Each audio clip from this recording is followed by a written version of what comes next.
Darwinian evolution. Junk science.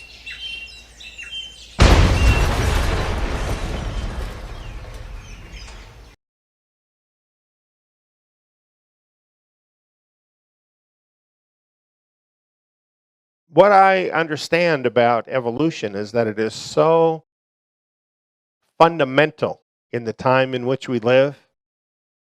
It's part of the worldview to such an extent that it really is an everyday part of our lives, sometimes in ways that we don't even know about.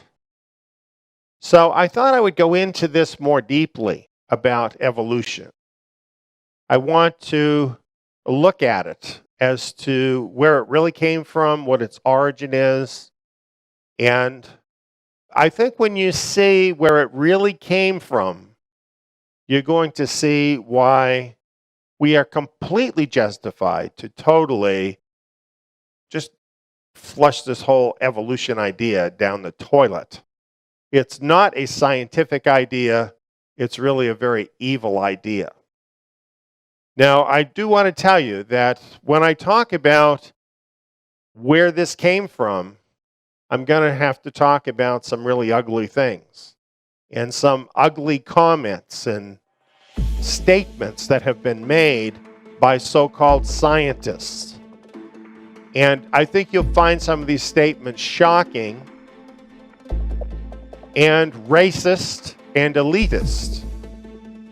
These are not our opinions. So as I'm reading this, I don't want you to get the thought, well, he's reading that because that's what he thinks. No, it's not what I think. I think very different than that. But, you know, people can always like maybe take out a snippet of something you said or re-edit it, you know, kind of like they do on the news with Donald Trump, that kind of thing.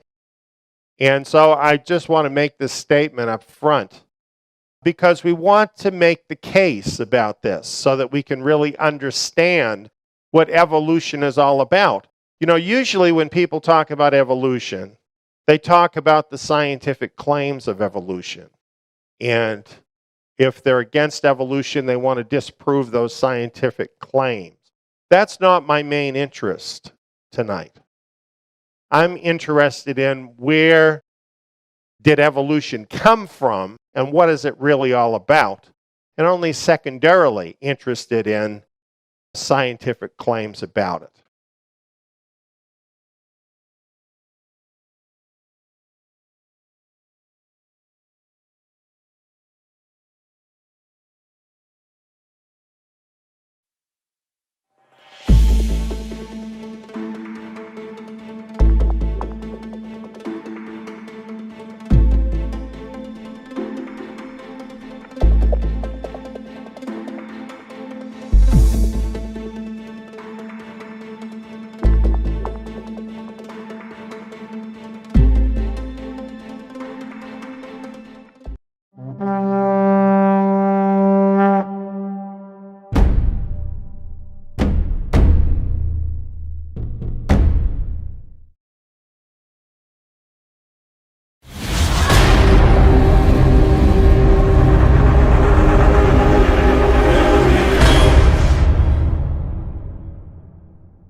Darwinian evolution. Junk science.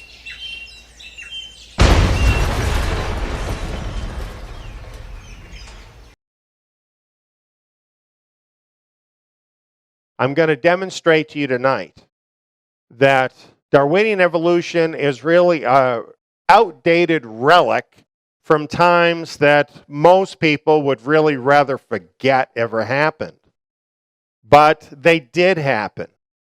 And why is it that 150 years later we're still hanging on to this? That's, I think, an important question.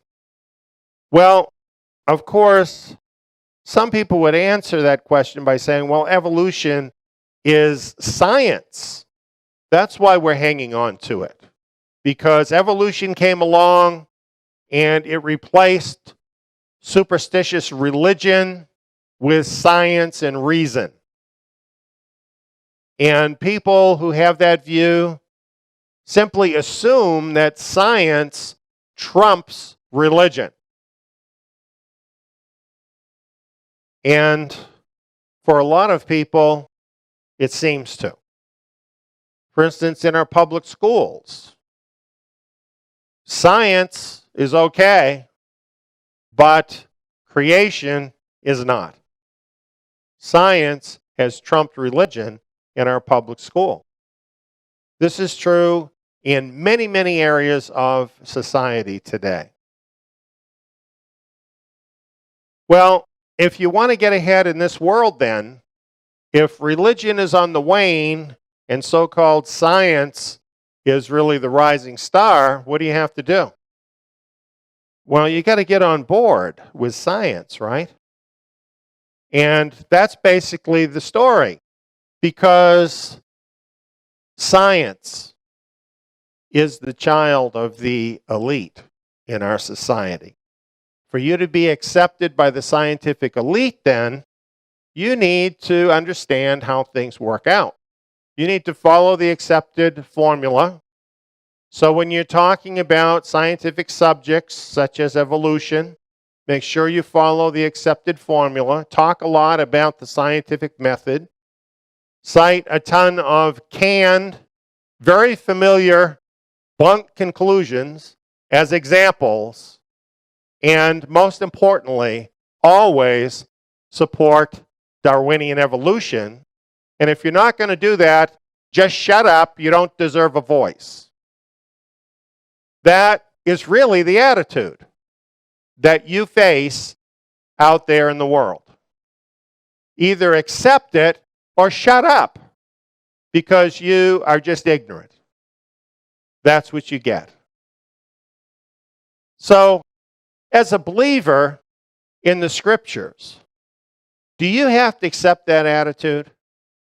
Do you have to be intimidated by people who take that attitude because they think that they know all the scientific language, you don't? Some of them may have letters behind their name, you don't. Does that mean you don't have a right to make a judgment about evolution, for example? Is that true? Well, the truth is about it, it's an elitist idea, isn't it? For them to think that they have a right to have an opinion, but you don't. And that just reflects the elitist origins of evolution. But instead of dealing in that realm, let's just stop for a minute and use simple reason. What is science? Well, here's the definition of science according to Merriam-Webster. Knowledge about or study of the natural world based on facts learned through experiments and observation. So science is supposed to be something real based on things you can actually see and verify. That's what science is. And science, notice, is limited to the study of the natural world. Knowledge about or study of the natural world. It only concerns itself then with natural processes, natural things. So what does it not concern itself with? In fact, what does it not have any means or mechanism to deal with? That would be this. The scientist rightfully speaks only to the natural world.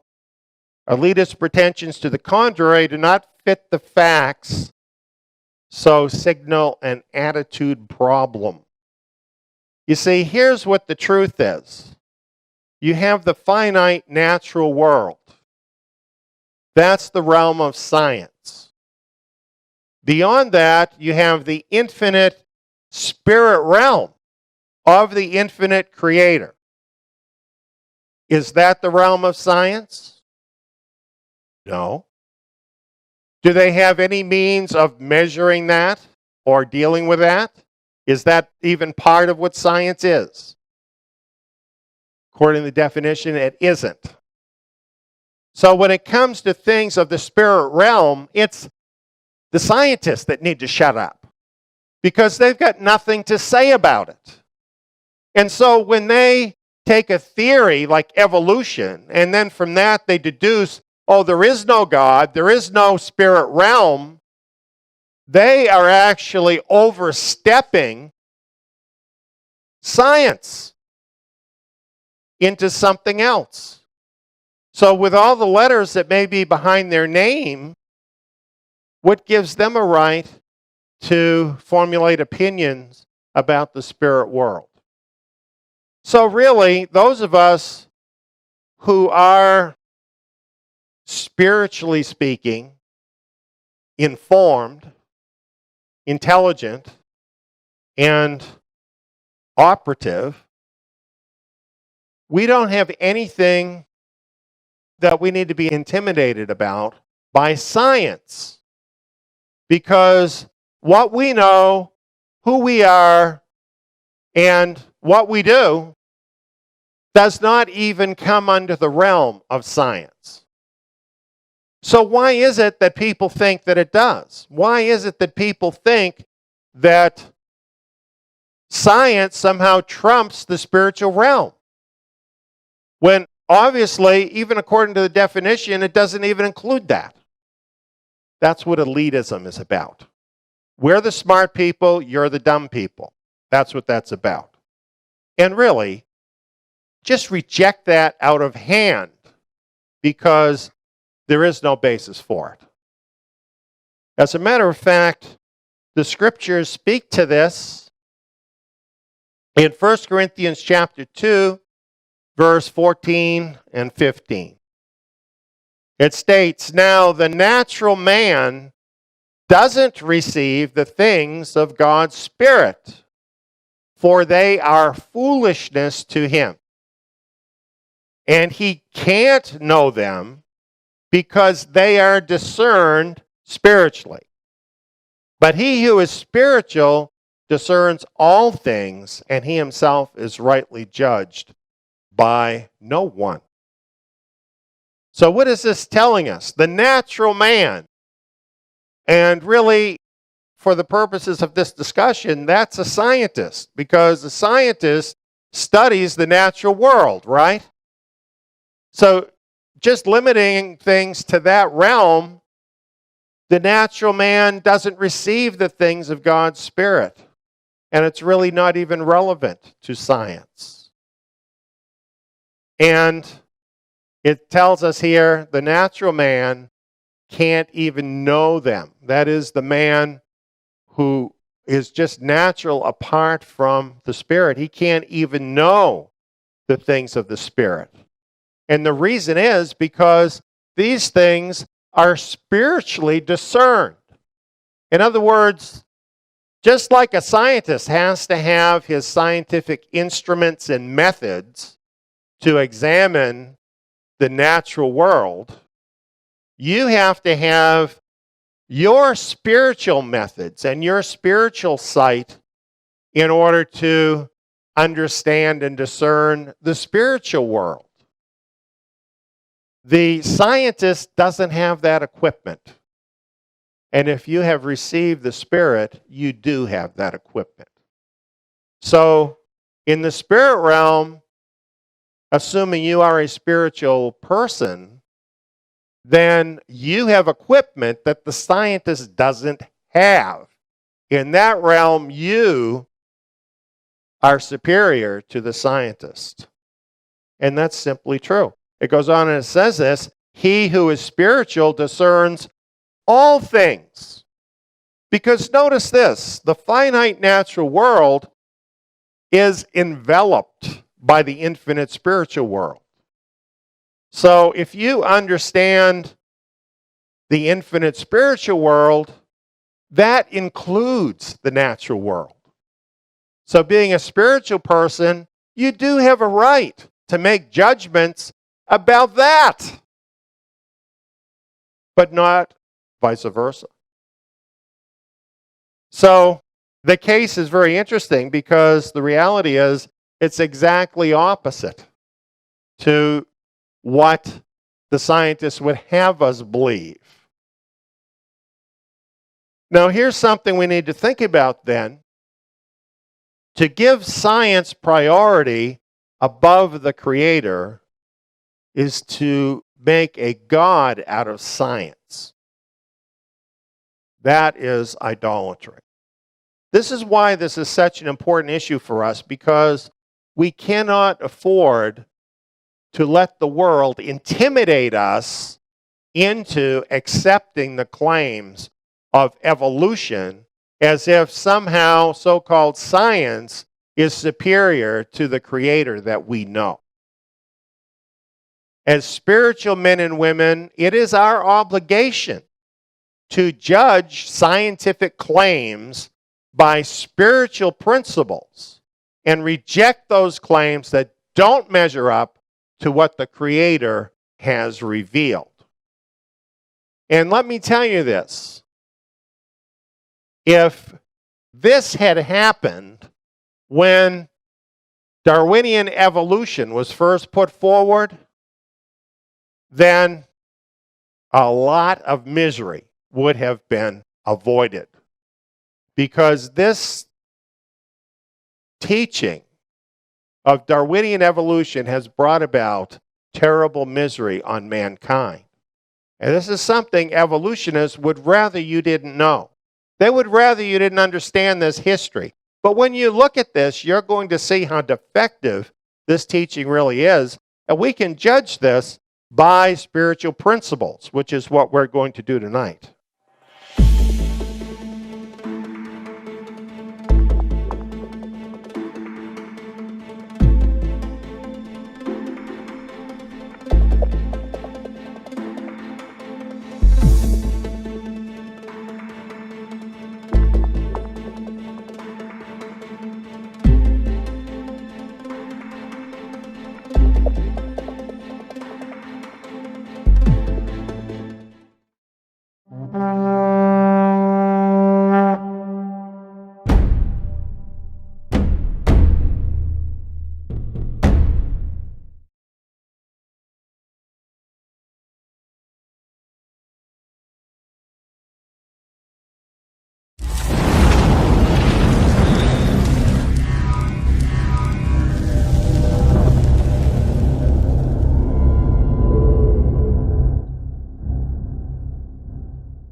It's alive!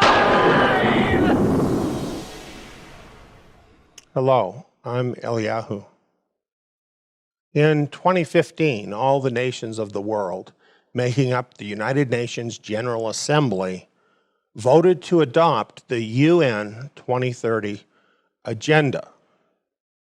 The 2030 Agenda will establish a globalist government over the whole earth that claims ownership over the earth and all its resources, including the people. This world takeover is scheduled to occur in 2030, now only about a decade away. The globalist vision of the 2030 Agenda perfectly matches the prophecies of the Bible about the creation of a beast system to rule the whole world. That's why in 2015, I released this video seminar to warn people of the globalist antichrist government that is scheduled to literally take over the world by 2030. This is a crisis for every person on earth. On March 7th, 2016, I presented more on the push toward the globalist utopia planned by 2030. This time, highlighting the technology the elite are developing to control the entire human race. The overarching term for this change is transhumanism. Now, in 2019, only 3 years later, great strides in technology have already been made toward achieving the transhumanist future envisioned by the globalist elite.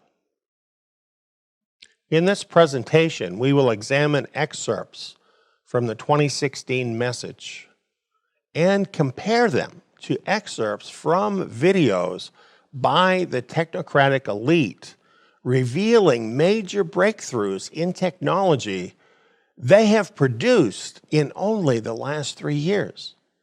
When you compare these major technological breakthroughs, all leading toward a globalist, transhumanist future, now only a decade away, I believe you will see that this is not a conspiracy theory or a false alarm.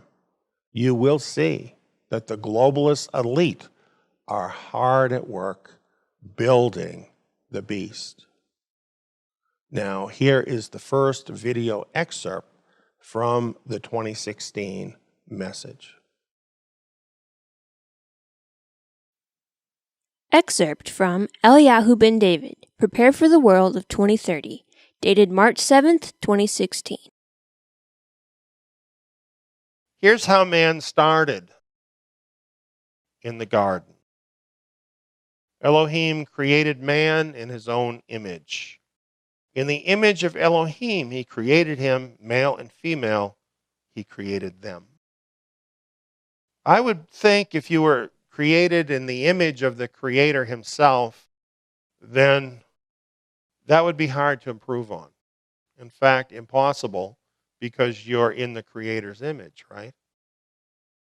Well, not everybody agrees with that. Not everybody thinks that Yahweh's creation is perfect.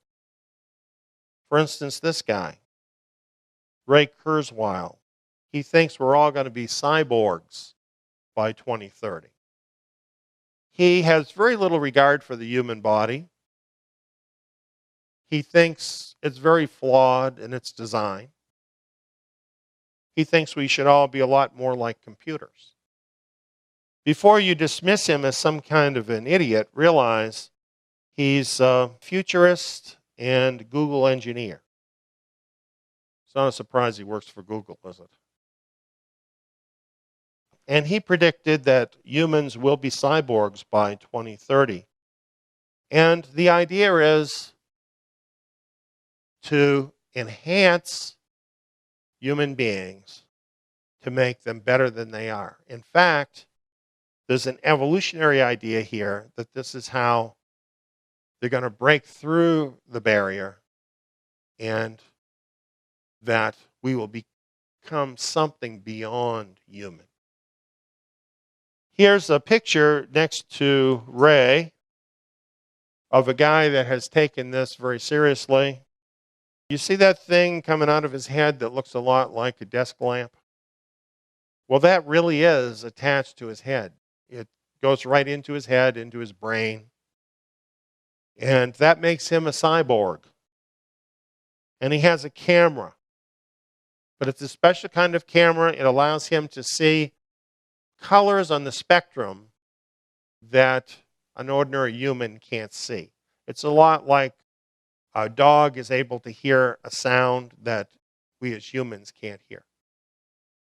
And for him, he's an artist. He thought, okay, why don't I just improve my ability of sight by having this attached into my head? I don't know how he sleeps at night. And I'm sure he has other problems. But that's what he's done. And you know, it's a lot of young people. It's interesting. You've got an old guy like Kurzweil here. These guys are the ones that are the dreamers. They're the leaders, these old people. And a big part of that is because they don't want to die. And who does? And they're hoping that this movement will save their lives.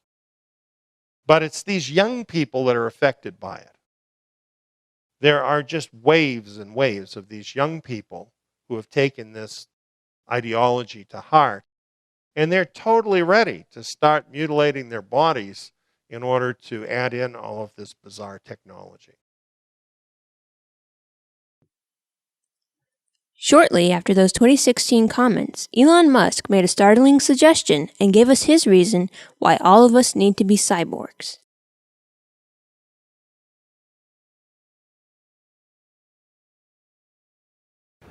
I think there's a lot of innovation happening in many different areas. The advancements in AI, I think, are quite astonishing. Going back to the AI situation, this is quite important.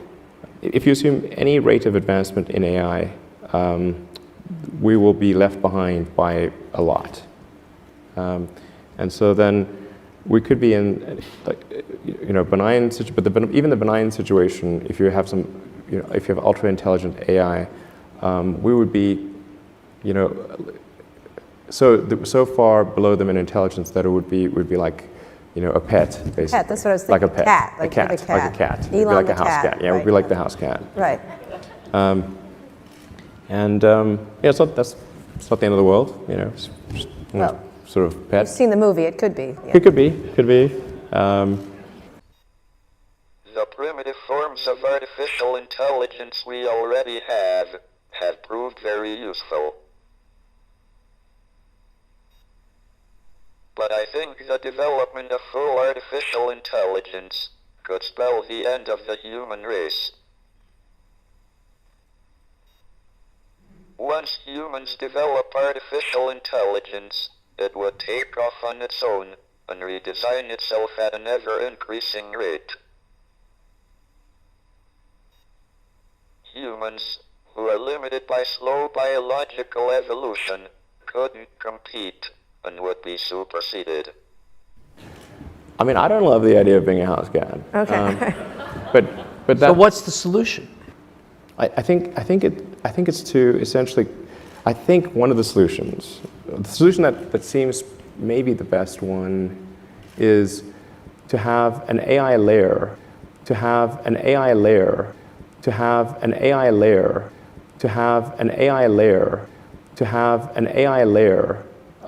If you think of like you've got your limbic system, your cortex, and then a digital layer, sort of a third layer above the cortex, that could work well and symbiotically with you. I mean, just as your cortex works symbiotically with your limbic system, your sort of a third digital layer could work symbiotically with the rest. This is something that's surgically inserted or bred into the species, or what?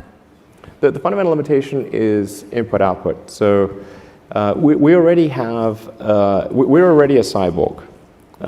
It's just that, I mean, you have a digital version of yourself or partial version of yourself online in the form of your emails and your social media and all the things that you do. That you can answer any question, you can video conference with anyone anywhere, you can send a message to millions of people instantly. But the constraint is input-output. So we're I/O bound. Your output level is so low, it's like, particularly on a phone, like your two thumbs just sort of tapping away.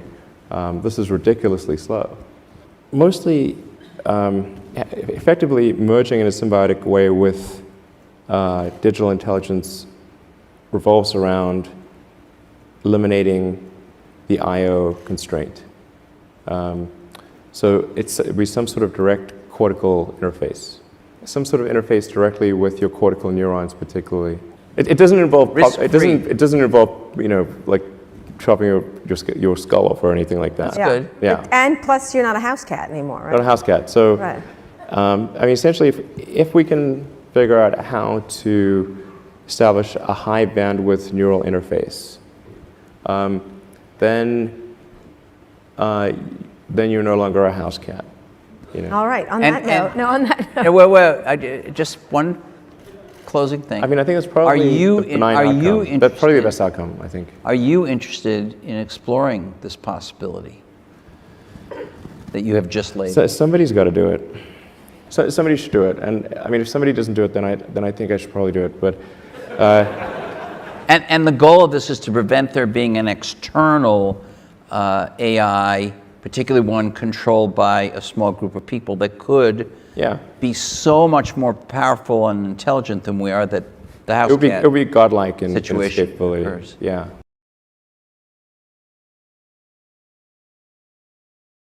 Now, fast forward from 2016 to July 2019.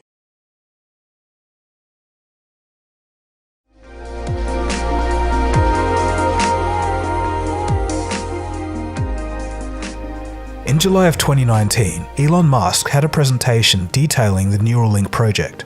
Earlier in the year, on the Joe Rogan podcast, Musk said that there was a big announcement coming, and this was it. So what is the Neuralink? Musk states that human cognition has two major systems. The limbic system, where our emotions, needs, and wants are processed, and then the cortex, which involves thinking and planning. The neural link in its final form is to be a third layer on top of this, a digital superintelligence layer, augmenting ourselves with computers and eventually artificial intelligence. Depending on how you look at it, we already have this layer in the form of our phones and laptops. You've all heard the saying that we have all of the world's information at our fingertips. The bottleneck in all of this is how we interface with that information. Fingers and speech are too slow and a very low bandwidth form of communication between us and our devices. A much faster way to get to this information would be directly. This is called the brain-machine interface, and the Neuralink is an effort to solve this problem.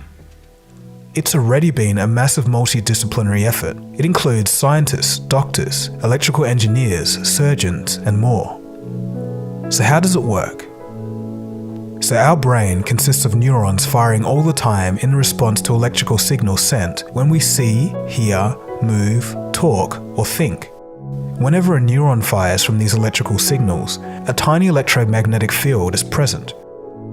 Basically, Neuralink is going to tap into these tiny electric fields generated at synapse junctions in the brain.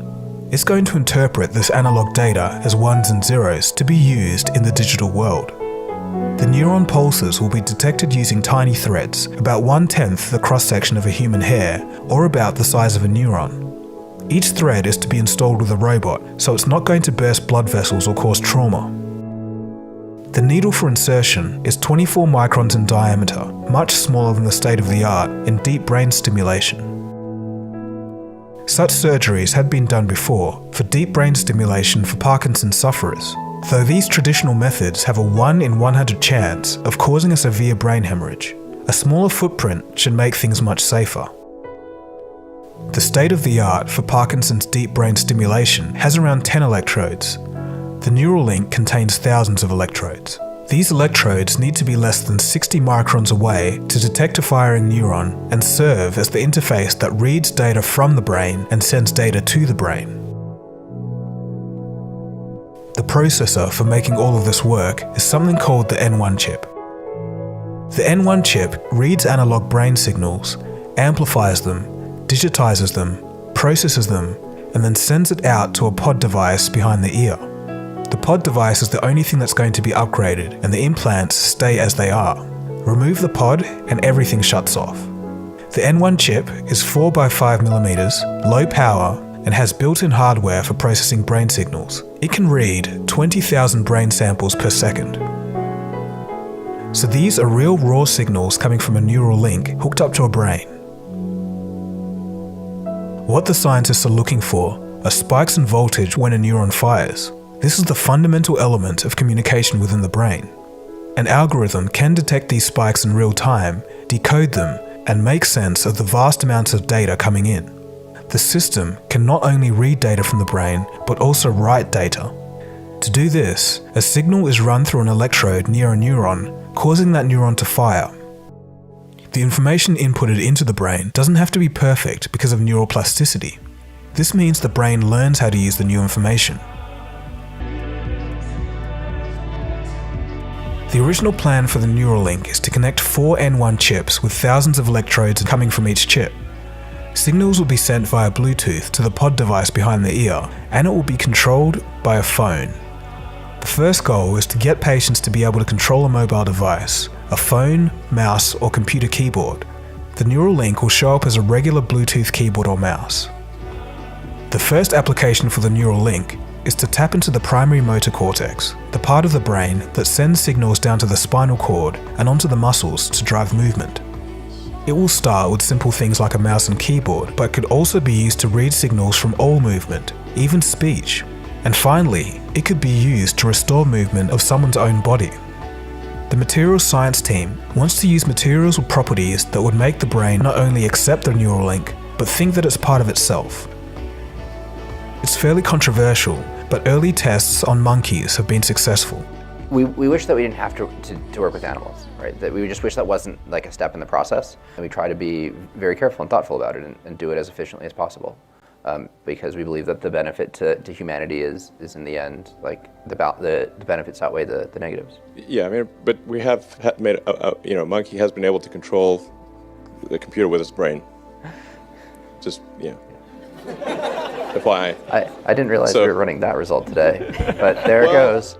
Human patient trials are set to start by the end of 2020. The target patient will be a quadriplegic due to a spinal cord injury. The main hurdle so far has been FDA approval for implantable devices. So the future of Neuralink will be in 3 stages. Stage 1 is to understand and treat brain disorders, starting with people with serious medical needs. Stage 2, preserve and enhance one's own brain. Stage 3, full brain-machine interfaces. In the future, there could even be a kind of app store for programs that you can download and control with your brain. Other possibilities from the presentation include a new kind of communication, kind of like telepathy, or downloading the memories of someone who's familiar with a city so that when you go to that city, you feel familiar with it too. The possibilities are kind of endless. We developed this robot that can rapidly and precisely insert hundreds of individual threads representing thousands of distinct electrodes into the cortex in less than an hour. This tool allows a surgeon to aim between the blood vessels that cover the surface of the brain with micron-scale precision. Here, the robot is selecting individual electrode threads and placing them into the brain in the pre-planned location with remarkable accuracy and repeatability. When you think of traditional neurosurgery, you probably think of something very invasive. Traditional surgery on the brain isn't something that patients ever look forward to or are excited about, except in the most dire circumstances. Usually a clamp is attached to the skull to keep it rigidly immobilized to the operating table. We often shave all or most of the patient's hair. Patients can end up with large visible scars. At Neuralink, we want to create an entirely different patient experience, something more like LASIK. We even want this to be possible under conscious sedation. That means you can get rid of the complexity and the risk of general anesthesia, as well as many of the unpleasant side effects, nausea, sore throat from a breathing tube. But our aim is to simplify the procedure, down to the injection of local anesthetic, a very small opening in the skin, a painless opening in the skull below, quick and precise placement of threads into the cortex, and then we fill that hole in the skull with the sensor, allowing the scalp to be closed up over it. But there's no reason in principle that we can't reach all of motor cortex. And that would give us access to any movement that a person thinks about, any movement at all. A person could imagine running or dancing or even kung fu, and we would be able to decode that signal. What Neuralink wants to do to get better access to that information, both to repair broken brain circuits and also to ultimately give us better access to better connections to the world, to each other, and to ourselves. Thank you.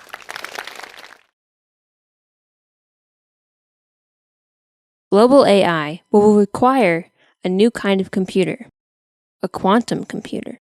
Jordy Rose is the founder of D-Wave, makers of the world's first commercially available quantum computer. Here, he explains the connection between AI and quantum computing. Jordy, I don't understand much about quantum computing except that it's supposed to be the next big thing in power and in speed, and that you are the only company in the world now actually making one. These are really big deals. They come in at about $15 or $20 million a piece. Something like that. And have been bought by major American research and corporation. That's right, correct. All right, Jordy. Thank you. Bye, everybody. So quantum computing is a very technical subject, and I'm not going to talk a lot about the specific details, of which I'm glad. I'm sure you're glad. There are literally tens of thousands of some of the brightest people in the world today trying to build these machines and understand them. And I'm going to tell you why. In my last 15 years of working on this type of stuff, I found that scientists divide up into two categories of zealots about this field. The first half are people who are absolutely entranced by the physics of these things. This quote is from a respectable scientist, in fact, one of the founders of this field, that may look a little strange to you who don't follow theoretical physics, but there is a very clear prediction that our most successful theory of nature makes, and that is that there are an enormous number, mind-bogglingly large number, of parallel realities. But science has reached the point now where we can build machines that exploit those other worlds. And quantum computers are perhaps the most exciting of all of these that we have within, or almost within our grasp right now. So people from a physics background love this. There's another type of person who tends to come from the computer science side that's like, yeah, okay, that's all great. But there's a different thing going on here, which is just as exciting, if not more, and that these machines that supposedly can do this wild stuff, let's forget about how they work, if you could build one, could solve problems that you could never, ever solve with any computer of the sort that we built. If you took every single atom of silicon in the world and made the most sophisticated conventional Intel-style processor that you could build, there are problems we know of that I could write down on a sheet of paper that you could never, ever, ever solve with that thing, that you could with this kind of machine. So that's very exciting. So you may think, well, this is all fine and dandy, but aren't these things in the realm of theory and speculation kind of in the same regime as other futuristic things you may have heard of which may be allowed by the laws of physics but aren't here yet? That's not true. There are, in fact, many of these machines deployed now in openly available research centers following the model that was used to introduce supercomputers to the world. They're not terrifically powerful yet, but they're doing something completely different than what your computer does. And that thing is like flight. It gives these computers access to these new resources, maybe you could call them parallel universes, in order to do something that you couldn't otherwise do. And that's not the only one. In fact, the one I'm going to come back to and talk to in the context of the story that I'm wrapping this in was recently installed at NASA. And Google was the primary interested party that pulled this whole thing together.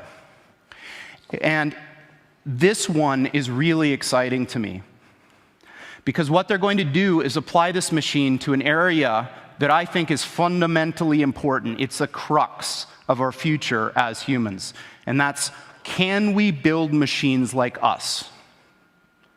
So building machines like us might be possible. I certainly believe it is. I might be wrong. But what I do know is that the types of approaches that people are taking now to build intelligent machines benefit immensely from what this machine that we've built does best. So what this center is about is applying this beautiful new computational idea in the service of trying to make intelligent machines. Now, I can't think of anything personally any cooler than trying to use quantum computers to build intelligent machines, so this is very exciting to me. Steve Jurvetson has been a longtime friend and investor in the company, and for those of you who don't know him, he's a Silicon Valley investor who's probably the smartest VC that I know of, and certainly the one that's the most attuned to technological trends.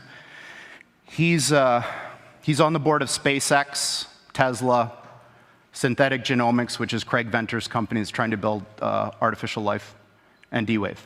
And that's it. And this is his particularly poetic way of framing the difference between the machines we build and conventional computers. This is what they look like. There are two of them. These are from our lab in Burnaby in British Columbia. From the outside, they look like giant black monoliths, big metal boxes, about 10 feet on a side, 12 feet tall. And they are powered, they have a fridge inside them, a refrigerator that cools these chips to almost absolute zero. Just a wisp, a fraction of a degree above absolute zero. Hundreds of times colder than interstellar space. Amongst the coldest and most isolated and extreme conditions that humans have ever been able to engineer. These fridges, interestingly enough, which are called pulse tube dilution refrigerators, have a thing called a pulse tube, which emits a sound roughly once per second, which sounds eerily like a heartbeat. So if you have the opportunity to stand next to one of these machines, it is an awe-inspiring thing, at least for me. It feels like an altar to an alien god. They really are impressive machines. I believe that humanity is on the cusp of the most important technological, societal revolution that's ever occurred. And that's when we got to the point where the machines that we build outpace us in every respect. I don't mean that they're better calculators. I don't mean that they're better at searching. I mean everything. And I think that we're very close. And my prediction is that within 15 years, we will have machines that outpace humans in everything. February 2019, D-Wave announced their next-generation Pegasus quantum processor chip, calling it the world's most connected commercial quantum system. It will be available in 2020.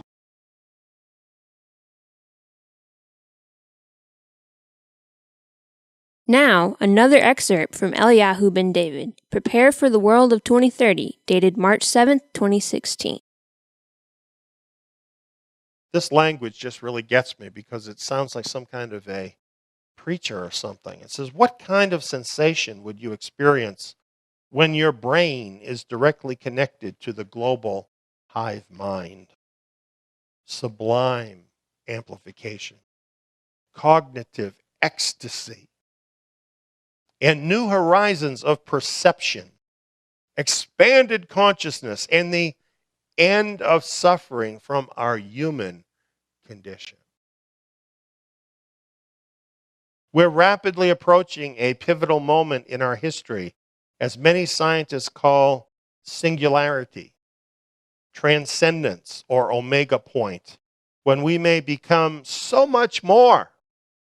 And one version of it, singular planetary consciousness. So this is their idea, I think, of heaven. A singular planetary consciousness. Global hive mind? Surely that is not possible with over 3 billion people having no internet access. That problem is being solved by, you guessed it, 2030. On the 24th of May, SpaceX launched a Falcon 9 rocket filled with 60 satellites into space. This marked the beginning of their ambitious new project called Starlink, which aims to provide high-quality broadband internet to the most isolated parts of the planet, while also providing low-latency connectivity to already well-connected cities. SpaceX aimed to make their broadband as accessible as possible, claiming that anyone will be able to connect to their network if they buy the pizza box-sized antenna, which SpaceX is developing themselves. This launch of 60 satellites was just the first of many. SpaceX has 12,000 satellites planned for launch over the next decade, dramatically increasing the total amount of spacecraft around Earth's orbit. This will cost SpaceX billions of dollars, so they must have a good reason for doing so. Elon Musk is working to revolutionize the internet by building a global communication system that will blanket the world in Wi-Fi. He plans to send a mega constellation of nearly 12,000 satellites into outer space, which will orbit above Earth and provide internet connectivity to the surface below. You could be in a jungle in South America, and if you had just an internet link somehow, you'd have access to all of humanity's information. So it would actually effectively create a superorganism, effectively create a superorganism, effectively create a superorganism. While satellite internet has been around for a while, the ones currently sitting in space are 22,000 miles high over the equator, and with a distance that long, it has meant connectivity for us Earthlings are unreliable and slow. And I thought the internet would be something that would dramatically affect the future of humanity. It would be like acquiring a nervous system, like acquiring a nervous system, like acquiring a nervous system. And whereas previously communication would have to occur almost by osmosis. And if Musk manages to meet his goal, the new initiative could give the world internet speeds that are around 40 times faster than what we're experiencing now, and it won't matter whether you're in the middle of a city or deep in the Amazon jungle. But with all this potential for a faster way for the world to communicate, it's perhaps no wonder that the competition from rival companies is heating up. SpaceX has so far managed to keep Starlink's technology from its research and development to serious mass production under wraps. But the Federal Communications Commission, or the FCC, has also approved requests from the likes of OneWeb, Telesat and Amazon to establish big satellite internet constellations of their own. Just about half the world has limited to no communications at all.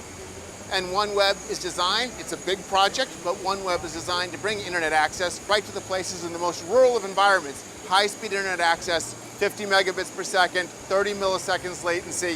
So it's identical to a cable modem without being constrained to having to live in the city. It's not known yet just how much it will cost people to use the Starlink network. But Musk has previously said it's likely to be a relatively cheap way for 3 billion people who don't already have internet access to get online. The global elite are pulling out all the stops to make all of this happen in time for the 2030 agenda. But why? What do they have to gain from making all humanity into a global hive mind? No, this alien's not rocketing through space. It will be born right here on Earth, a sentient AI that will emerge in a research lab at Google or Facebook or a top university. How do I know it will emerge? I know because I have billions of neurons in my head. And I know that research labs are spending billions of dollars creating artificial brains composed of billions of artificial neurons. Mother Nature has already proven that this approach works. It will happen. An alien will arrive, and it will be smarter than us. And when that happens, it'll be our next big evolutionary pressure point, one that again requires us to get smarter, much smarter, or lose our position as the top intelligence in our environment. I know there are those who say we just need to be careful, and we can prevent this alien from ever hatching in a lab. There are others who say we just need to put controls in place to be sure that this alien is helpful and friendly, eager to do our bidding. But honestly, we humans have a pretty bad track record for containing dangerous technologies. So what do we do? Personally, I've been worried about this problem for 25 years, ever since I took my very first course on artificial neural networks back in grad school. And for a long time, I didn't think there was a solution. It turns out the answer goes all the way back to the birds and the bees, and fish and ants. All of these creatures have evolved methods of amplifying their intelligence by thinking together in systems. It's why birds flock, and fish school, and bees swarm. They're smarter together than alone. No, I'm not talking about crowdsourcing like we humans do by taking votes and polls and surveys.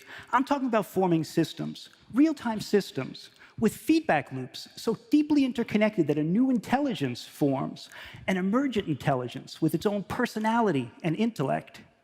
I'm talking about forming a hive mind, which is why I asked myself a big question. Why can't we humans amplify our intelligence now? If birds and bees and fish can form a brain of brains, why can't people do it? That's what I wanted to know. So a few years ago, I founded a unique artificial intelligence company called Unanimous AI. We build hive minds. So let me show you what we've been up to. This is a natural swarm. And over the last few years, we've been modeling how swarms like this amplify the intelligence of groups. And we've been using those models to create the algorithms and interfaces to allow humans to form similar swarms online. This is a human swarm. It's about 100 people all working together to move that glass puck. Each of the little magnets you see is controlled by a person logged in from somewhere around the world. By moving their magnets, they're varying their opinions in real time, pushing and pulling on the system in much the same way that honeybees do by waggle dancing. So how can a swarm like this answer questions? Let me give you some examples. Last year, CBS Interactive challenged us to predict the Kentucky Derby. And not just the winner, the first 4 horses in order. In horse racing, that's called the superfecta, and last year it went off at 540 to 1 odds. Now, we didn't know anything about horse racing. We had never done anything like this before, but we were game, so we formed a swarm of 20 horse racing enthusiasts. Not experts, just enthusiasts, and we had them think together as a system to predict the winners of the race. So here's a swarm predicting the first place finisher, Nyquist. We did the same thing for second place, third place, fourth place, and then the reporter wrote a story and published the results. She even went to the Kentucky Derby, placed a bet on the superfecta, and tweeted out her ticket, which put some pressure on us. So how did we do? We nailed it. And anybody who had placed a $20 bet, thank you.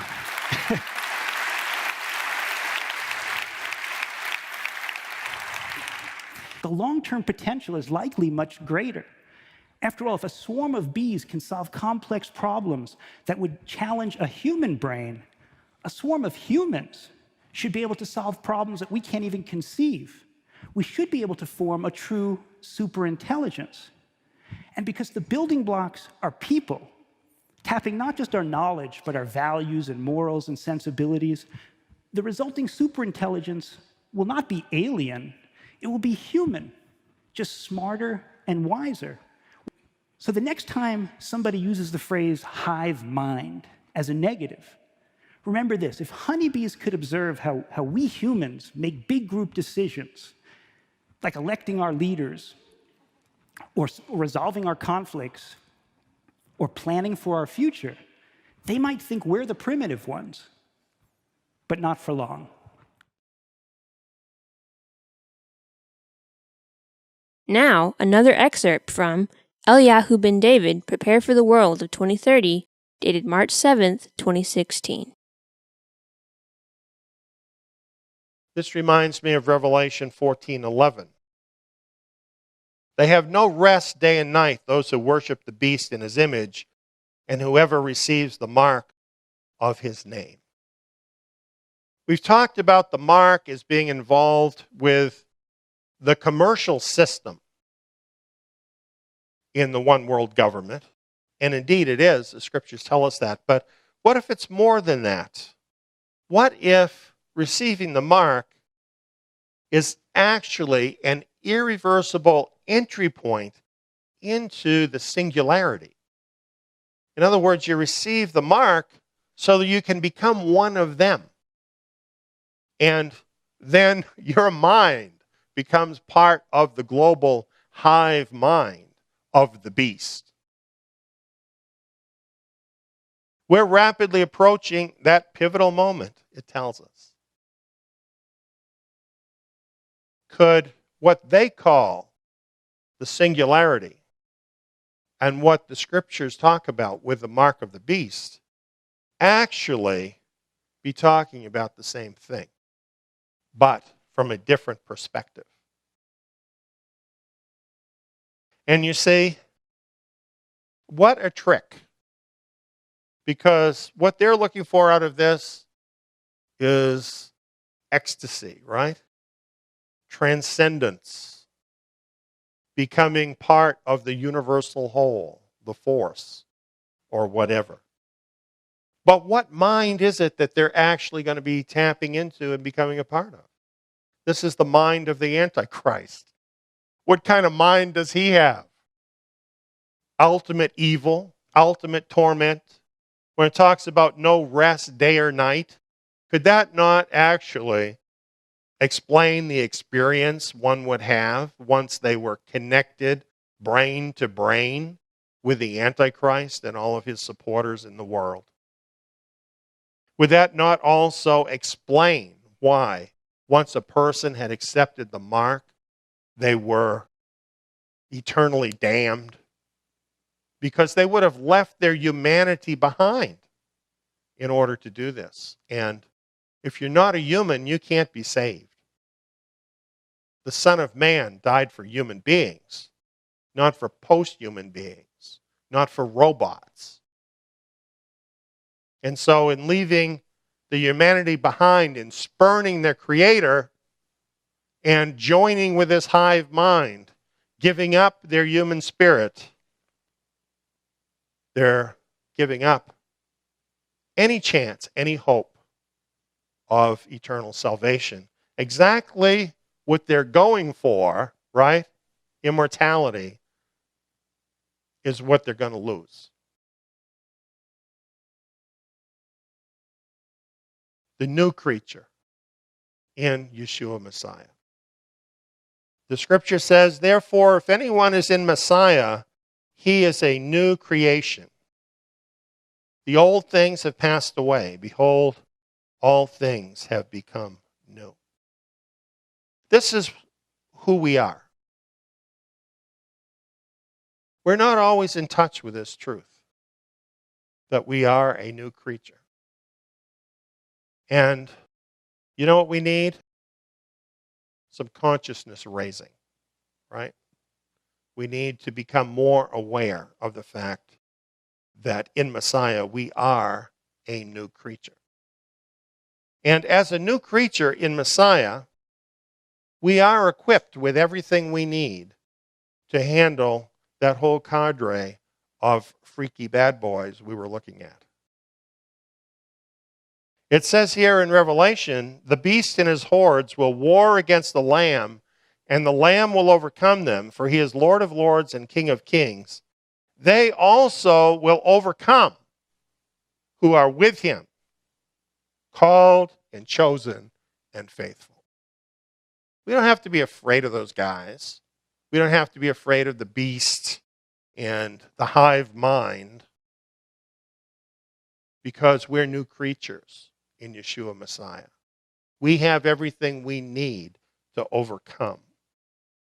And that whole godless world will be overcome by Messiah and the overcomers at his side. This is the promise. He who overcomes will be arrayed in white garments, and I will in no way blot his name out of the book of life. And I will confess his name before my Father and before his angels. This is the promise to the overcomers. So, you see, we have quite a dichotomy coming up, don't we? We have this whole crazy world ahead of us. Now, is this not really crazier than any science fiction movie could ever be? When you look at this?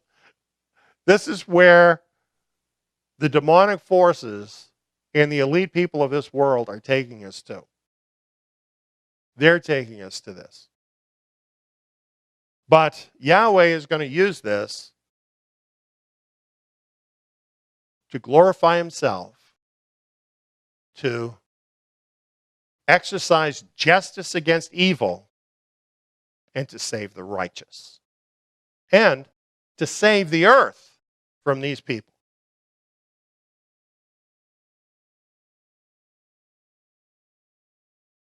Now you might think, that picture of that knight, he looks so noble and strong and powerful. That's not me, though. I'm not that powerful. I get kind of a pot belly. I don't see how I could really deal with those kind of things we were talking about. Well, like I say, this is where we need an awareness to come upon us. You know, Paul saw where we were headed. And he had around him believers who were not perfect. In fact, a lot of them really didn't have the full understanding of who they were. And interestingly, he didn't scold them about it. He didn't grab their shirt and shake them and say, "Why don't you know who you are?" You know what he did? He prayed for them. And this is his prayer. And as I read this, I know he's praying for me. He's praying for you. And we can pray along with him as we hear what he says. He says, "For this cause I bow my knees to the Father of our Lord Yeshua, the Messiah, that he would grant you, according to the riches of his glory, that you may be strengthened with power through his Spirit in the inward man, that Messiah may dwell in your hearts through faith." You see, when you see this knight here, looks powerful, noble. He's got his armor on. He's ready for the battle. That doesn't have to be you on the outside. That can be your inward man. You know, you can be kind of like Yoda, right? Remember that in the movies? Get this little green guy who doesn't look like he could do anything, and it turns out he's got all this power because it comes from inside. Well, that's true for believers. That's just a story about Yoda. This is true for believers. On the outside, you may seem to be wasting away. You might have physical problems, troubles in your life. You might have foibles and weaknesses. But you can be powerful in the Spirit, in your inward man. And that is where you need to have the power in order to deal with the things that are coming. And it says that Messiah may dwell in your hearts through faith. You see, you might not think you're powerful. How about if you have Messiah himself living in your heart? How powerful is he? How wise is he? He's all powerful and all wise. If he's living in your heart, you can call on that at any time you need. How much more power do you need? The prayer goes on, to the end that you, being rooted and grounded in love, may be strengthened. We'll just stop right there. Rooted and grounded in love. What does that mean? Rooted and grounded. That's your foundation, right? If you're rooted and grounded in love, everything surrounding you is his love. If you are totally surrounded in his love, if that is your foundation, what can touch you? Grounded, rooted in love. What a protection that is for us. That he may be strengthened to comprehend with all the holy ones what is the depth and length and height and depth, and to know Messiah's love, which surpasses knowledge, that you may be filled with all the fullness of God. You know, it's interesting that the world of the elite is all about knowledge, isn't it? It's all about knowing everything. And I'll tell you why, because that's the most they can do, is know everything that they can uncover to know. But I'll tell you what they don't know. They don't know the love of Yeshua Messiah. Because you can't know that as data, right? To know the love of Messiah, this is a love that surpasses knowledge. It's on a whole higher plane than knowledge. No post-human is ever going to know anything about the love of Messiah. It is outside and beyond what you can know that way. You can have that right now. You can walk in that. You can live in that love right now because you've got that love. All you need to do is trust it, right? Trust Him. Believe Him from day to day, and you can experience that love.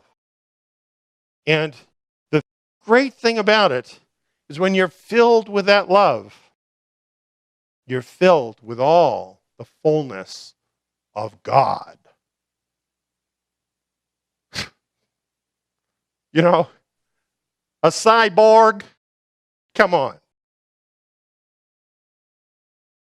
You'll be tromping over those guys before breakfast. Filled with all the fullness of God. Now, to Him who is able to do exceedingly abundantly above all that we ask or think, according to the power that works in us. What power is that? What power is that? That's resurrection power. Resurrection power. It lives inside of you. I don't care if you're 95 years old. If you belong to Yeshua Messiah, you've got resurrection power. Even the grave can't stop you. So don't be afraid of this world. Don't be afraid of what the enemy can throw against you. You are ready for anything he can throw against you, if only you will believe in who you are and what you've got. To Him be the glory in the assembly and in Messiah Yeshua to all generations forever and ever. And I might add, even unto the final generation. I'm stoked. I'm encouraged. I'm excited to face the world of 2030. And I hope you are too. Hello, this is Judah. Eliyahu, my dad, and I worked on this presentation together. The day after the excerpt from March 7th, 2016 message you just heard, the speaker died. That next day, the speaker, Eliyahu ben David, suffered a widowmaker heart attack and died on the table in the hospital under the care of a state-of-the-art cardiac team. Eliyahu's blood was literally congealing in his veins. The lead doctor of the cardiac team later said it was beyond his expertise and the latest technology to revive Eliyahu, saying he could not take credit for the amazing recovery from death.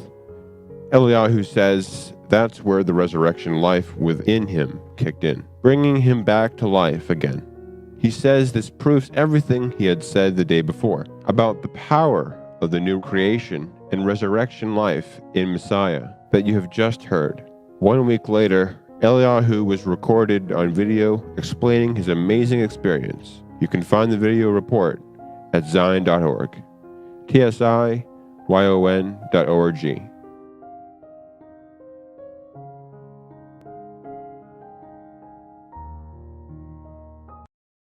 For whatever things were written before were written for our learning, that we, through the patience and comfort of the Scriptures, might have hope. You know, the apostles, they were Torah scholars. This is why I'm doing Zion Academy.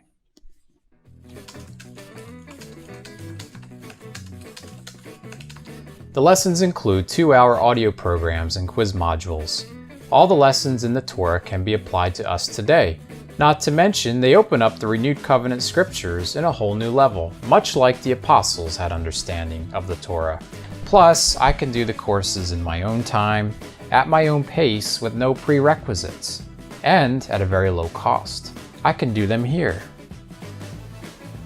Or here. Zion Academy students are provided with study materials, the Zion Messianic Scriptures, in-depth verse-by-verse programs, and quizzes with your final grade and a certificate at the end of the course. Zion Academy also offers assignments for students who would like to opt in to take part in the Zion Tabernacle live Shabbat meetings. Become immersed in the Torah. Find out how you can become a Zion Academy student at zion.org.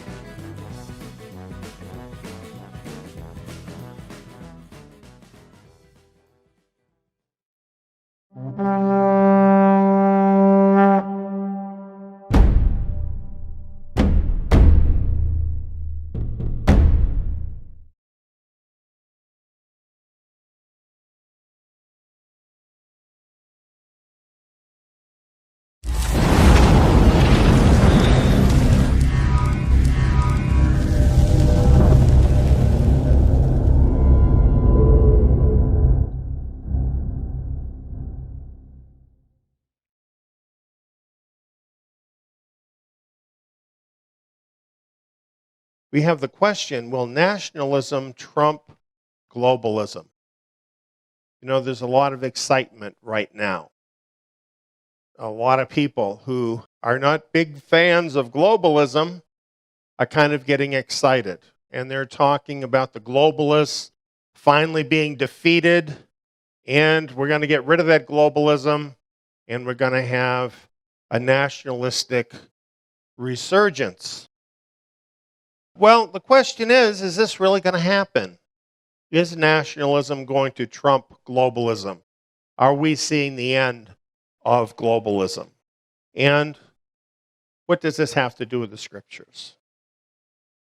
Well, of course, the big thing that happened this last week was the Brexit referendum of the UK voting to leave the European Union. Now, here are the final results. About 52% of the voters chose to leave, over 48% that chose to remain. So as you can see, although those who voted leave were in the majority, it's not a big majority. It's not even 5% difference. But nevertheless, it's enough. It's enough in order for the UK to leave the EU. And there was a big celebration for those that wanted out of the EU. There was celebration in the streets from those people. Nigel Farage, I love his name. You know, what a clever guy. I don't know if you've ever got a chance to listen to him talking about the EU, but he's very witty in his opposition to it, been opposed to it for a long time. He said that this vote was a victory for ordinary people, and he called it an Independence Day. And he said, we've got our country back thanks to all of you, meaning all of those that voted to leave the EU. And they weren't the only ones celebrating. There were what were called far-right groups. You might call them simply reasonable groups in places across Europe who saw this as the beginning of a wave of exits from the EU and celebrating this event. They call it Brexit fever. France, Italy, Netherlands, Denmark, and perhaps more countries are seeking a vote on leaving the EU. So this is a pretty major thing that's going on in Europe. There's quite a lot of nationalist sentiment. But in America, we've got something very similar going on. In fact, the rhetoric is very similar for Brexit, as we hear from Donald Trump here in America. He also celebrated the Brexit vote, saying that the people in the UK have voted to reassert control over their own politics, borders, and economy. And he said that come November, the American people will have the chance to reject today's rule by the global elite. And that's what Donald Trump sees this about, rejecting the rulership of the global elite and taking the rulership back by the people. And amazingly, there's somebody that agrees with him that you wouldn't expect. This guy. President Obama. You'd never expect him to be agreeing with Donald Trump on anything, would you?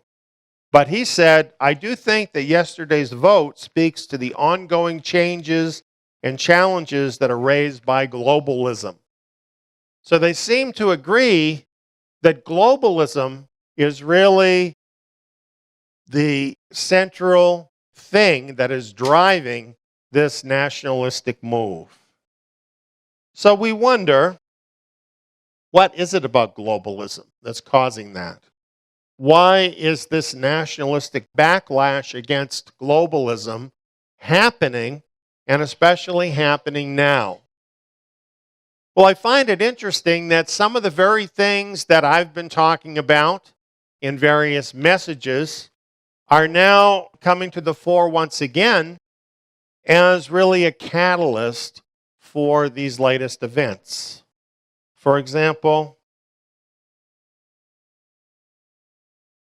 this cartoon illustrates for us a trend that we've been following, a trend of the super rich, and how so much of the wealth is flowing upward to the super rich. It's represented here as a pie. The wealthy are getting the pie, the middle class get one piece out of the whole pie, and the poor get a few berries. And that's about how it's working. We have looked at the figures in the past, and it's astounding. As a matter of fact, we found that less than 80 individuals have more wealth than half of the world population. So really, the picture is no exaggeration. And of course, with so much wealth going to so few people, pushback against that is inevitable at some point. Well, there's another issue that has pushed this over the tipping point, and that is the migrant chaos in Europe.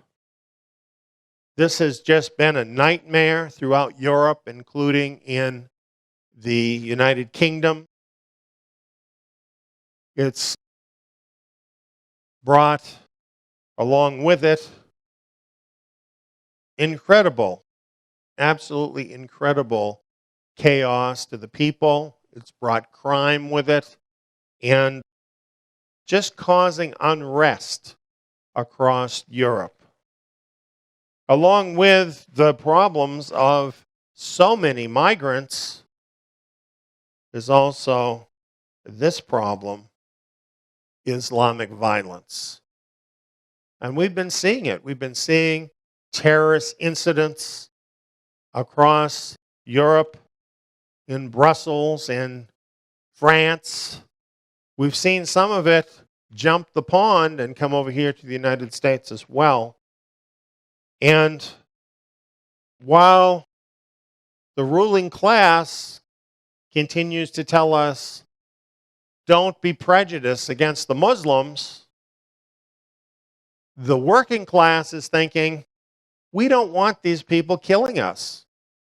We don't want them abusing our women, which a lot of that is happening.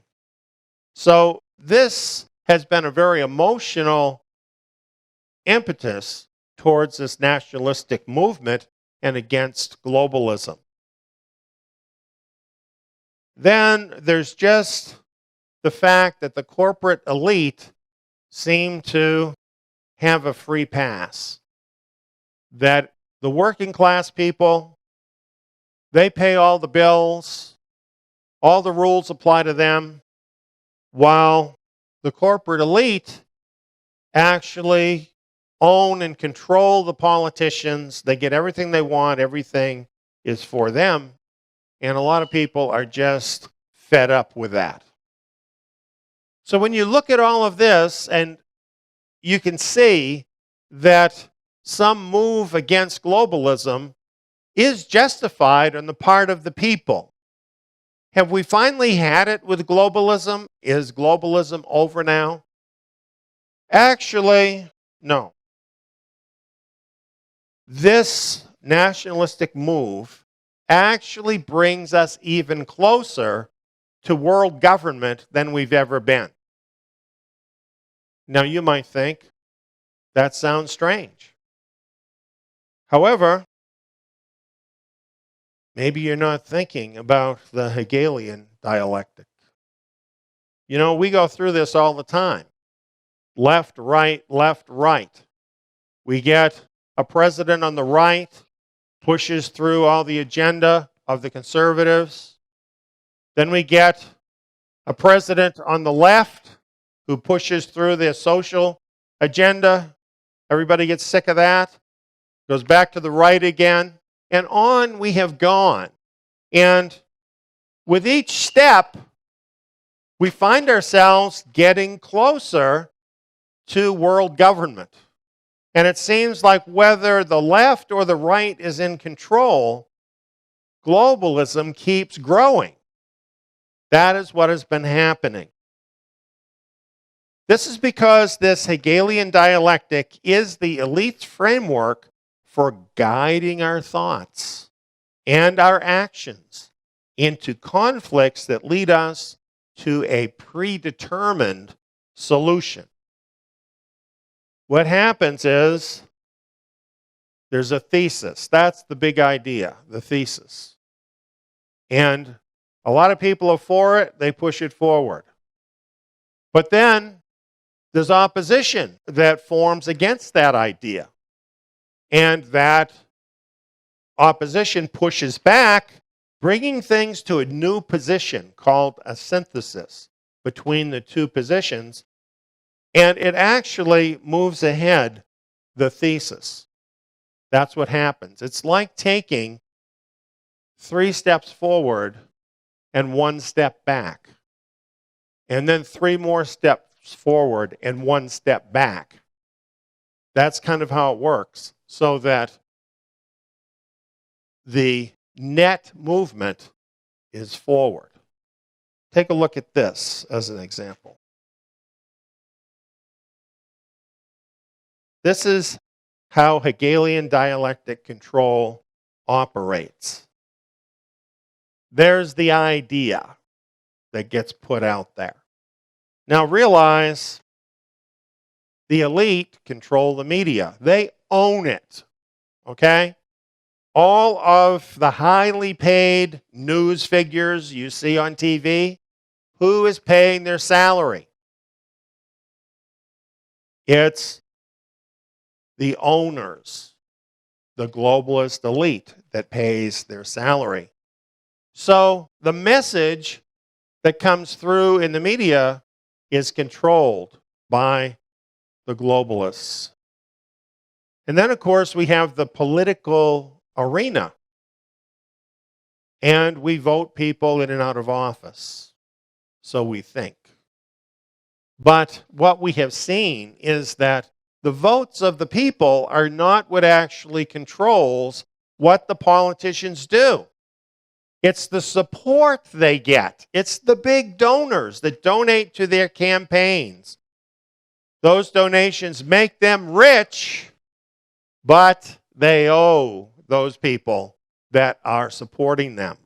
So the global elite own the politicians and the political machinery. So if they own the media and they own the whole political apparatus, they are the ones that can control the dialectic. In other words, the conversation. They can frame the conversation the way they want it in order to move things forward according to their goals. So that's what they do. And all of a sudden, you'll notice in the media, everything is about a certain topic. And that's what gets put forward.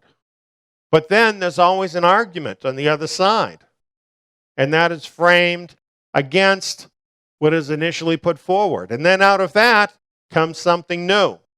And that keeps happening over and over and over again. And that has brought us from a situation, for instance, just looking at one area, the social area, okay?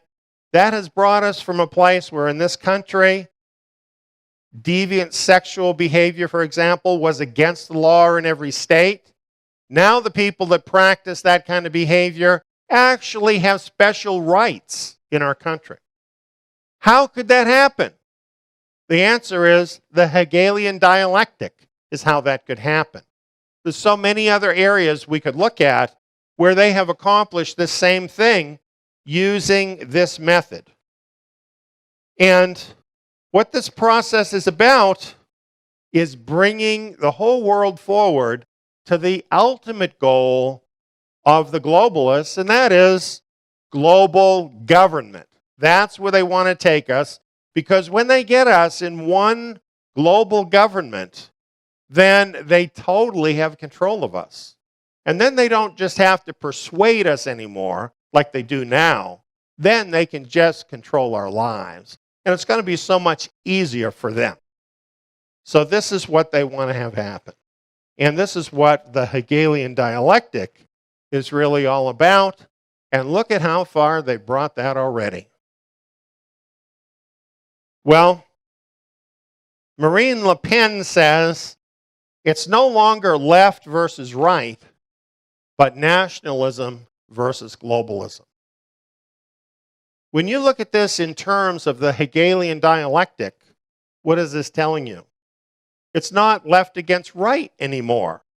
We're past that now. That's what it's been for decades, right? For many decades. Now we're past that.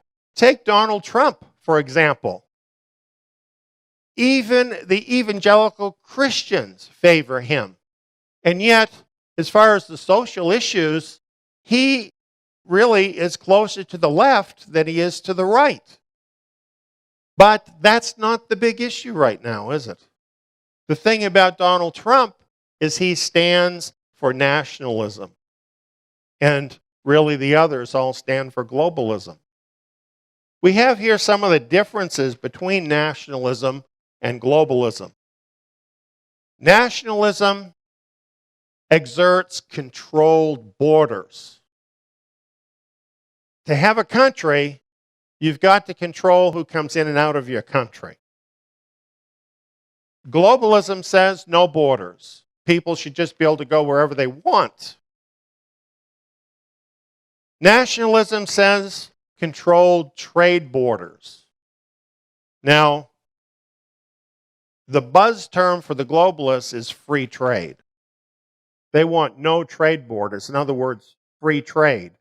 The reason for this is the supranational corporations don't want to have to stay in a country like America, where the wages are higher and where it costs them more.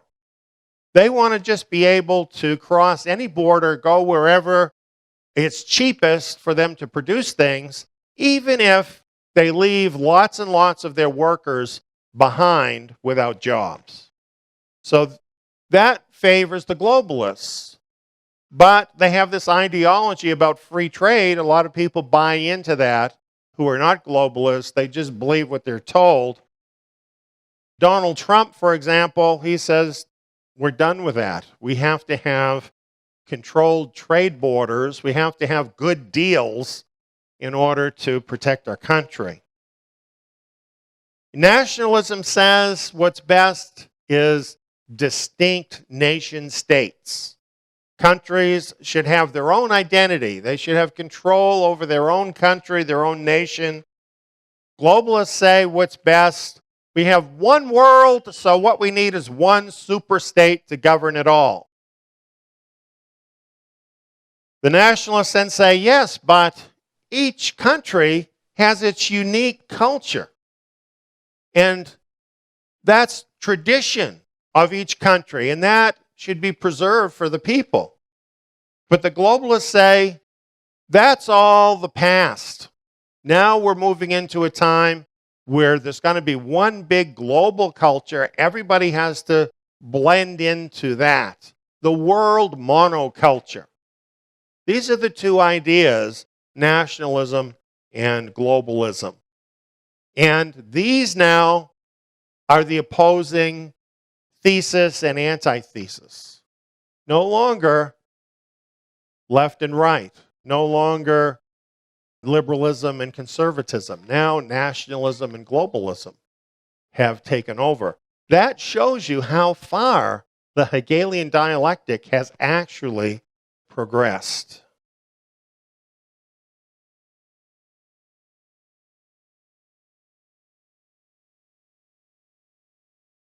We've had a lot of progress for the globalists in the things they want. Things like the EU, bringing all of Europe under one control that's not democratic. For instance, with the recent migrant crisis, individual countries are not able to make a choice for their country whether they want to have more migrants. Under the EU, they all just have to accept them. NAFTA, where in America, a lot of the industry has moved south into Mexico. All tariffs and so on have been removed, and a lot of jobs have moved south as well. And globalist trade deals, all kinds of globalist trade deals that have taken jobs away from the West, the United States, away from the EU, away from the UK, to other countries. And what happens here is the technology that has been developed in the West, the wealth that has been developed in the West, is simply taken without anybody paying for that, nobody paying anything to those countries for that, just taking it off to another country where it can be utilized for the globalists to make a lot more money. So they have used all of these things and many more in order to become even more wealthy. This, of course, has brought about this popular nationalist backlash, Brexit, Trump, and this whole wave now of nationalism. It's all because of these excesses of globalism. So what is going to happen now that there seems to be this rise of nationalism coming along? Well, here's what you can expect. The nationalists are going to become the villains. That's what's going to happen. And once again, the thesis develops the antithesis, and then the synthesis will come out of that. So how do we move things beyond nationalism to the goals of the globalists? That's what some of them are thinking. Here we can be sure they'll turn to people like David Rockefeller, who has said all we need is the right major crisis and the nations will accept the New World Order. You see, if they put on enough pressure on the world and they can blame it on the nationalists, the world will turn the other way. And it will turn the other way with a vengeance. So already, as soon as this happened, a narrative has started to come forth. For instance, we see this article, Britain turns its back on Europe. Those Brits are traitors, aren't they? Immoral. They've turned their back on Europe. Isn't that what that's telling you? Is that what they were doing, turning their back on Europe? I don't think so. But that's the message they want to send. And what they really are doing is looking for more freedom, more control over their lives. But that's not what you read in the papers. In the papers, they've turned their back on Europe. And then we had this section in this article, key developments from the Brexit vote. They're all bad. They're all bad, okay? They lose their prime minister, David Cameron. What a nice guy he is, too. Huh? There's likely to be another referendum in Scotland on whether they want to stay in the UK. So the UK is now going to break up because of this, we're told. Their money has already plunged to a 30-year low. That has happened. The stock market had huge sell-offs almost immediately from this Brexit vote. Banks have been affected. And the EU, unhappy with this vote, is saying, get out. And of course, we have other countries now that are thinking about following suit. And this too is seen as something bad that these evil Brits did by voting against staying in the EU.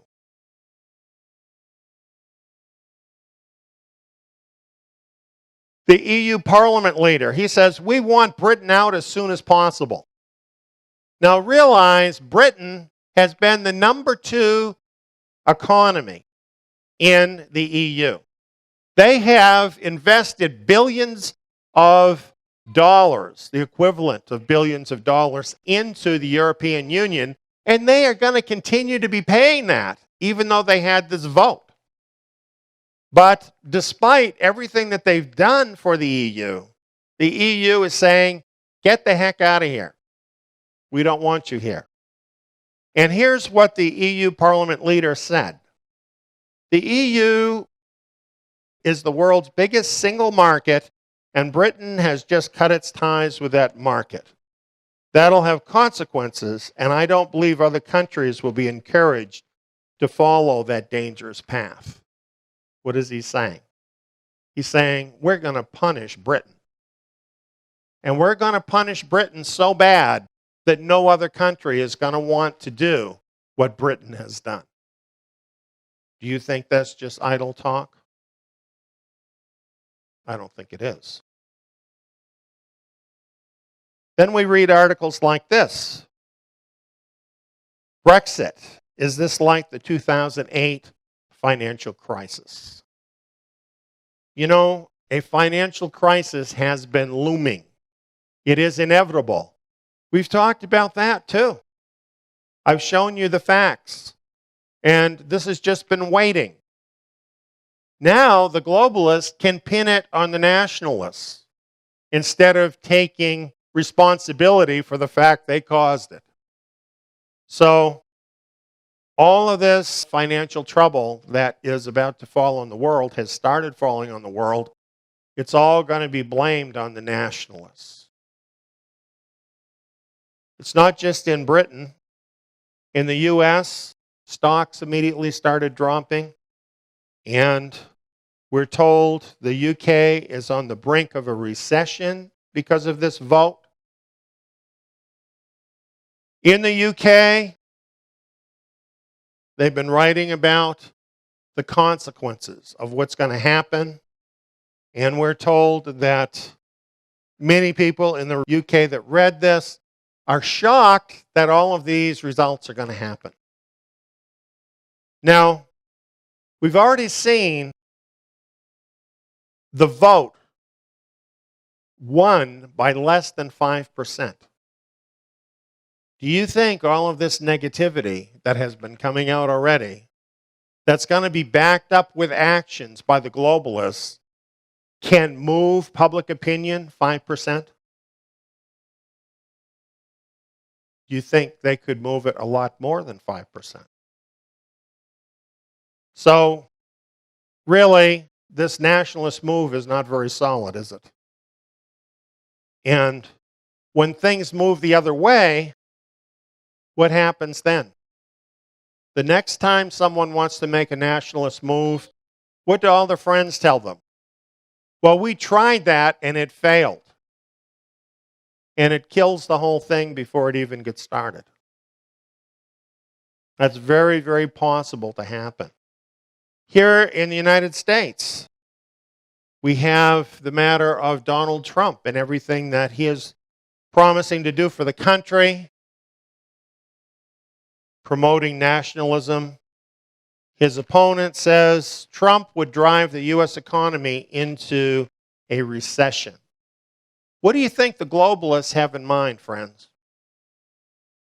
It's very possible what they're thinking is, if these nationalists don't back off, we're going to bring the world into a recession. That's very likely what you're going to see happen in order to put pressure on the people to conform to the globalist ideals. Now, while you're getting these scare tactics and threats, you're also getting something else. The New York Post, power to the people. Well, this is not celebrating the nationalist resurgence, even though it looks like it on the cover. It looks like that on the cover, so you pick up the magazine and read it.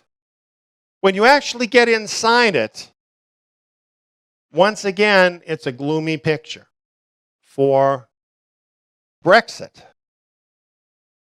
And what they're saying is, okay, you can avoid all of these bad consequences. What we could do here is reform globalism, reform the EU with something called reformed globalization. What you're looking at is the Hegelian dialectic, right? Globalism, they call it protectionism here. It's nationalism, right? They have changed it. It's protectionism. So, globalism, protectionism, and now the synthesis, reformed globalism. Gee, we didn't understand we were hurting all you people so bad. Let us just fix it and everything will be fine. Here's a good example, George Soros. Globalist billionaire. This is what he said. Admittedly, the EU is a flawed construction. They just figured that out now. Okay? You know, a week ago, George Soros would not say that about the EU, at least publicly. Now he's saying that. And then he says, after Brexit, all of us who believe in the values and principles that the EU is designed to uphold must band together to save it by thoroughly reconstructing it. We're going to fix all the bad stuff in the EU. That's what we're going to do. We're going to make it better. All those things that were bothering all you people, don't worry about that now. We're going to fix all those things. He says, I'm convinced that as the consequences of Brexit unfold in the weeks and months ahead, more and more people will join us. Is that not a veiled threat? He's saying, we're going to punish you for leaving the EU, and you're going to change your mind. You're going to think, like I think, that simply restructuring the EU is really what we need to do. That's what he's saying. I think that pretty well represents the mindset of the globalists. Now, you might think it's too late because they already had the Brexit vote. However, the same day or the next day, people came out, influential figures in the UK, saying, we need a second referendum. In fact, over 1 million people have already signed on for a second referendum. Where is that all going to go? Well, we don't know for sure, but I can tell you where it's not going to go. the world is not now going to swing back over to nationalism. You know, you have all these people celebrating that. They think that's what's going to happen. That's not what's going to happen. Because the nationalists are not the ones that control the world's wealth. They are not the ones that have the real power. It's the globalists that do. And they know how to use the carrot and the stick. They've been using it for a very long time. As you can see, they're already out there with their carrot, with their stick. They're beating on all the nationalists while they're holding out the carrot in front of them. You'll get that and we'll stop beating you if you just do what we tell you. That's where it's all going. And it's very predictable that this method is going to get the people back in line. How long will that take? Maybe not long, maybe longer than we might think. But either way, it will happen. They will get the world back in line with the globalist agenda. And if the nationalists aren't malleable enough, then it could be a painful time coming up for everybody. Just so the whole world will blame those nationalists and they'll change their mind about things and get back in line with the globalists. Because remember, all the nations of the world signed on to Agenda 2030 with the United Nations. They have already committed, including Britain, by the way. The fact they have backed out of the EU doesn't change the fact they have signed Agenda 2030, which gives the United Nations control over all the world's resources by 2030. In other words, a global government. That's not undone at all. And what about all the rest of the gains that globalists have made over the last decade or so? What about the social changes that have happened? Do the nationalists really even care about that? For instance, here in America, do you think Donald Trump is going to roll back same-sex marriage? How about abortion? Is he going to roll that back? I don't think so. See, a great deal that the globalists have accomplished already is pretty well set in stone at this point, and it's not going to be undone. So, the net effect of all of this is that it is actually moving the globalist agenda forward. There was bound to be pushback against the globalists. They knew that would happen at some point. You can be sure they were ready for that. And now that it's happened, they're going to deal with it. And when they get done with dealing with it, where are we going to be at? We're going to be at the place where the world is ready for global government. That's ahead of us. This has brought us closer to that goal. That battle can be fought, and then the world will be brought to that place of global government. We know from Scripture, global government is coming. The beast is rising out of the sea. Revelation 13 tells us he's given authority over every tribe, people, language, and nation. What is that? Global government. All who dwell on the earth will worship him. What is that? Global government. This is something that must happen, and really, we're getting closer than ever to that happening. But I want to remind you, this is the part I like. You know, the truth is, globalism cannot deal with the world's problems. It cannot do all the things it promises. It cannot do away with poverty. It cannot certainly do away with sickness or death. And what about nationalism? Well, in the name of nationalism, governments of the earth have murdered millions of their own people. You know, this is the history of nationalism. And what about wars? World War I, World War II, wasn't that all about nationalism? Nationalism is no answer to the world's problems either. The kingdom is the answer. The kingdom is the only answer. And after we get past globalism, this is what happens. The Son of Man comes with the clouds of heaven. He's given dominion, glory, and the kingdom that all the peoples, nations, and languages should serve him. He gets to say what the final answer actually is.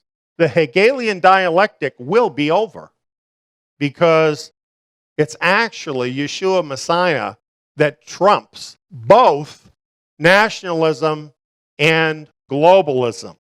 This is the future. So you know what? This is what we're signed up for here. And I have to tell you the truth. I have some sympathy for the nationalists. They're hurting, as we all are, from what the globalists have done. And the truth about them, though, is they don't know the real answer. Many of them would get on board with us if they really understood that nationalism is not the answer either. I think the better we understand what is really going on, and we see this for what this is really all about, that this is the movement of the Hegelian dialectic. It's the globalists moving society closer to globalism. If they can understand that as we can understand that, then we can realize throwing ourselves behind nationalism is not going to bring us to the place that any of us want to be. Where we're at right now, we have a golden opportunity right now because the world is so caught up with these issues, they really don't care a great deal about us. And it leaves us free. You know, it leaves us free to do the work of our Father. It leaves us free to put forth the truth about the kingdom. It leaves us free to fish out whoever will come and be saved from this crooked generation. So really, when I look at all of this, I see an opportunity here for us. And let's make the most of this opportunity. Friends, do everything you can, because when we get past this whole discussion in the world, when we finally get under the globalism that's coming, the world is going to turn into an absolute living hell. Now, we have lots of problems right now in the world, but what we're going to look at that time is beyond the imagination. It's going to be literally the worst time that has ever occurred in human history. And people are so going to need to know what the truth is when that happens. We have an opportunity to tell them about that now, to help them to respond now, to find the remnant now. It's not nationalism, it's not globalism, it's the kingdom. We need to let the world know that is the answer. The global economy is teetering. World affairs are in a shambles. Unprecedented changes are in the works. The biblical signs of the last days are indeed upon us, meaning that global disaster is imminent. Yet, escape is possible. That's what this Remnant Exodus seminar is all about. Escape. Explaining the threat. Exposing the lies. And pointing out the only way of escape from the impending doom. This Remnant Exodus seminar includes 7 power-packed video presentations each one about an hour to an hour and a half in length. These presentations are based on the scriptures, both Old Testament and New Testament, on current events, and on documented history. Each video builds on those before it. The Remnant Exodus seminar is designed to easily go through this information step by step with slides and illustrations to guide you each step of the way. Prepare for assumptions of the past to be challenged, giving you important new information to help guide your way. There are no gimmicks here, no manipulation, no lies. We know that your life is literally on the line. So documentation is provided for the facts in this presentation for you to check out for yourself. Consider all of the evidence, and then you be the judge. Here is a short outline of what's included in these videos. The first video is entitled Escape the Mark. The mark of the beast of Revelation is coming. You need to escape before that happens. Video 2 is entitled The War on Cash. We're quickly moving toward a cashless world. This will bring in the mark. Video number 3 is entitled No Rapture, No Escape. The pre-trib rapture is a fatally flawed doctrine based on assumptions that do not agree with the facts of history. Find out how the facts about the early believers change everything you may have been told. A pre-trib rapture does not offer a way of escape. I would add that the history that is presented in this particular video is absolutely eye-opening and an entirely different paradigm than what you have ever heard. Video number 4 is entitled The Great Judaic Schism. The influence of rabbinical Judaism on the world has been far-reaching, more far-reaching, in fact, than most of us realize. Revisiting the history of first-century Judaic sects is eye-opening for Jews, Christians, and Messianics, since all three groups are directly affected by this information. Video 5 is entitled The Christian Church Did Not Exist Before 135 AD. Yes, for hundreds of years, Christians have been told that the Christian church began at Pentecost, as allegedly reported in the book of Acts. Yet, based on easily proven facts, many Christian scholars know this is not true. The Christian church did not exist before 135 AD, a fact with huge ramifications when looking for a way of escape.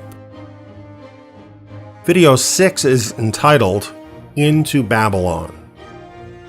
History clearly shows that both rabbinical Judaism and Christianity started on the path into Babylon in the 2nd century AD. This has set up people from both of these groups for disaster when Babylon the Great of Revelation 17 and 18 soon meets its end. Yes, this is a shocking claim. That's why you need to take in this seminar. The final video, video number 7, is entitled Remnant Exodus. The remnant is one of the most well-established teachings of Scripture, yet probably is also the most neglected. Here you will learn who the remnant are and how the remnant exodus offers the only way of escape. Perhaps most importantly, it will finally become clear how you can escape as part of this group. A seminar of this depth on any topic could normally cost you thousands. Yet, we are offering you the entire seminar from our website at absolutely no cost. All we ask is that you prayerfully, carefully, and systematically consider the entire seminar, and only after you have done that, make your judgment about it. In closing, realize that there are powerful enemies to the truths presented in this seminar. So we can't promise how long this free Remnant Exodus seminar will be here. We urge you to sign up for this Remnant Exodus seminar immediately while it is still available. That's what we've got. See you on the other side.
Tonight we want to talk about liberty. Liberty is something we all have. And it's something that is imparted to us from our Father in heaven. Yet sometimes we aren't able to fully enjoy our liberty because others want to steal it from us. And then it becomes a lot more difficult. It's wonderful to live in a land that acknowledges and honors liberty. I live in the United States of America.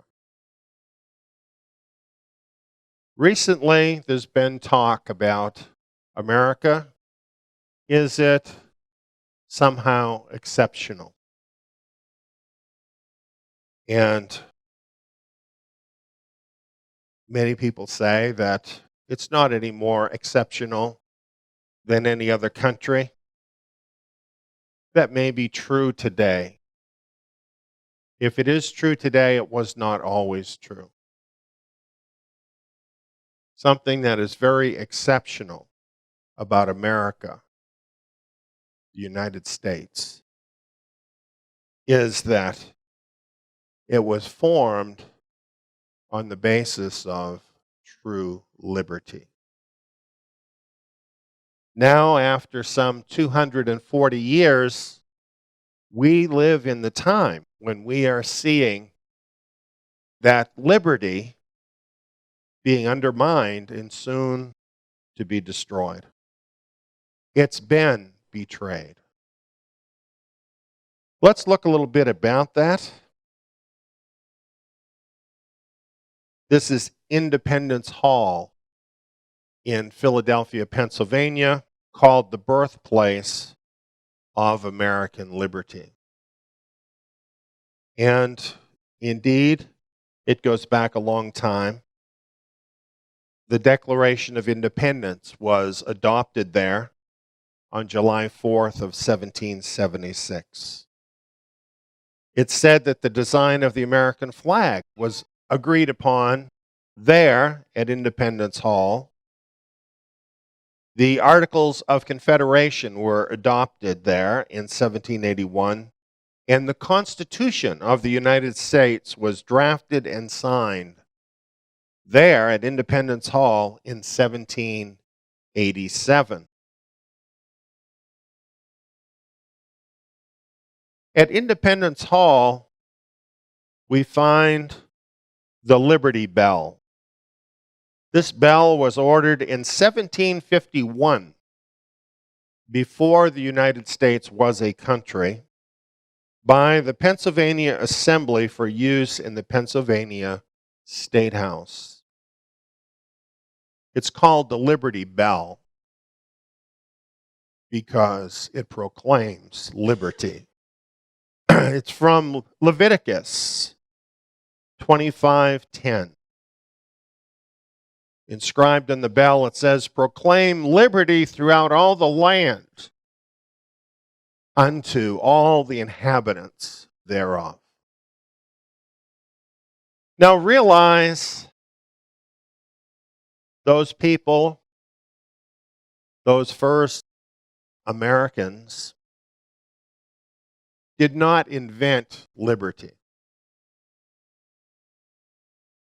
When they wrote the Declaration of Independence there in Independence Hall, and then when they followed that up with the Constitution of the United States, they were not inventing something new.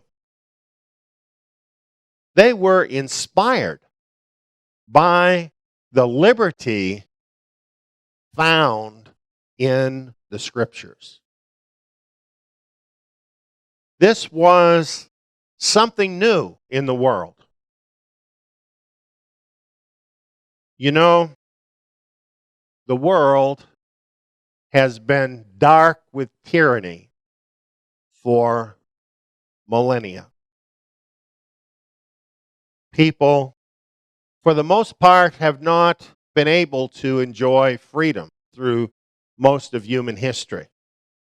So, this verse in Leviticus, proclaiming liberty for all the inhabitants, was a radical idea. And realize that idea was in the Scriptures almost 4,000 years ago. There was only one free people in the whole world. That was the people of Yahweh, the people of Israel. The rest of the world was dark with tyranny.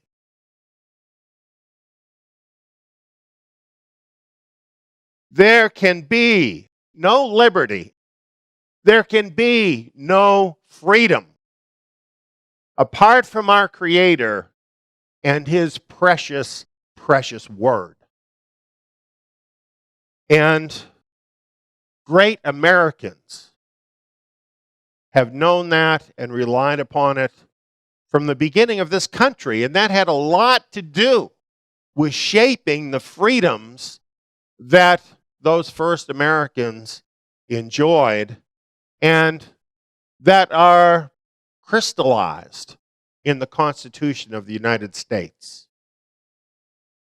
For instance, imagine this: the first Chief Justice of the United States Supreme Court.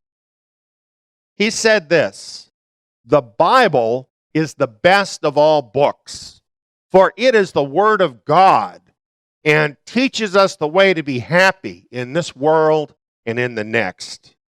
Continue, therefore, to read it and to regulate your life by its precepts." Can you imagine having a Chief Justice of the United States telling Americans to base their lives on the Bible? That idea seems so strange today, but it was not strange for the first Chief Justice of the United States Supreme Court. This is what the first Americans believed. Or how about Andrew Jackson, President of the United States? He said, "The Bible is the rock on which our republic rests." Are you starting to see what was unique about the United States of America? The freedom embodied in the Constitution of the United States comes directly from the pages of the Scriptures. How about James Madison, one of the framers of the Constitution? Listen to this.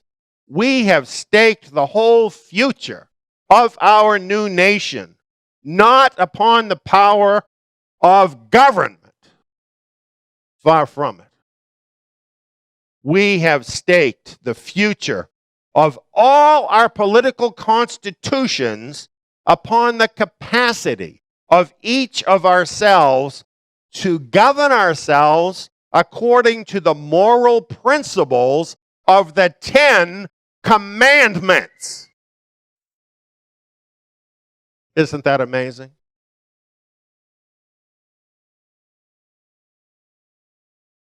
President Thomas Jefferson is quoted as saying this, as inscribed at the Jefferson Memorial. God, who gave us life, gave us liberty. Can the liberties of a nation be secure when we have removed a conviction that these liberties are the gift of God? Indeed, I tremble for my country when I reflect that God is just, that his justice cannot sleep forever. We have a legal doctrine in America that was used through part of the 20th century and is used today, called separation of church and state. And this legal doctrine has been put forth to say that the Bible and the teachings of the Bible are not involved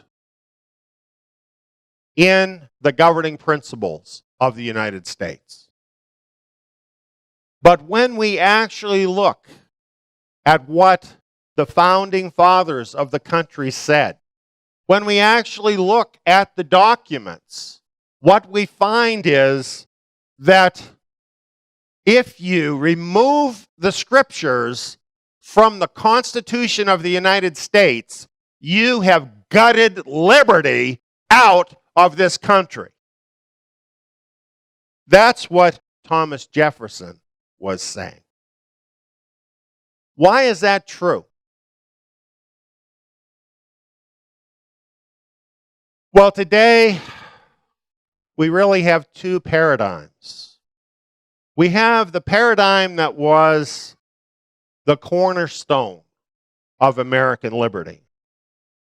It was the belief from the Scriptures that man is created in the image of his Creator, with the capacities and the abilities and the freedoms given to him by his Creator, called in the Constitution unalienable rights. Freedom. In that Constitution, it says that all men are created equal. And of course, the very word created tells you it's talking about a creator that has given us these rights. So according to the Constitution of the United States, a completely unique document among the family of mankind today. The rights that we enjoy, the freedom, the liberty embodied in the Constitution does not come from the Constitution. It does not come from the government. It comes from our Creator. And therefore, not even the government has a right to take that liberty from us. By contrast, in the 20th century, a new paradigm arose. It's the paradigm of evolution. According to that paradigm, man is really just another animal. Man does not have a creator. Man came about by chance. And we have advanced along the path of evolution through survival of the fittest. In other words, the fiercest, most ruthless creature is the one that survived. Yet somehow we arrived at this idea of having human rights. Now, those two ideas are really opposite ideas. If you're just an animal, like every other animal, how do you have some special rights? And I'm telling you, that's where this is going. Eventually, we're all going to think just like Buddhists who believe that a fly has just as much rights as a human being. That's what comes out of the idea of evolution. However, survival of the fittest implies that the elite have the right to rule because they are the most fit, they have the most power, they have the most resources, so therefore they should rule over the rest of us. That is the real message of evolution. That is the message of despotism, totalitarianism, that is at work in our world, that is trying to push out freedom, that is trying to take away liberty from the God-given rights of individuals, replace them with something called human rights, which are granted by the state and which can be taken away just as quickly. This is where we are at. This is the shell game that is being done right now to steal our God-given rights from us and to substitute it with something like the porridge that was given to Esau. I am not buying that.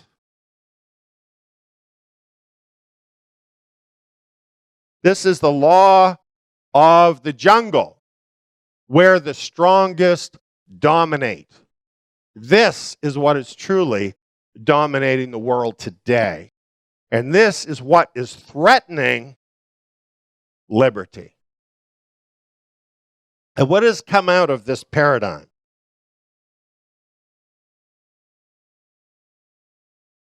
$50 million abortions since abortion was legalized by the Supreme Court of the United States. Survival of the fittest, right?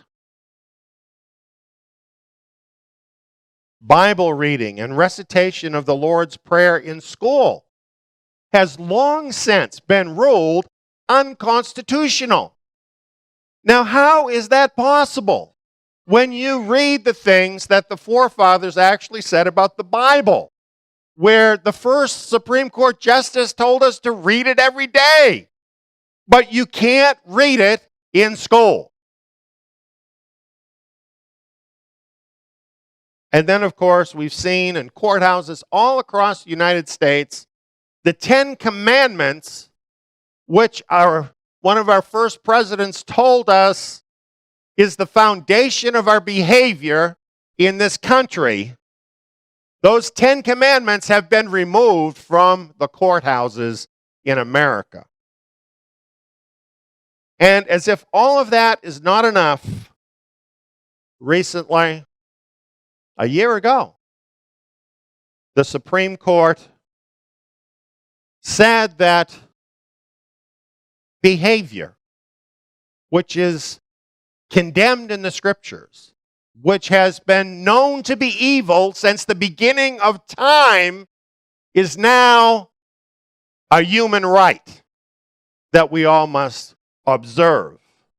So we are in a country where license to offend God is considered liberty, but it is not liberty, it is sin. With all of this having happened in this country, what is to become of liberty. Where there is no God, there can be no liberty. Where there are no scriptures, there can be no foundation for true liberty. So liberty is in danger very soon, being totally stamped out of this country. Well, you might say, that's not true because we're a democracy. But if you knew your American history, you would know that this country was not founded to be a democracy. It was founded to be a republic where certain things were held to be true by every person, things that could not be voted upon, like the Ten Commandments. But since around the middle of the 20th century, we have heard this more and more, that America is defending democracy in the world. And many of us have come to think that's a good thing. And to the extent that it protects freedom, it's better than totalitarianism. But Thomas Jefferson and the other founders specifically rejected democracy.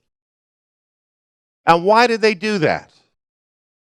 Thomas Jefferson said a democracy is nothing more than mob rule, where 51% of the people may take away the rights of the other 49%. You see, as the population sinks more and more into degradation and moral decay, democracy will drag the country down more and more toward chaos and misery. Now, this is not new. Plato actually talked about democracy. He said, dictatorship naturally arises out of democracy, and the most aggravated form of tyranny and slavery out of the most extreme liberty. A study of history will show you wherever democracy has been practiced, it has always sunk into totalitarianism. Every time.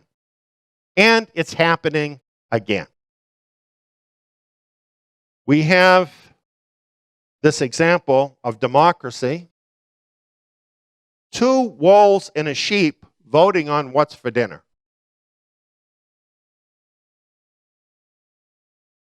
You know, it's funny, except as we see this come about in this country, it's not going to be funny for Bible believers. Without the Bible as the divine standard to govern society, right and wrong are decided by the majority. And you know, the scriptures tell us the majority are always wrong. So where can that lead us? We, friends, are really in trouble in America. And I bring this up talking to our global audience because the downfall of freedom in America is going to mean the downfall of freedom in all the rest of the world. And so this is deadly serious to us all. Now, lately, people have seen this coming. Not everybody, but some people have been awake to what is going on. And they have started to try to take action to preserve liberty. For example, the recent Brexit vote of Britain to exit the European Union. This was a move to try and retain more personal liberty in Britain.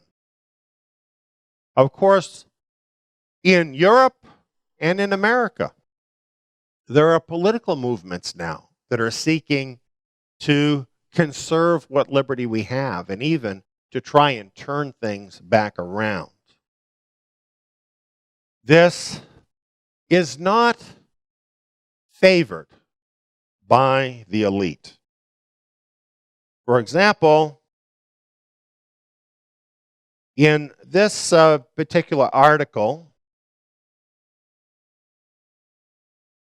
one of the elite, James Traub, has an article entitled, "It's Time for the Elites to Rise Up Against the Ignorant Masses." That's telling you what they really think about you, friends. You're just the ignorant masses. And he sees the solution to this move towards more liberty as the establishment political parties combining forces to keep out the nationalists. So there is a war right now between specifically Bible-believing people who believe in liberty that is rooted in the scriptures and the elite that see you as part of the ignorant masses that they want to control for their own benefit. They have resources. And trust me, they have an arsenal to fight against the light of liberty in the world. Now, I have a video about this, and I want to share it.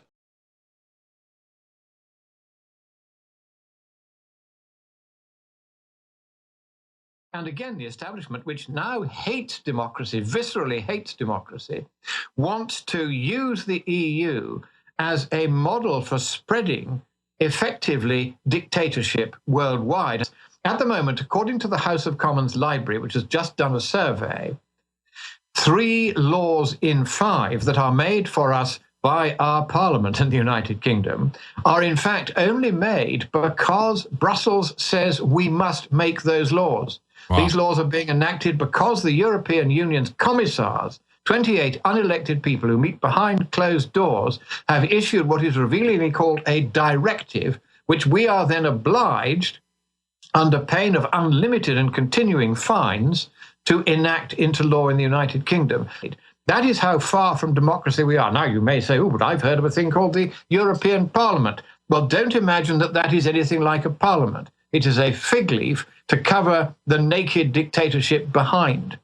And this parliament cannot even bring forward a bill. Can you imagine if the United States had set up a constitution whereby the Congress was not allowed in either house ever to bring forward any new legislation? Yet the Constitution of Europe is that the supreme law of Europe is proposed behind closed doors by the 28 commissars, is drafted behind closed doors by a committee called the Council of Ministers, which doesn't actually have any ministers on it. It's entirely bureaucrats. There's also a rather shadowy group called the Council of Permanent Representatives, another lot of bureaucrats that have their say.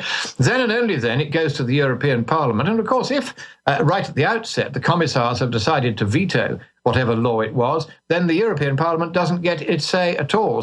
So this is an entirely anti-democratic constitution. In fact, it's very like the Soviet constitution on which it was modeled. And all that's happened is the Soviet constitution has moved westward, and we are now effectively the European Supreme Soviet. And it is dragging all of us down with exactly this kind of bureaucratic mishmash of controls and regulations run by people we can't elect and can't remove that you talk of in the transatlantic trade partnership system. And what is happening here is that people like Mr. Obama, who have realized that communism is no longer popular, but who want to build in perma-communism into whatever they do, have discovered that if they make international treaties, either bilateral or multilateral, it doesn't very much matter, under your constitution, those treaties have the force of supreme law in the United States. And they can't be repealed unilaterally as your own laws can. That's the difference. And what is more, all the powers that are transferred, whether it be to the Transatlantic Trade Partnership, whether it be to the European Stability Pact, the European Union, the World Bank, the World Law of the Sea Conference. It doesn't matter which of these entities it is. The UN is another one. There are a growing number of them, all of them very expensive. Not one of these supranational or global bodies has its governing council elected by us, the people of the states parties to the treaties that set those bodies up. So every time you transfer power from elected hands in the democracies to a global or supranational organization, you're transferring it from elected to unelected hands every time. So every time somebody says, oh, we've got a new wonderful treaty, you will know with a terrible certainty that another large piece of your democracy has been sliced away like a piece of salami. And this is the intention of the left now, is to govern entirely by dictatorship. And so far has it gone that, to give you an example, which is being mirrored in the transatlantic trade partnership, which is why I mention it to you in America too, is that the European Stability Pact, to which Britain doesn't belong because we're not part of the failing euro currency zone, but the regulations, that the treaty that sets up that pact creates a governing council which can, at will, whenever it likes, call upon any of the member states of that group, the European Stability Pact, for unlimited amounts of money. And what is more, the people who are on this governing council, who are of course elected by nobody, they're so unaccountable that even if they decided to take the money and run off with it and put it into their bank accounts in the Cayman Islands or Switzerland or Belgium, which is now becoming one of the biggest money laundering centers in the world, then the Stability Pact terms say that those people cannot be prosecuted and they cannot be sued in any civil court either. They are completely immune. They have absolute financial power over all the countries that belong to that treaty, absolute power. And even if they choose to exercise that power criminally, nobody can do anything to stop them.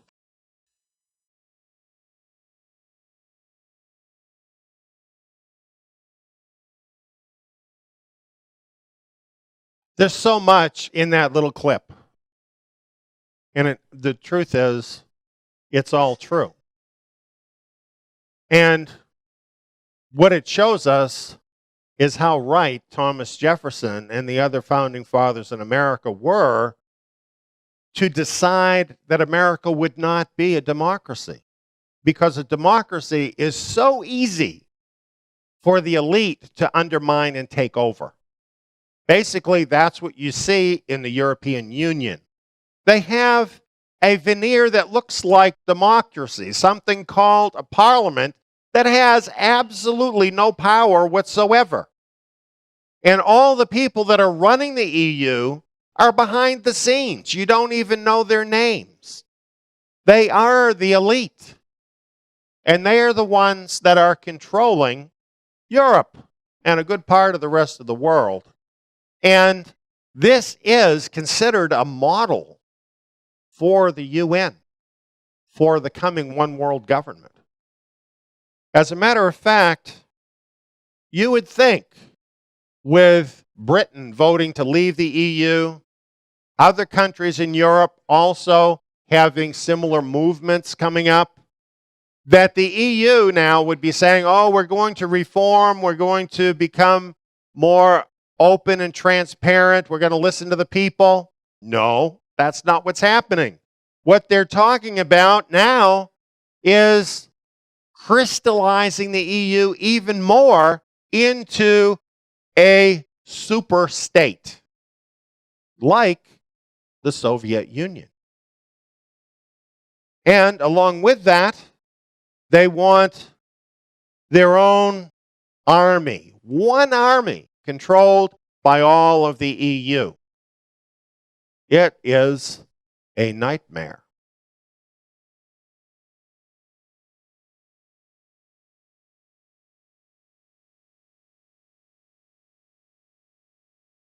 Lord Monckton mentioned about the power of international trade agreements.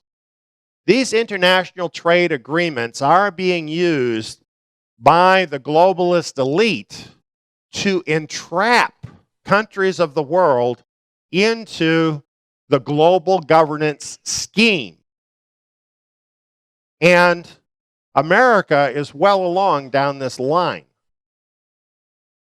One of the important things that Lord Monckton mentioned, which is true, is that all nations, including the United States, that enter into international treaties, those treaties then have a status above the law within the country.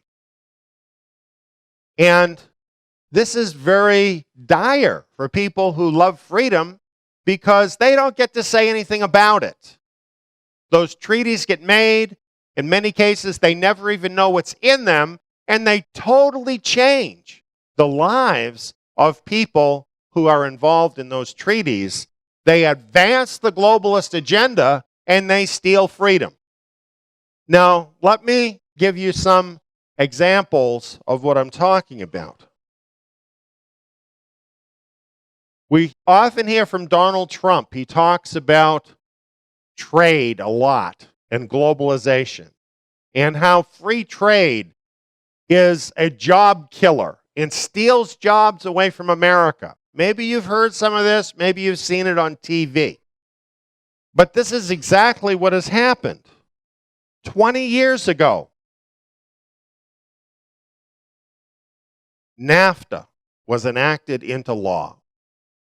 It is a trade agreement between the United States, Canada, and Mexico. And what has it led to in those 20 years? A staggering $188 billion trade deficit for the United States. The loss of at least 1 million jobs that have left the United States, most of which have gone to Mexico. So it has meant income inequality, displacement for many Americans, and of course, a huge amount of immigration from Mexico into America. Well, has this been good for the people of America? Whole manufacturing sectors in America have been shut down by NAFTA. However, we see the leaders of these countries continuing to push NAFTA. For instance, just recently, the Mexican president urged North American integration. That was his response to the British exiting the EU.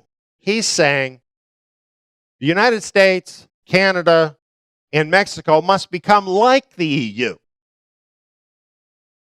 This, of course, has been a globalist plan for some time. This is called the North American Union. You know, it used to be, when people would talk about this, that they would be called conspiracy theorists. Now, it's right in Yahoo News, coming from the lips of the president of Mexico. Recently, the presidents of the three countries met in Canada.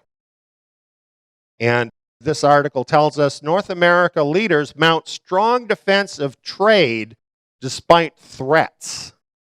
The threats it's talking about are the threat that Donald Trump might try to reverse NAFTA. And the important thing here,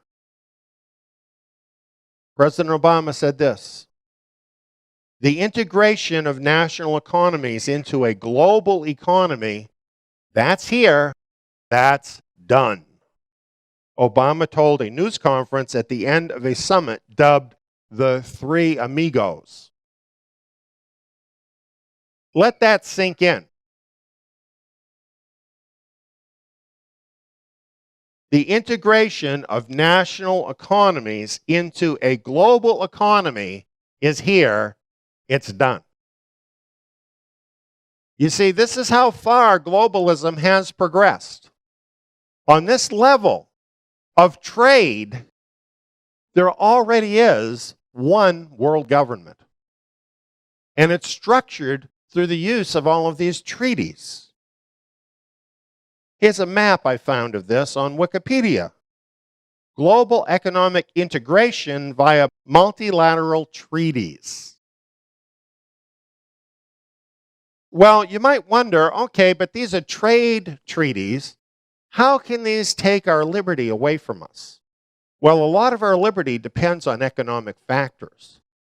So that's one reason. But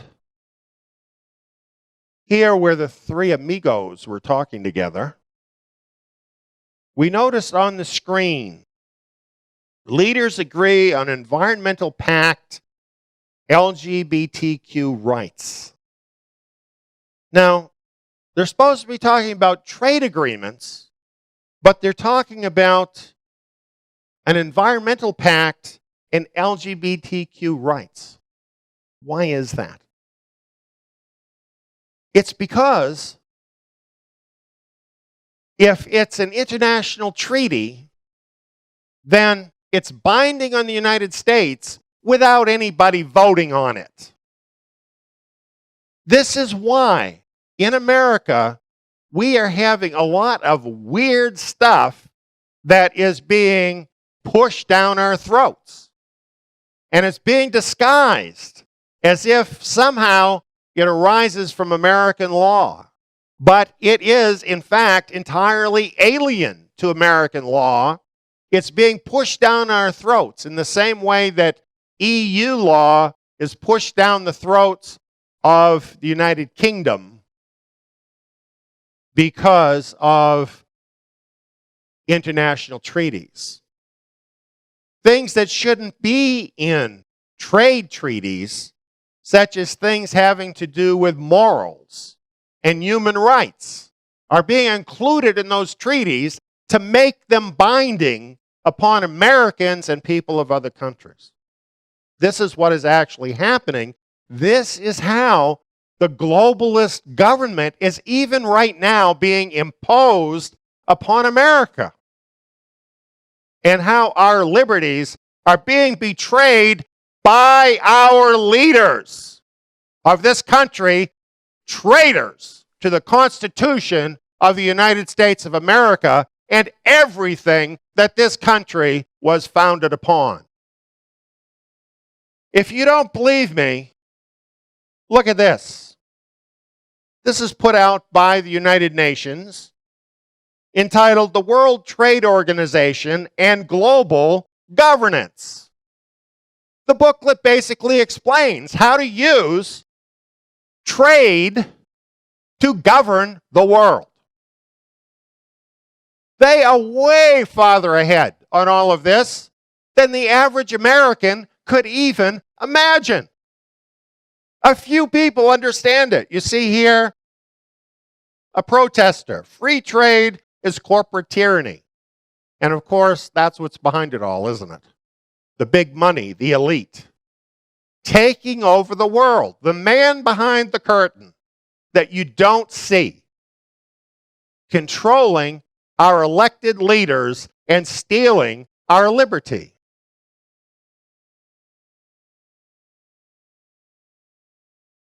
Here's a new organization, relatively new, GIFTA.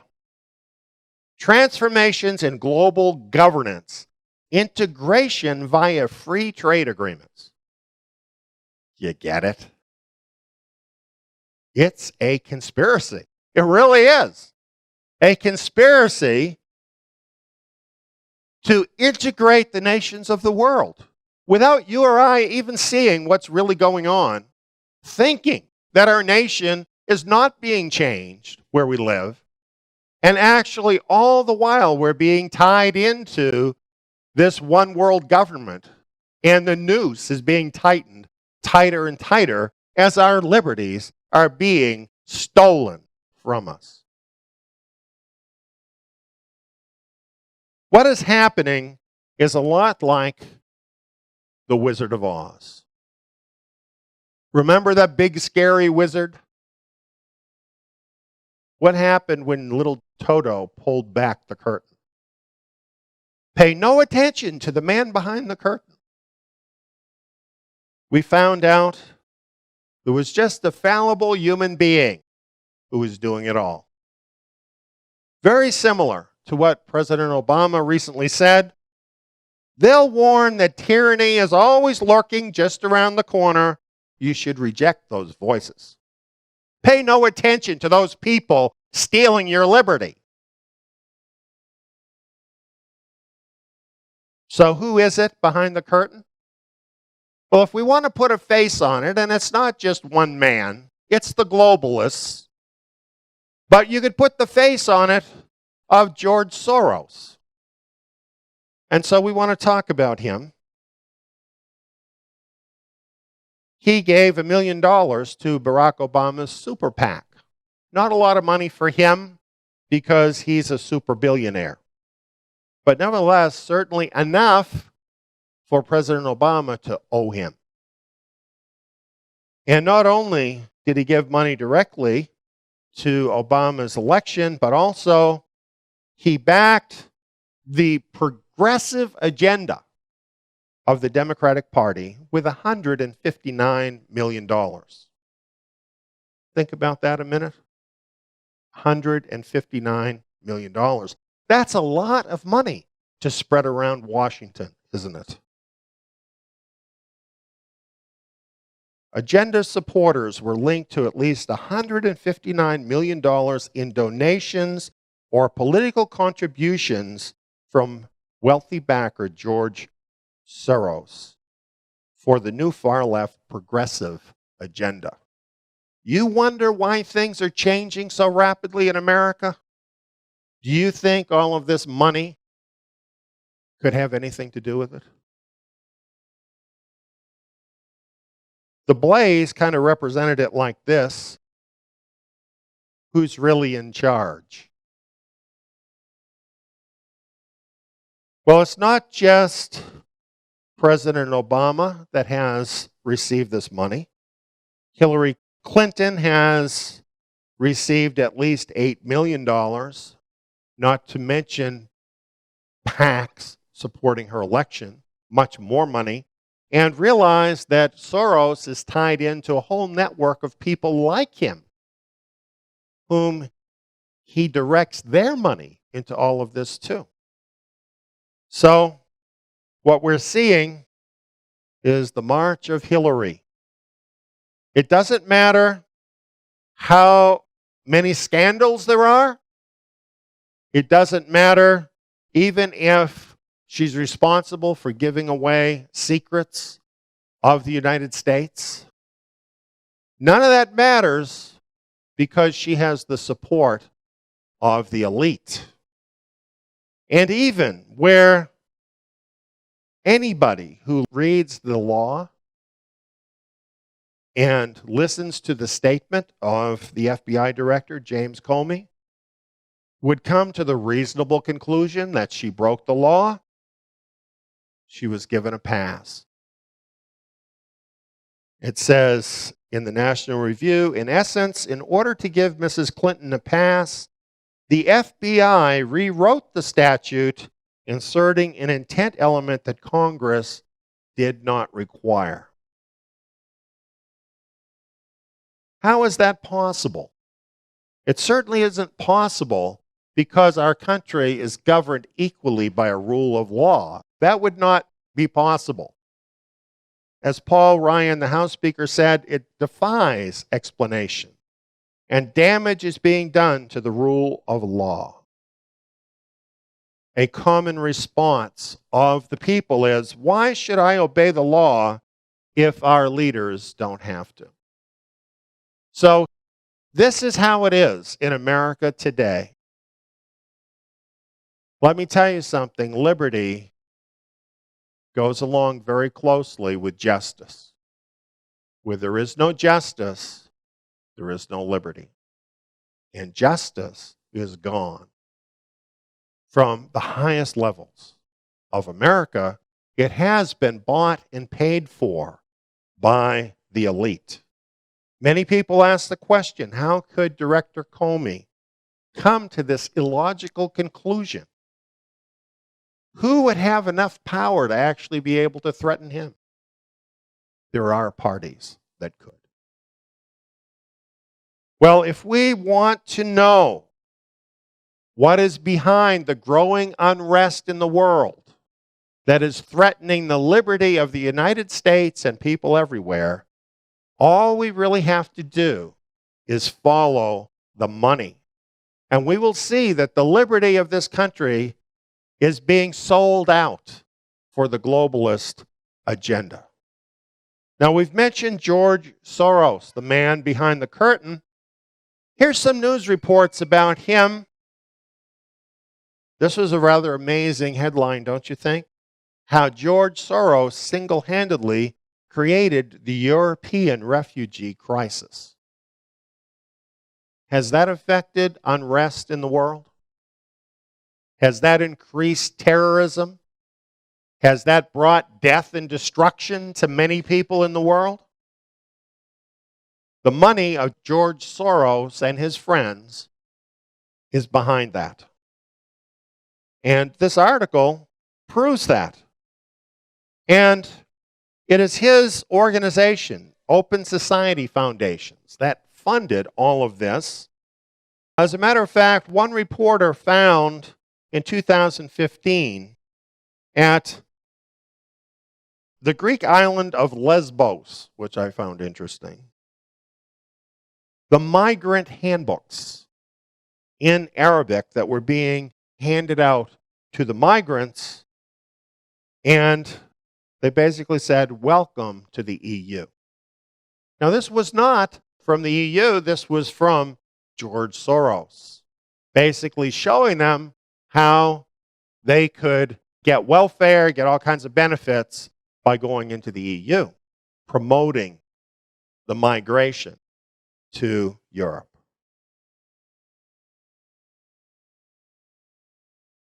Here's some more that article says. George Soros is almost certainly a catalyst for much of the geopolitical turmoil now occurring. He is intent on destroying national borders and creating a global governance structure with unlimited powers. Do you wonder why we have an open border on our southern border in America, even though terrorism is a major threat and concern? Do you think the fact that that's what George Soros wants could have anything to do with that? Soros sees himself as a missionary carrying out the globalist agenda. He uses his vast political connections to influence government policy and create crisis, both economic and social, to further this agenda. Basically, what happens with George Soros is he bets on the failure of not only companies, but also countries. And then he makes it happen. And then he gets super wealthy from it. So he is a parasite on the world. And he's spreading chaos around the world, getting rich on it, and stealing the liberty of the people and pushing the globalist agenda. Soros funded opposition groups during the so-called Arab Spring revolutions. Do you think people eking out a living in the countries of the Middle East could afford to travel into the big city centers and have demonstrations and challenge the government? Do you think that just happened by itself?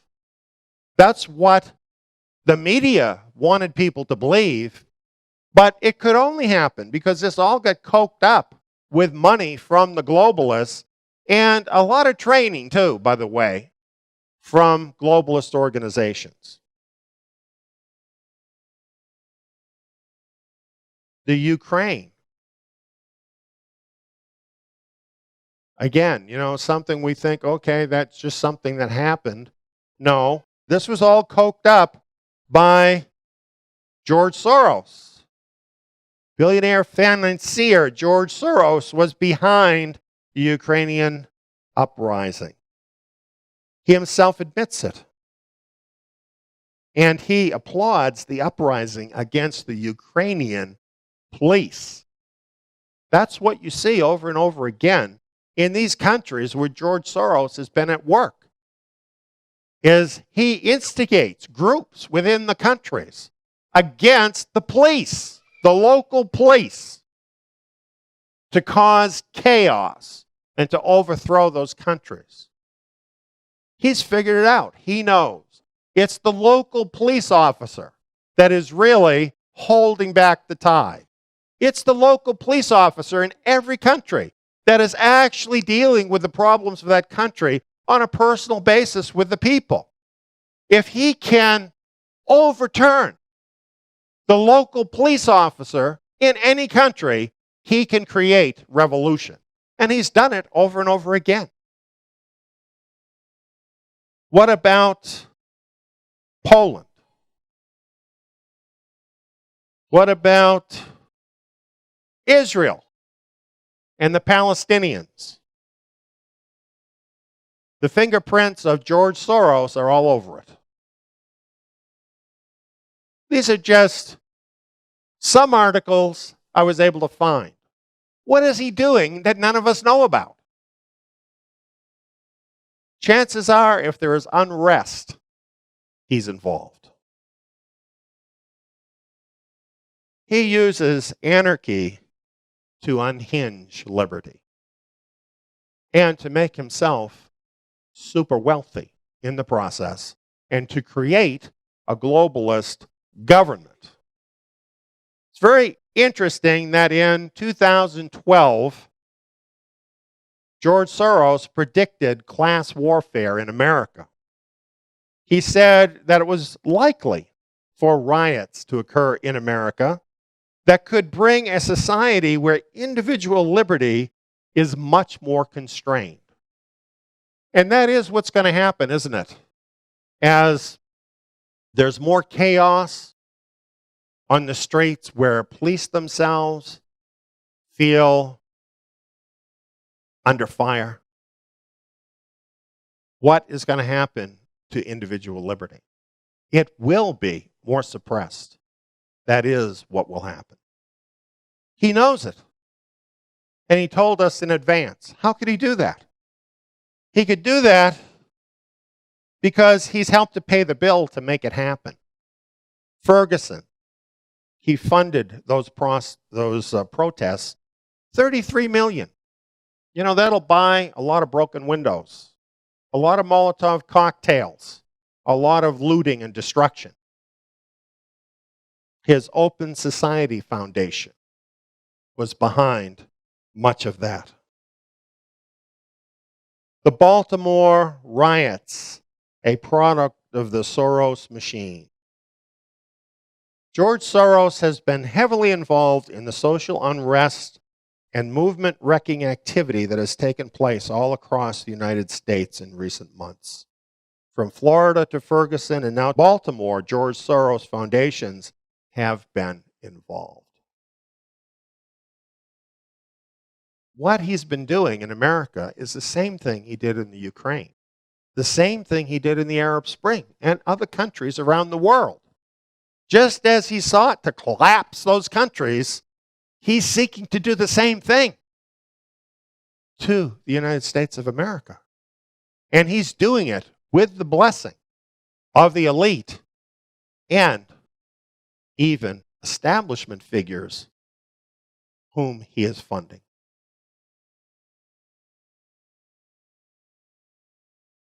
Political magazine reported major donors consider funding Black Lives Matter. All of this was stoked up by George Soros. A meeting of super wealthy elites with leaders of the Black Lives Matter group. This happened last year in 2015. And they formed a club. These people, these wealthy people, they formed a club.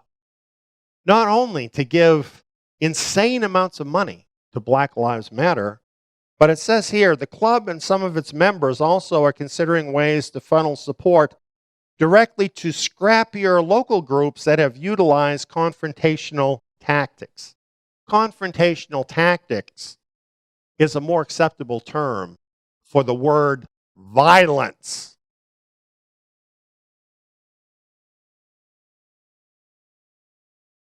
Here's another one. Black Lives Matter, Ferguson activists were paid with Soros money to protest. So here we are, months later. Exactly when the country is outraged over the lack of justice and liberty in the case of Hillary Clinton. Thinking about that, thinking about what it means, we have this happen. The Black Power shooter shooting 12 police officers in Dallas, 5 of them killed. We're seeing attacks on police officers all over the country, following the pattern as to what has happened with George Soros and the globalists in other countries where countries have been taken down. Just recently, this is the front page of the Drudge Report. It looks like war, doesn't it?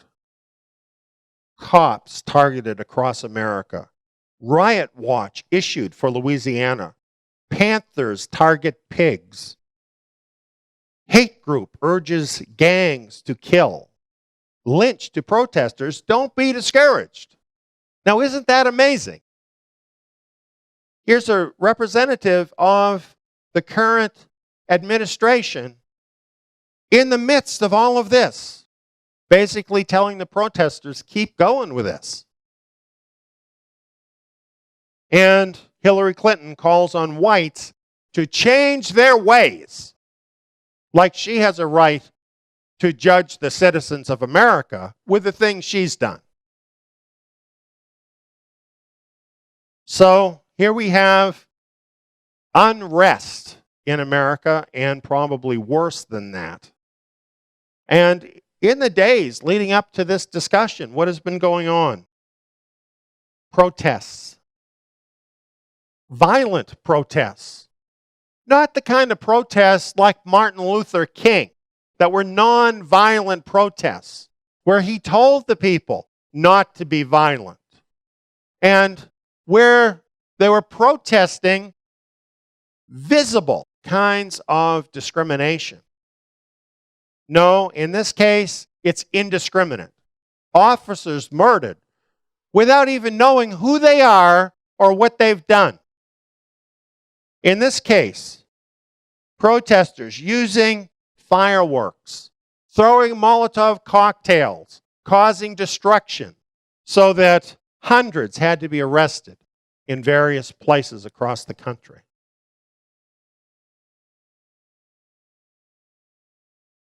Let's not blame them. They're being used. They're being coked up. They're being lied to. And they only represent a small part of their community. Let's look at who's really causing this. These are the people we should be concerned with. George Soros and the elite who are cooking all of this up to steal the liberty away from the United States of America. I put together a little video about some of these events, which I want to share. To use that in this type of situation. Again, you'll have to ask the Dallas Police Department about that. But do you see that kind of remaking any of the guidelines for that type Dynamic situations in the one that you saw in Dallas are creative, and they have to be dealt with in a creative way. What was your message to your... I can't hear you. What was your message to your officers this morning? That's between myself and my officers. There's a vigil coming up this Sunday at San Jacinto Plaza. Does the department have any special plans on? I'm not revealing that information. Are you aware of the vigil Yes, at San we Jacinto are. Plaza? What do you have to say to people who will be protesting out there on Sunday, Black Lives Matter people? What do you have to say to them? Black Lives Matter, as far as I'm concerned, is a radical hate group. And for that purpose alone, I think the leadership of this country needs to look a little bit harder at that particular group. The consequences of what we saw in Dallas is due to their efforts. Any other question? Join us right now, somebody we call on at times like this, Milwaukee County Sheriff David Clark. Good morning to you, Sheriff. Morning. What are the emotions that you feel waking up this morning, and where are we at in society? Are we experiencing a war on cops? Yeah, thanks. I said that now going on almost 2 years ago that war had been declared on the American police officer. Probably said it on your program after the two of New York's finest were gunned down in their cruiser by an individual who claimed to be making amends for Mike Brown in Ferguson, Missouri. Some people thought that was a little over the top, and I said war had been declared. War had been declared, but the American police officer knows it has. This is just another ugly chapter in that war. David, you're obviously looking at, as the sheriff of Milwaukee County, you're looking at these types of situations, a coordinated attack, clearly. Waiting on some sort of mass gathering, coordinated, waiting on a mass gathering of individuals, waiting to gun down police. How can you prepare for something like that? And do you think that we're going to see more of these types of attacks? Well, I would hope not, but you can't prepare for an ambush like that. We've seen law enforcement officers ambush. One happened not too long ago in Houston. We was just filling up his cruiser with gasoline, and then, like I said, the ones in NYPD. Those aren't the only three, but you can't prepare for that ambush. I mean, we understand the dangers inherent in this sort of work, but when somebody's going to set you up to ambush you, there's really not much you can do. Let me ask you this. What does it say, though, given the fact that one of the fellow who was cornered and shot himself rather than be taken alive said the end is coming and he's going to try to hurt as many cops as he possibly can? I don't know what to say to some stupid comment like that. He probably did society a benefit by ending it the way that he did. But going back to President Obama, it's kind of interesting that he said the facts aren't in. He usually is popping off at the mouth before he's been briefed or before he knows any of the facts. Like he did yesterday without any foundation. He talked about racism and disparate treatment and people of color, all this nonsense. Like I said, he's armed with powerful words, and he uses those words irresponsibly. It fuels this sort of anger toward the American police officer, and I wish he'd knock it off. Yesterday, what we got from President Obama was, and this is, there's some aspects, this is the right thing to do. He said, my thoughts and prayers are with the families of the two people who were caught in those tragic situations in Louisiana and Minnesota. But he says nothing today. He's waiting for facts to emerge. He says nothing about condolences, and he won't visit or call any of those families either. Yeah. What happened last night was the worst attack on law enforcement since September 11. Yeah. The people of Dallas should not feel guilty about it. It could have happened anyplace else in America. Police officers in this country feel they have a target on their back. And they felt that way for over a year now. Police officers Ramos and Liu, who were assassinated on purpose. In New York City, yeah. Yeah. And this man made his motives clear. He was killing them. I'm just reading from the police commissioner. He wanted to kill officers. And he expressed killing white people. He expressed killing white officers. He expressed anger for Black Lives Matter. None of that makes sense, said Chief Brown.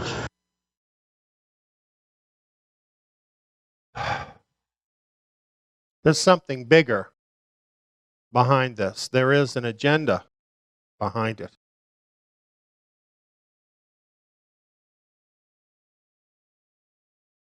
Here's something I added to my slides just before this presentation tonight from the Dallas Morning News.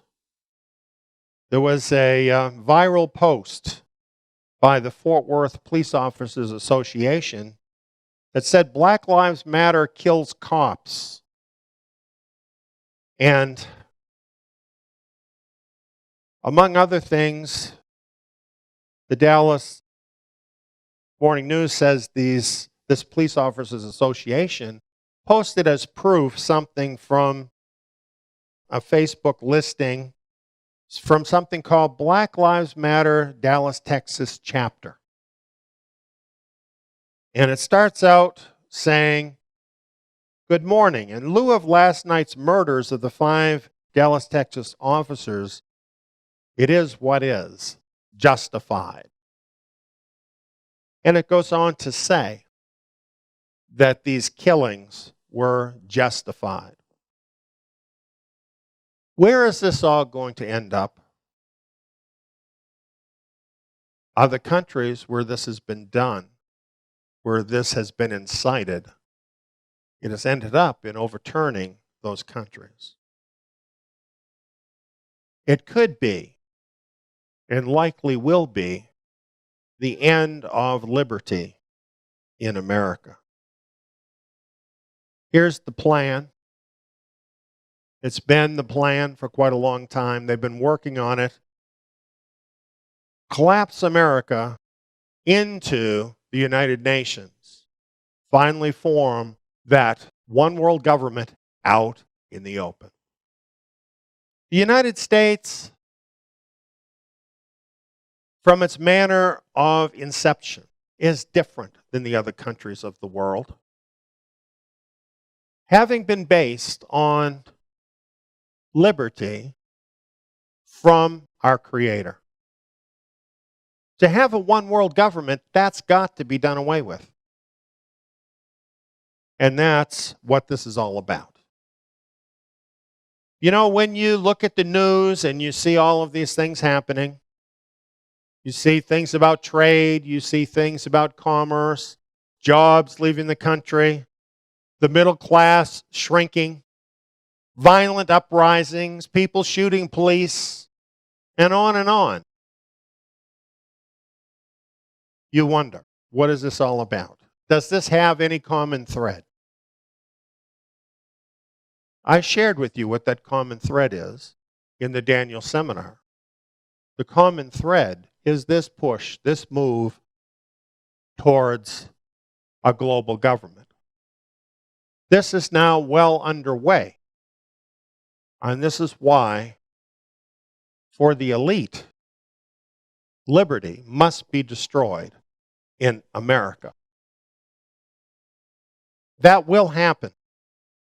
I wish I could tell you that at this point in time, we could turn this around. Because it's heartbreaking to see these things happening. You know, just to see what happened with those officers who were shot in Dallas. Read the reports of their families. Read the reports of all the people that they helped who are heartbroken over this. Seeing all of this chaos across the country that's going to get worse and worse.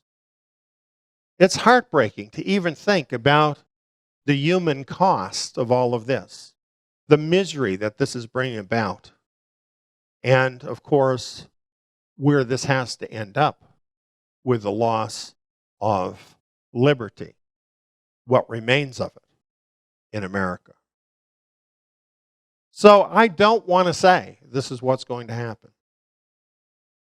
I also know that there are many good people in America, fine people, God-fearing people, and we all need to pray for them. But the truth is, there are not enough. There are too many ignorant people in America who don't know their history, who haven't taken time to know what the truth is, who can easily be pawns of the elite and the push to globalism. We know what the times are from the scriptures. We know this is the final generation. And so we know from Bible prophecy that the plan is going to succeed.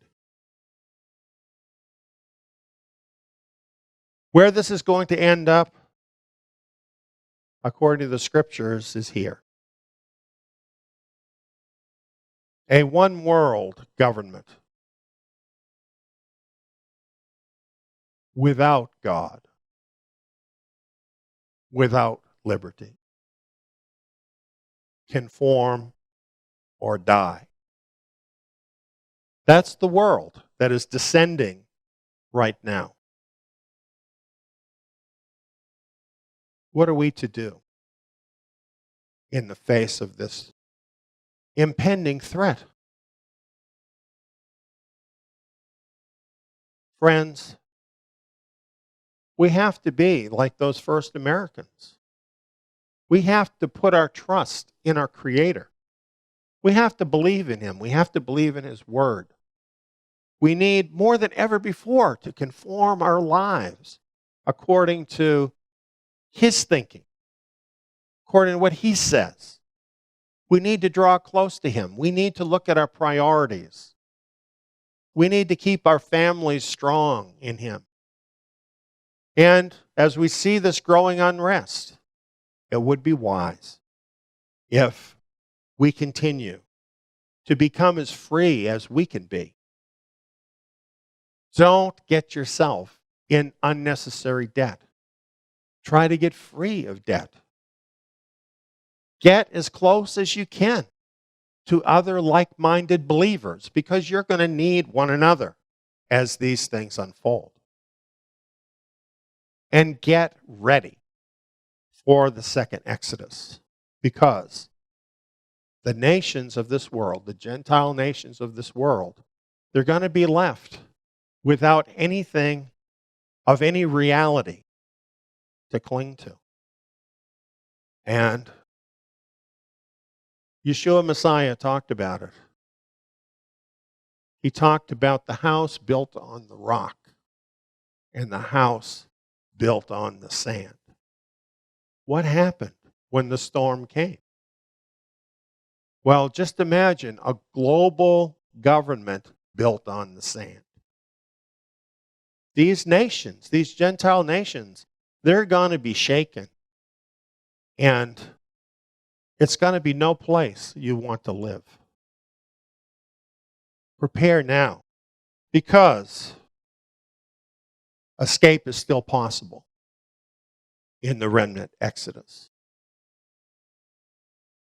Our Father has promised us He will make a place of safety for His people.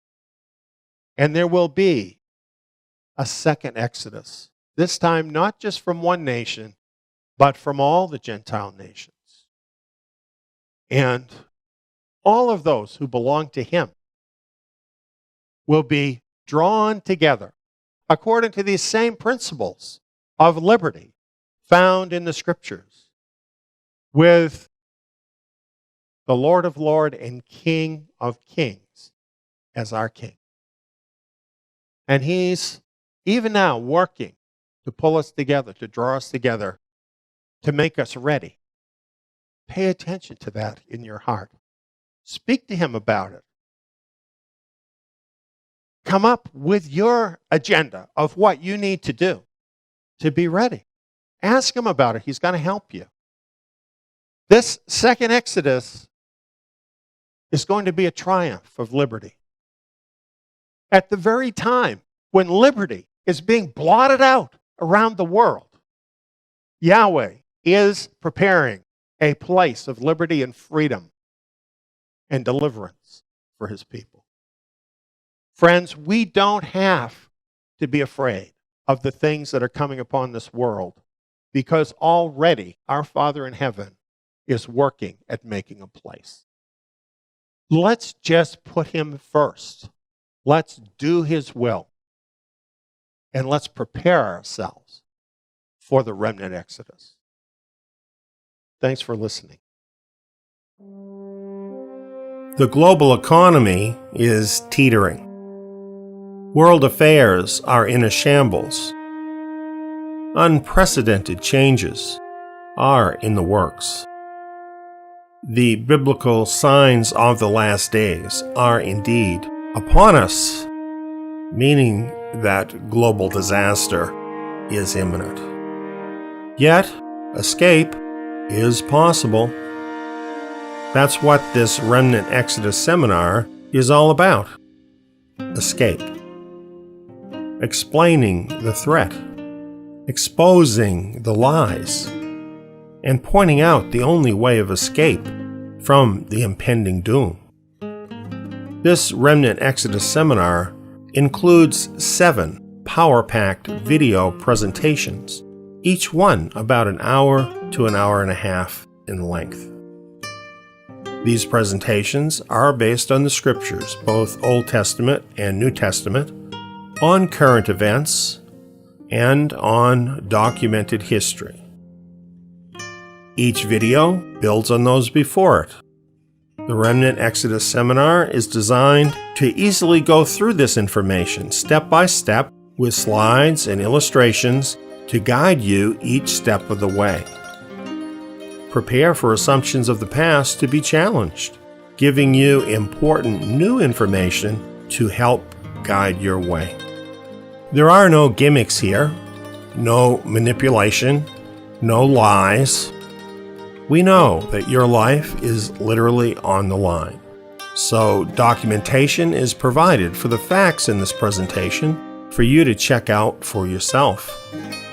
Consider all of the evidence, and then you be the judge. Here is a short outline of what's included in these videos. The first video is entitled Escape the Mark. The mark of the beast of Revelation is coming. You need to escape before that happens.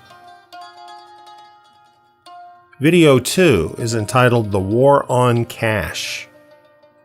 We're quickly moving toward a cashless world.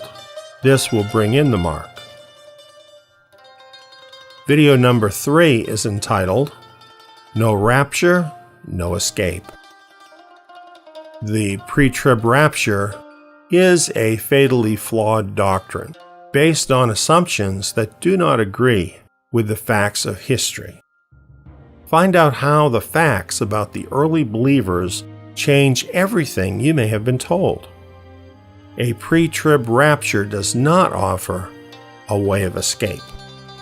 I would add that the history that is presented in this particular video is absolutely eye-opening and an entirely different paradigm than what you have ever heard. Video number 4 is entitled The Great Judaic Schism. The influence of rabbinical Judaism on the world has been far-reaching, more far-reaching, in fact, than most of us realize. Revisiting the history of first-century Judaic sects is eye-opening for Jews, Christians, and Messianics, since all 3 groups are directly affected by this information.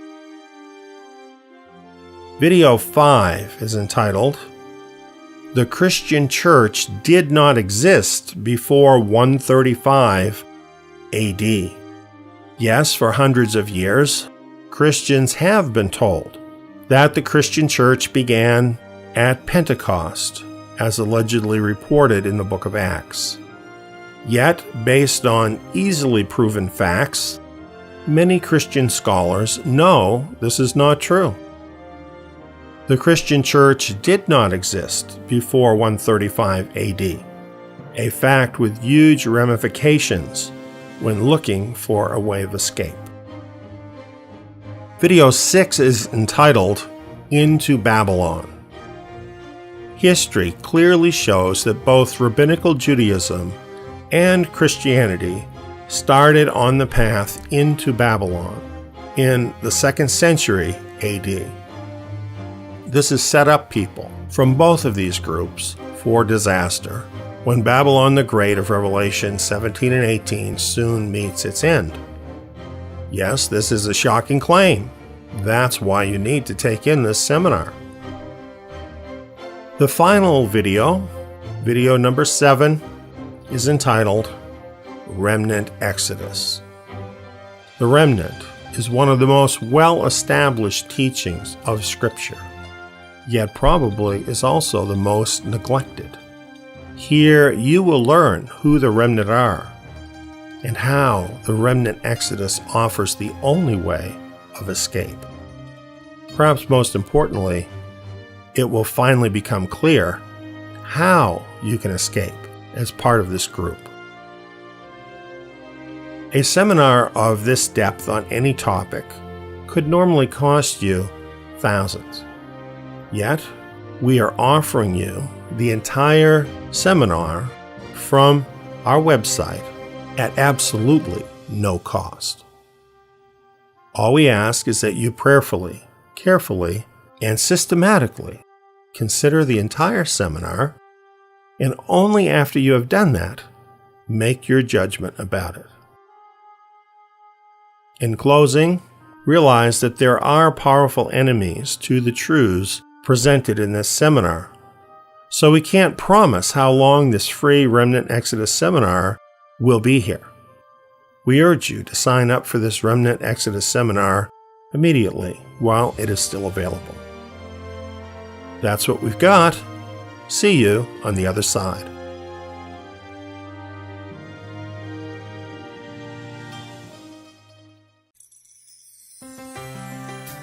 Isn't the world around us going insane?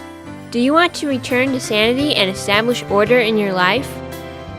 Return to the sturdy foundation that Yahweh established in the beginning. Torah is the foundation. It is Yah's standard of righteousness that He established in the beginning. In the Torah, the first 5 books of Moses, we are introduced to our Creator. We learn who He is and what His name is and what it means. His moral standard, His ways as a person, how He interacts with His people, and what He wants from us. Join Eliyahu ben David in this rich verse-by-verse study of the Torah and bring sanity back to your life. If you would like to listen to these vital programs, you can hear them for free on our radio station at tsiyon.org or download the Zion Road radio app and listen on your mobile device. You can also find our station on the TuneIn radio app for iOS and Android devices. Or become a Torah Club member at zion.net, that is tsiyon.net, for only $12 a month, and gain full access to the Eliyahu ben David Bet Midrash program archives in MP3 format. Join us this Sabbath for the Eliyahu ben David Bet Midrash and bring order back to your life. When you call upon the name of Yahweh, you'll be saved. Call upon His holy name in the last days. Upon the name of Yahweh, you'll be saved. Father will hear your cry and answer you from on high. When you call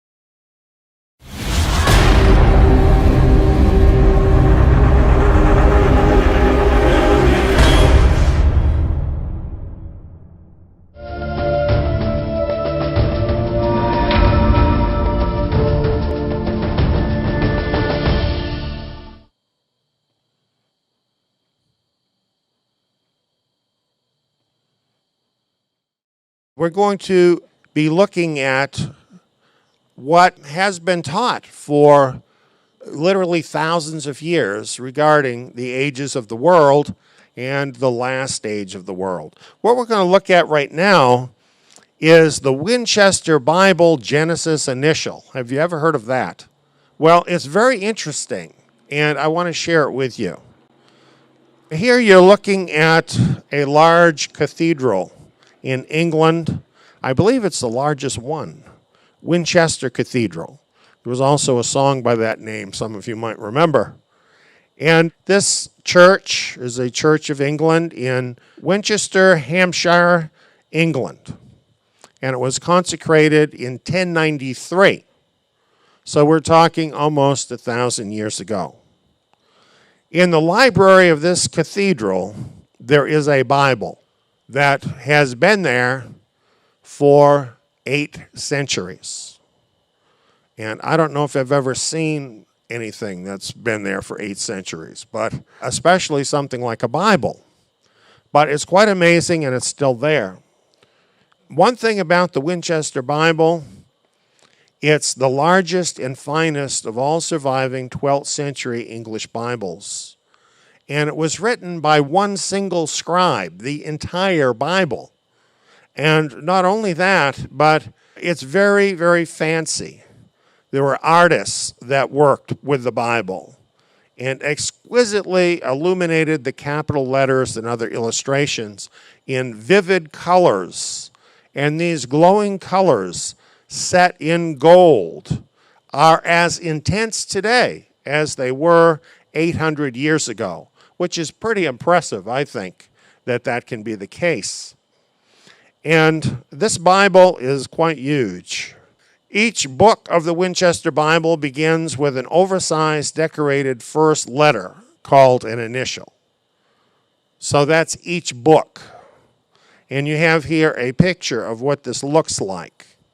The initial prefacing the Winchester Bible's book of Genesis is the most impressive of all of the initials in the Bible, and it is very complex.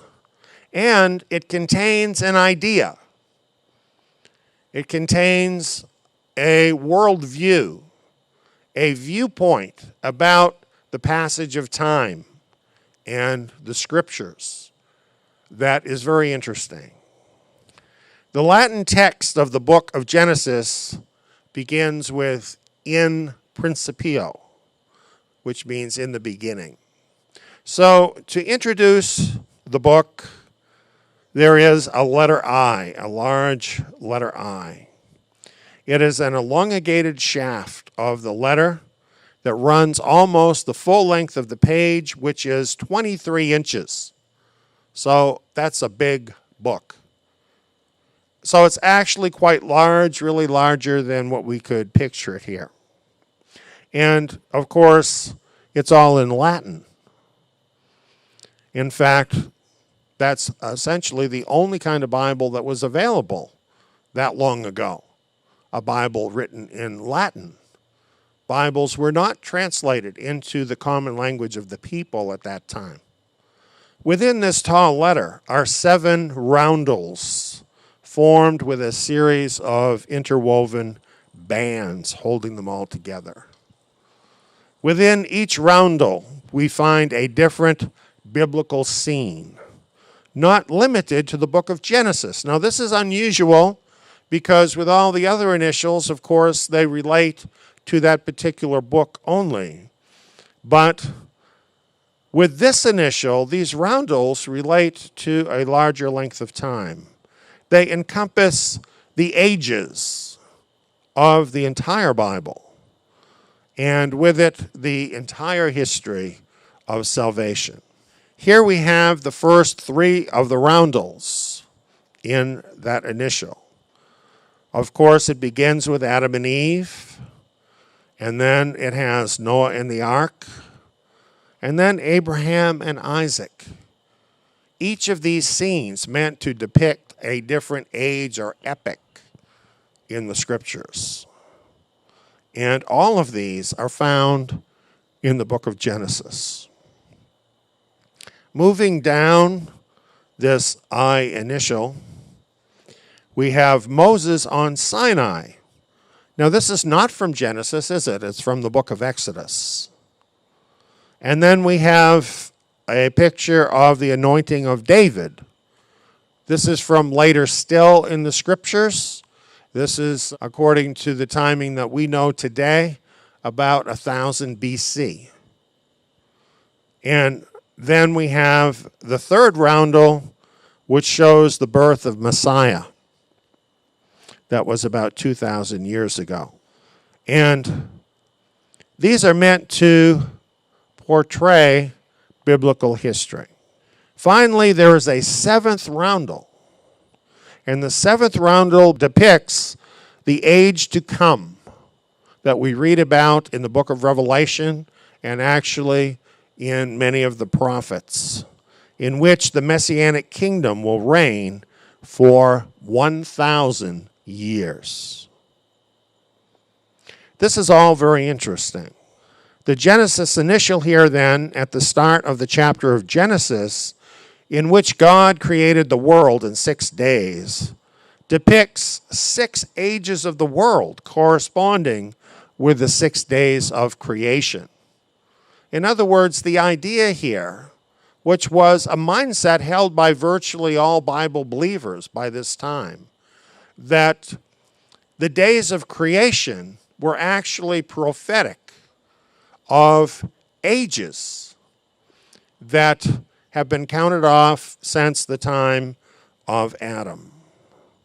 And then the 7th day of creation is the great Sabbath day, and it's illustrated here as corresponding with the millennial reign of the Messiah, a great 1,000-year Sabbath rest for the world.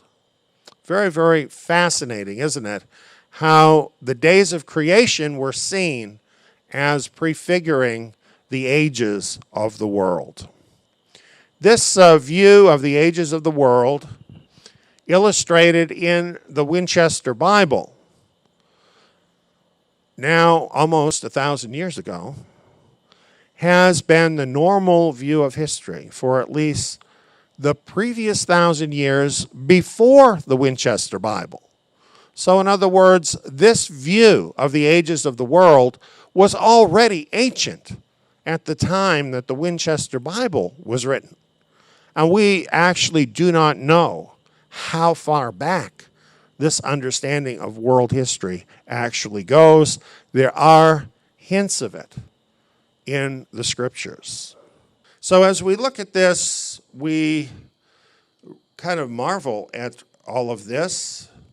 And what about this idea that the ages of the world amount to 6,000 years with one last age, the Sabbath age, the Messianic age of 1,000 years?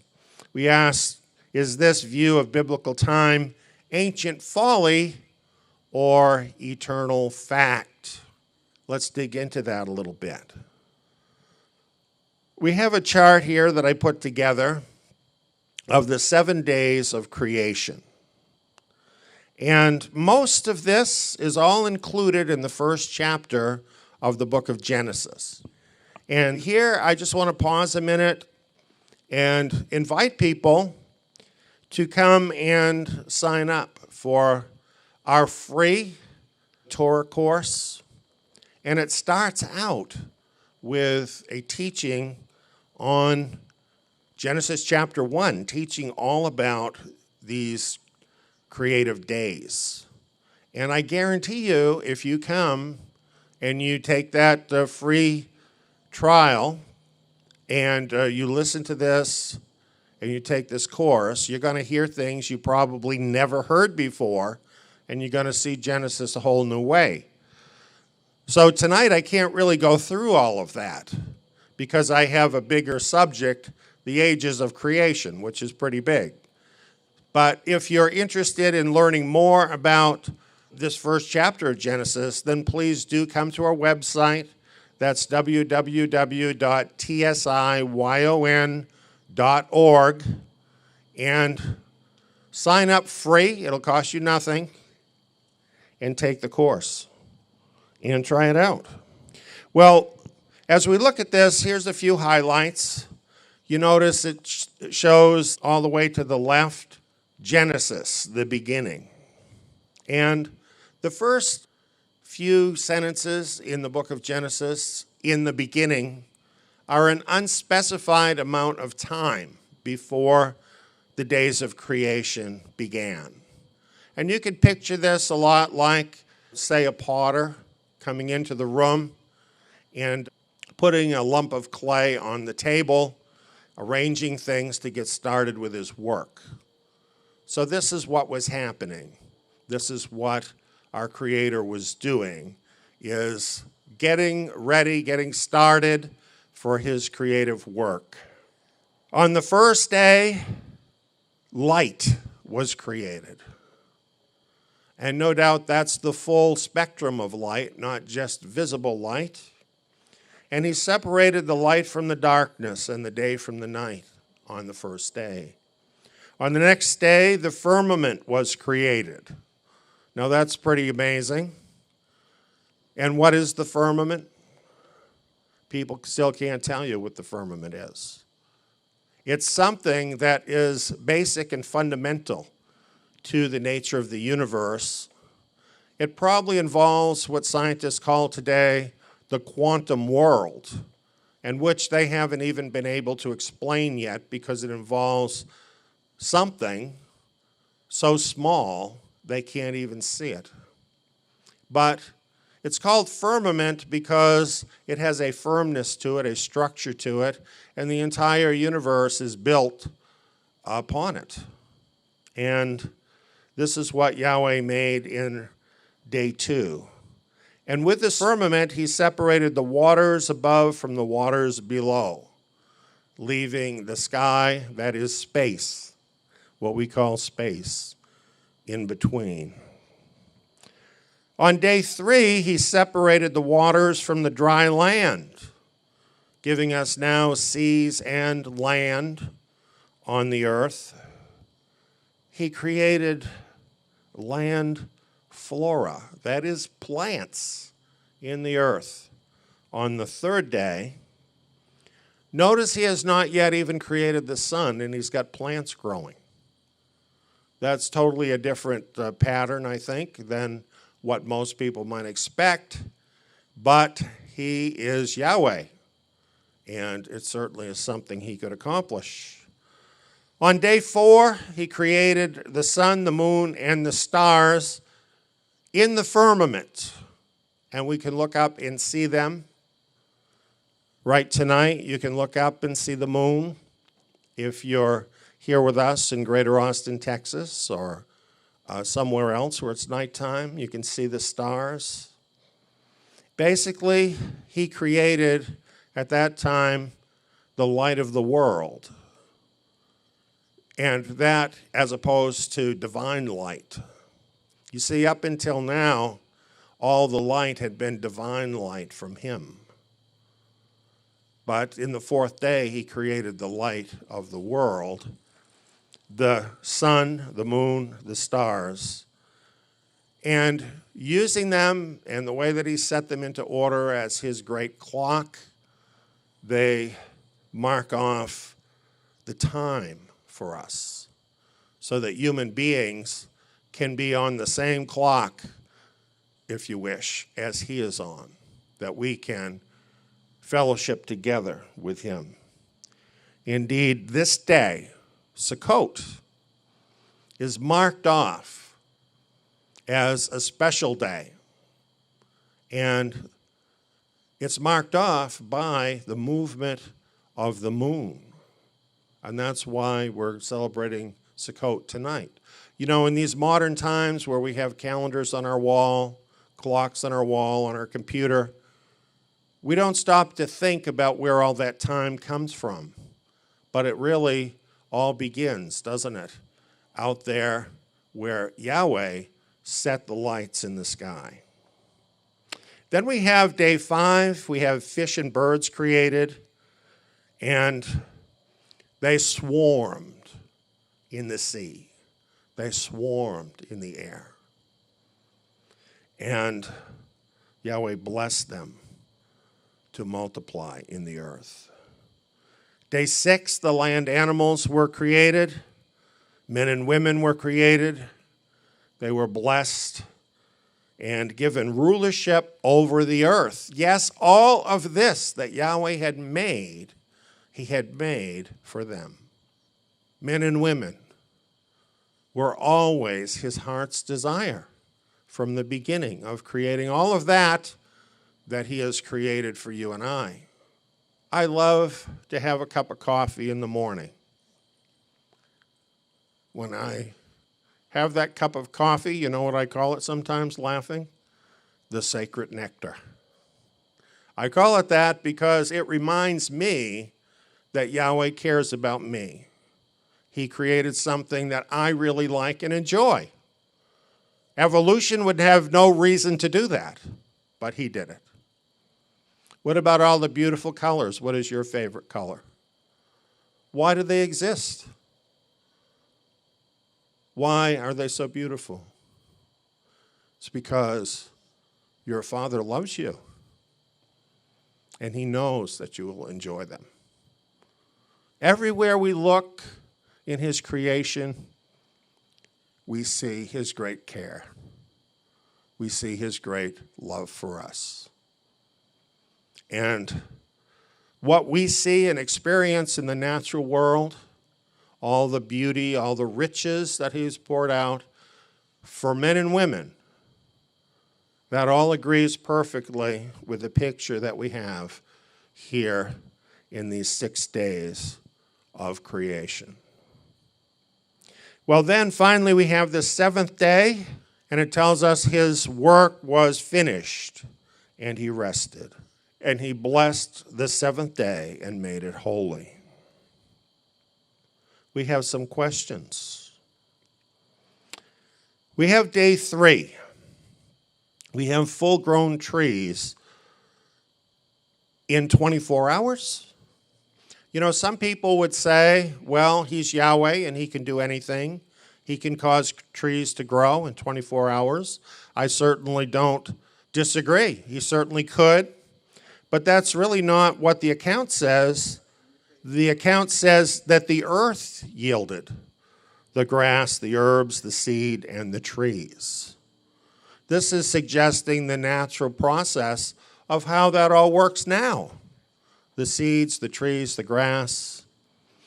And so, while some people assume that these days are 24 hours, they don't really have to be 24 hours. And really, if we look more closely at these days, they suggest to us that they are time periods longer than 24 hours each.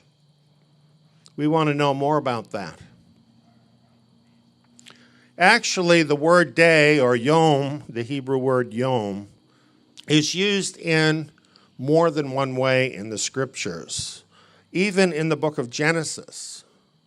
For example, we have from the International Standard Bible Encyclopedia, it says this: on the meaning of day in the story of creation, we note the word day is used of the whole period of creation. This is the history of the generations of the heavens and the earth when they were created in the day that Yahweh God made the earth and the heavens. So we believe that in harmony with Bible usage, we may understand the creative days as creative periods. Now, it's pretty hard to argue with this because even if you think the creative days are 24 hours long, when you think of the entire creation, then that would have to be more than 24 hours, right?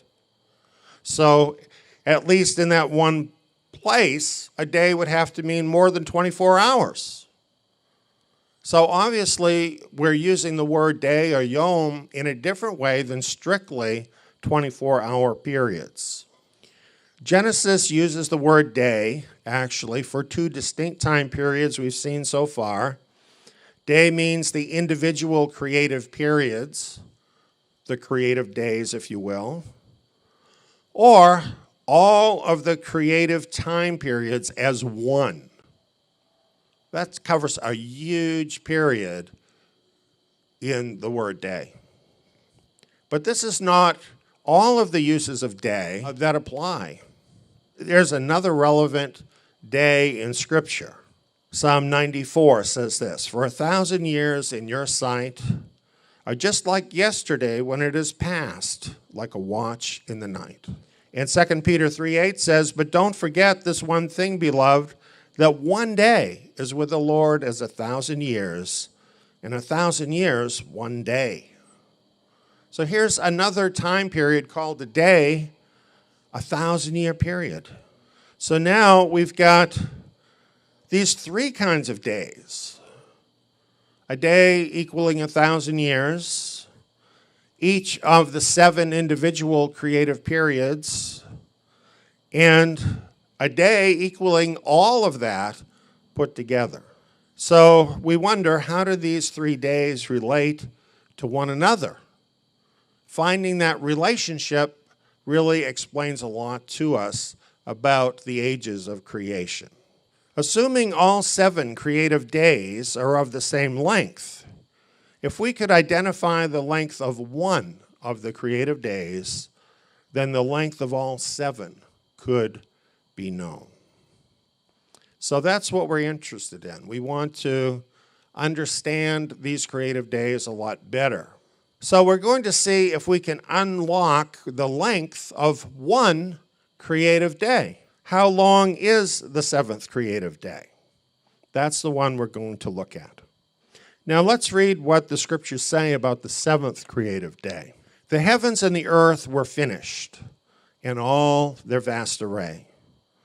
On the 7th day, God finished his work which he had made. And he rested on the 7th day from all his work which he had made.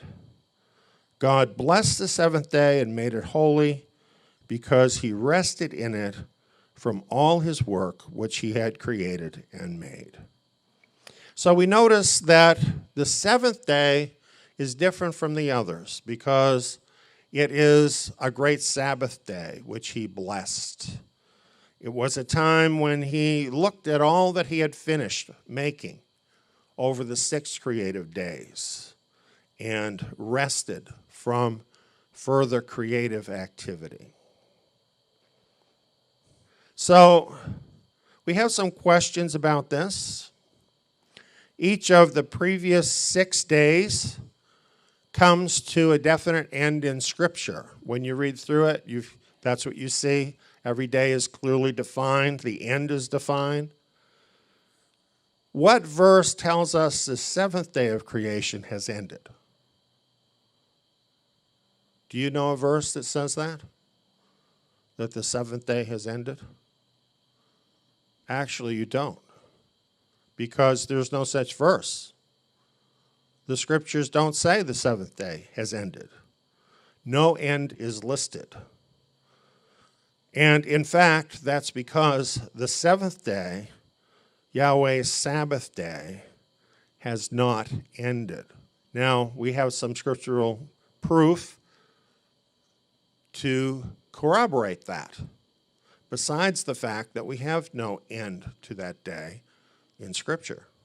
This is from Hebrews chapter 4, verse 4 through 11. It says, "For he has said this somewhere about the 7th day. Elohim rested on the 7th day from all his works." We just read that. Then it says, "And in this place again, they will not enter into my rest." Now that was much later that was said. That actually originates in the Torah, but now it's repeated in the Psalms. They will not enter into my rest. And it goes on, "Seeing therefore it remains that some should enter therein." So what is this actually telling us? It's talking about that original Sabbath day. There's no question about it because it's actually quoting Genesis 2. And it is saying that some did not enter it, but it remains that some should enter in. That means that the Sabbath of Genesis 2, which is the same as the Sabbath of Psalm 95, was still going on, meaning thousands of years had passed since that Sabbath day had started. In other words, the 7th day of creation Sabbath still remained in the time of David. Well, did it stop then?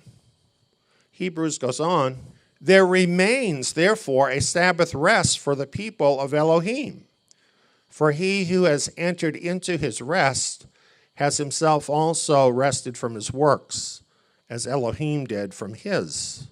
Let us therefore give diligence to enter into that rest, lest anyone fall after the same example of disobedience." So Here again, now this time it's in the 1st century, right? And we're told that this Sabbath still remains. So we're talking now a period of roughly 4,000 years later, that Sabbath rest was still continuing. So obviously the 7th day must be a period of thousands of years. So how long, how many thousands of years must it be if it has not ended and it's still going? Well, ancient Jewish sages say that the last age of the world is a total of 7,000 years. 7,000 years. Let's read some of the things they said. The Talmud comments, our Katina said, 6,000 years the world will exist, and 1,000, the 7th, it shall be desolate. As it is written, and the Lord alone shall be exalted in that day. And further, he said, it is written, and the Lord alone shall be exalted in that day. Further, it is written, a psalm and song for the Sabbath day. For 1,000 years in thy sight are but as yesterday when it is past. Now we started out saying, just as the 7th year is the Shemitah year, so too does the world have 1,000 years out of 7 that are fallow. So what all of this is about is the Jewish writers saw the 7-year periods that are part of the Torah, that were kept as part of the Torah, as actually being a picture of this 7th day period with 6 days of human labor and then a Sabbath of 1,000 years. Here's more. The Midrash says 6 eons for going in and coming out, for war and peace. The 7th one is entirely Shabbat. The Zohar says the redemption of Israel will come about through the mystic force of the letter Vav, which is the number 6, namely in the 6th millennium. Happy are those who would be left alive at the end of the 6th millennium to enter the Shabbat, which is the 7th millennium. So all pretty much the same idea. 6,000 years of human history as we know it today, of mankind, and then 1,000 years of Sabbath coming at the end. That's what the ancient Jewish writers said. Now, what about the ancient Christian writers? Well, they too said the same thing. It would be 7,000 years would be the length of that time period of the years of the world. Here's what some of them have said. For example, this is the Epistle of Barnabas. This is really very early, in the early centuries. It says, in 6,000 years the Creator will bring all things to an end, for with him 1 day is 1,000 years. In 6 days, that is in 6,000 years, all things should be accomplished. He rested on the 7th day. He means this, that when the sun shall come, he will truly rest on the 7th day. Very, very much like what the Jewish writers said. Here's one of the so-called church fathers, Irenaeus, in his Against Heresies. This is probably written later than it's saying right here, probably more like in the 3rd century. And it says, for in as many days as the world was made, in so many thousand years shall it be concluded. They will come to an end at the 6,000th year. And then Cyprian said the first 7 days in the divine arrangement contain 7,000 years. That's all pretty clear, I think. What we've seen is believed, and has been believed for thousands of years, is that there are 7 ages of 1,000 years each. And for 1,000 years in your sight are just like yesterday when it is past, like a watch in the night. A lot of these quotes quote that. And 2 Peter as well, 1 day is 1,000 years. But I think the thing that is really pretty convincing going along with this is from the book of Revelation, where it says about the length of the millennial reign being 1,000 years. Because clearly that is a set-apart period. Clearly it represents a Sabbath day, and it's 1,000 years long. So if the Sabbath day is 1,000 years long, how long are the other days? 1,000 years, right? So this is why this has been pretty much universally believed. Well, then we have this. This is from the book of Enoch, and it goes one step further. It tells us that there's an 8th day after the 7 days are over. It says, "And I appointed the 8th day also, that the 8th day should be the first created after my work, and that the first 7 revolve in the form of the 7,000, and that at the beginning of the 8,000 there should be a time of not counting, endless, with neither years nor months nor weeks nor days nor hours." Now this sounds a lot like the book of Revelation, doesn't it? And other places in Scripture that talk about what we sometimes call the consummation, the period that we will enter into in the very end that is eternal. And this is pictured as being an 8th day because it comes after the 7th day. Now, from this point, we know what the ancient sages said. We know why they said it. But the ancient sages didn't say what I'm going to share with you now. So this part is new. Now, when I say new, what I mean by that is this. About 20 years ago is when I first learned these things. And I did do a presentation about this 20 years ago using an overhead projector. And it was kind of funny because all the type was really small. People couldn't really see it very well. And they weren't really ready to hear it. And nobody in the room could really understand any of it. So what I did in one night with those overhead projections, I've now broken up into several nights. I have better equipment now. And now is the time to share these things with you. So when I say that others haven't seen this, actually there was one group that did see it, but they don't remember any of it. So I'm glad to share it with you. So let's take a look now at the math of how all this breaks down. I think those rulers give you a clue, don't they? Here's all 7 days of creation. If Yahweh is anything, I think he's precise, he's consistent in his work, in what he does. And if his 7th day, his great Sabbath day, is 7,000 years long, then wouldn't we expect that the other creative days would be of a like length?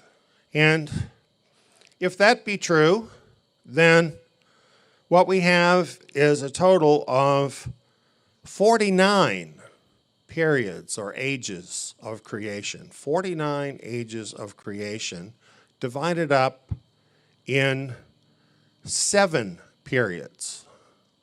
Does that ring a bell with you at all? The 49 ages of creation are actually commemorated in the Sabbath year count and in Shavuot. Leviticus 25:8, you shall count off 7 Sabbaths of years, 7 times 7 years, 7 Sabbaths of years, even 49 years.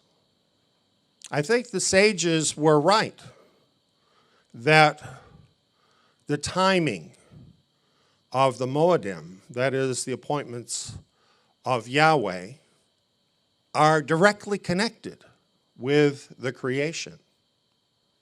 And when we keep the appointments of Yahweh, whether they be the Sabbath itself, whether they be the appointments throughout the year, or the longer periods, the 7-year Shabbat, all of that ties into creation.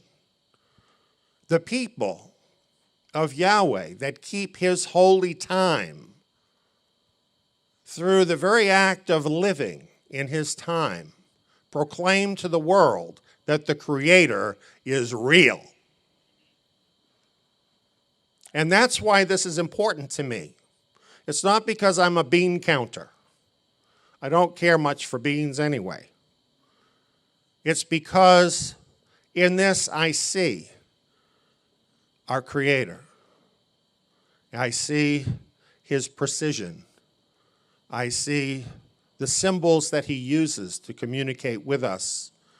And I just see how real this is, how we can enter into this relationship with him. This is shown also in Shavuot. And it says, you shall count for yourselves 7 weeks, actually Shabuas, or 7 periods. From the time you begin to put the sickle to the standing grain, you shall begin to number 7 weeks. You should keep the Feast of Weeks to Yahweh, your Elohim. Again, a period of 7 times 7, or 49. The 49th age of creation is the same as the 7th age of day 7. By this time, this very last age, by the end of that 49th age, all must be perfected. All must be done, must be perfect, so that Yahweh can look upon this 7th day as he did the other 6 and say, it is very good. And it is this last age that is the millennial reign of Messiah and the overcomers. And if we know our Bible, we know what happens during that millennial age. All evil is rooted out of the world. Righteousness reigns. Perfection is everywhere. There is no stain of sin in the world. There is no stain of evil in the world. The knowledge of Yahweh will cover the earth like the waters cover the seas. This is that final age, the 49th age. It is an age of release. Release from sin, release from death, release from everything that's evil. Shemitah means release. Every 7 years is a Shemitah year, the year of release. Deuteronomy 15, 1 and 2 says, every 7 years you shall make a release. This is the way of the release. Every creditor shall release that which he has lent to his neighbor, because Yahweh's release has been proclaimed. Interestingly, Messiah died on a Shemitah 49th year. And I'm going to share that with you in an entirely different presentation another time. But that is the fact. He died on a 49th year, a Shemitah year, to bring us release from sin and death. Perhaps you remember this. We read this recently in Zion Academy.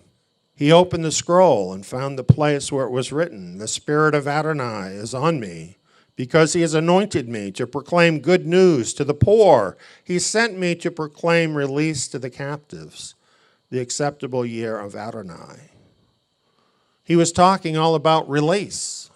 He was talking about a Shemitah. He was talking about his death, releasing mankind from sin and death, and setting Israel free. And we're soon to see this come to fruition in our day.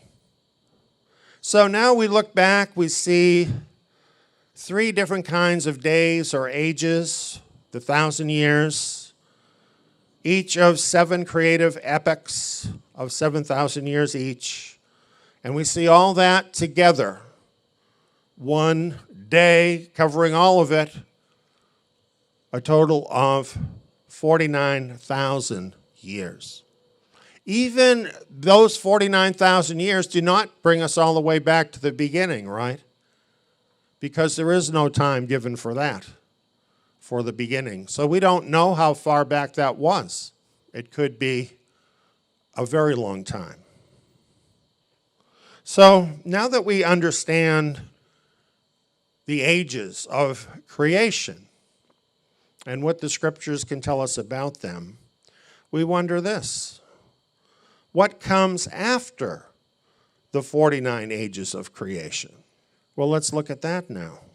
Leviticus 25 says, "You shall count off 7 Sabbaths of years, 7 times 7 years. And there shall be to you the days of 7 Sabbaths of years, even 49 years, corresponding to those 49 periods of creation, 1,000-year periods. You shall make the 50th year holy and proclaim liberty throughout the land to all its inhabitants. That 50th year shall be a jubilee to you."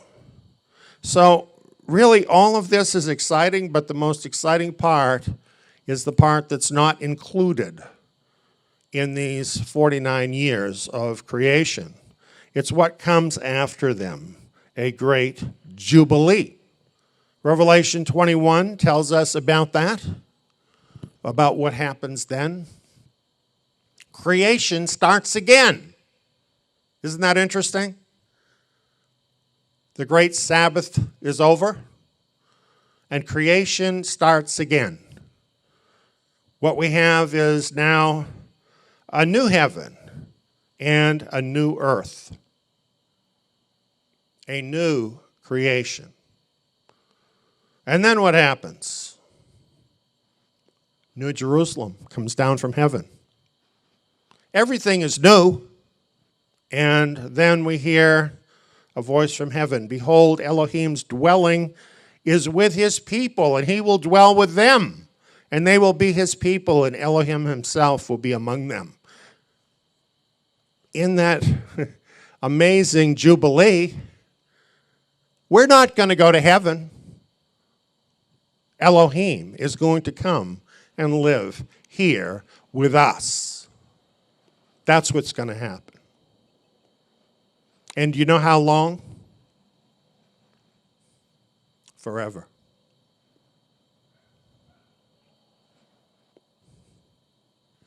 He who sits on the throne said, "Behold, I'm making all things new."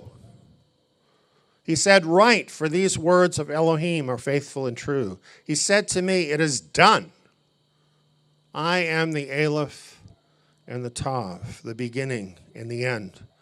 I will give freely to him who is thirsty from the spring of the water of life. He who overcomes, I will give him these things.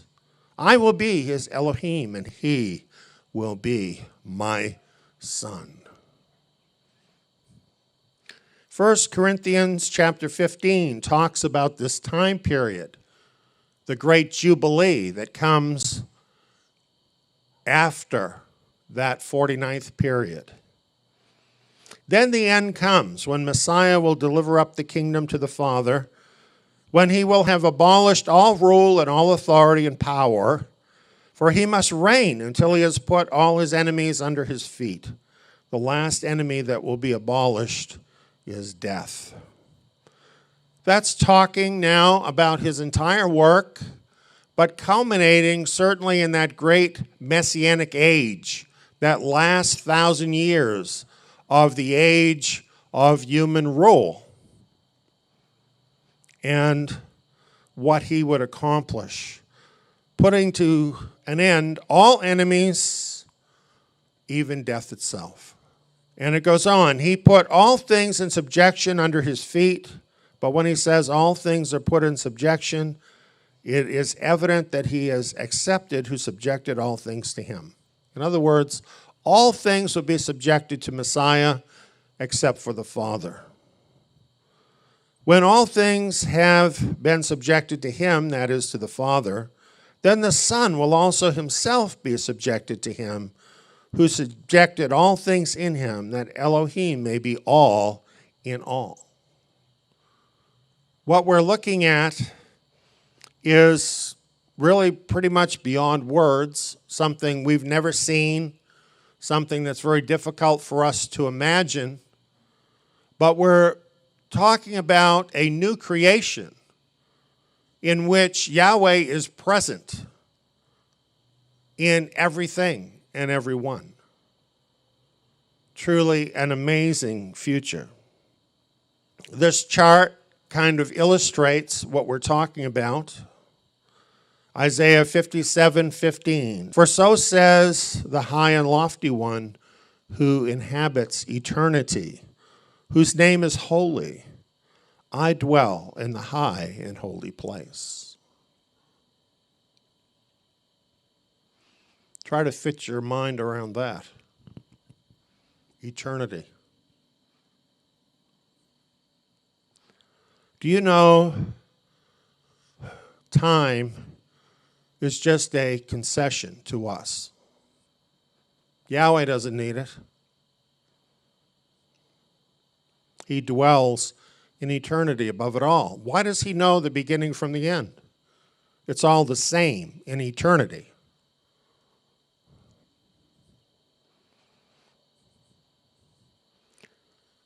These 49 ages of creation are kind of like the womb in which a baby is formed to be born into the world on that special day. It's the womb in which Elohim's family is being formed and raised up and built up and being perfected. Even being redeemed and saved. Going through the entire process. You know, I think if you could look inside a woman's womb with that baby in there, many of us would choose not to do it. Because even though it's an amazing miracle going on in there, it's pretty messy. It looks pretty raw in there. It looks like almost anything but what it is. But something amazing is going on there. And at the end of that process, which involves a lot of pain and yet a great wonder, what do you get? A beautiful, wonderful child. And if you're the parent, you see that child and you are filled with love, and no matter what it took, it's worth it on that day. Everything else is forgotten. That's what the ages of creation are about. Everything that's necessary to bring forth the family of the living God. And it's messy, and it's not always a pleasant thing to look upon, but it's purposeful, and everything is necessary, and something is being formed. We're at a very important point in that process right now.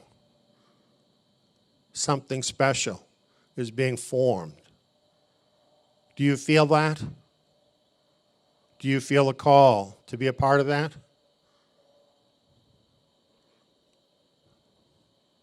Nobody can give you that, you know?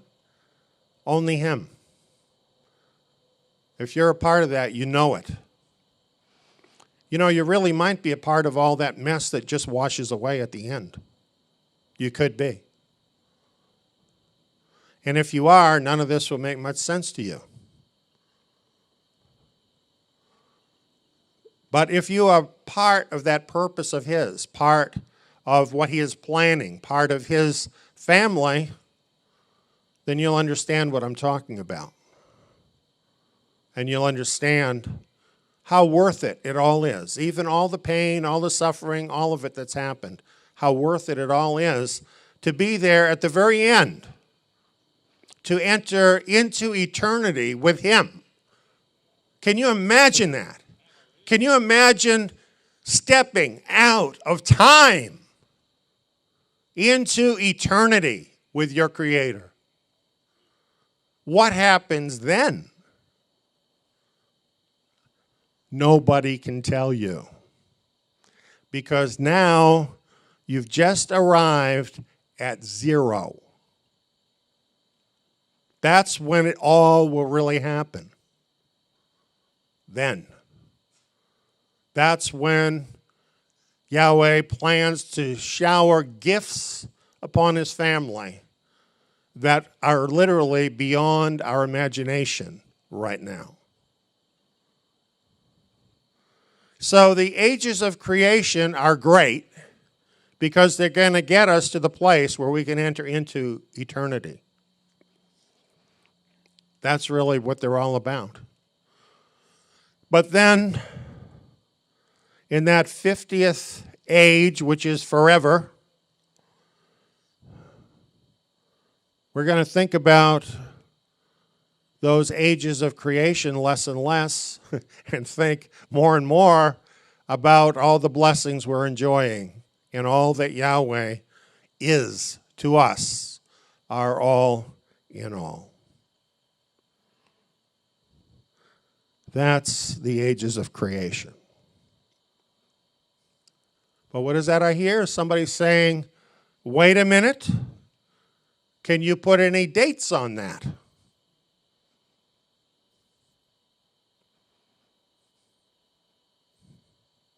Well, actually, a number of people have put dates on that.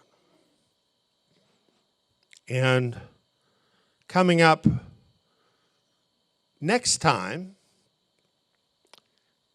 we're going to talk about it as we look at the ages of the world.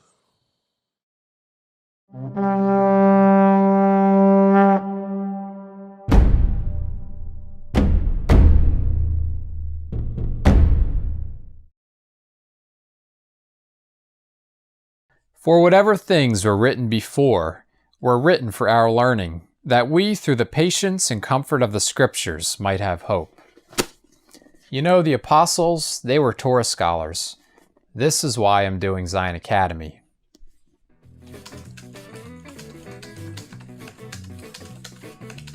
The lessons include 2-hour audio programs and quiz modules.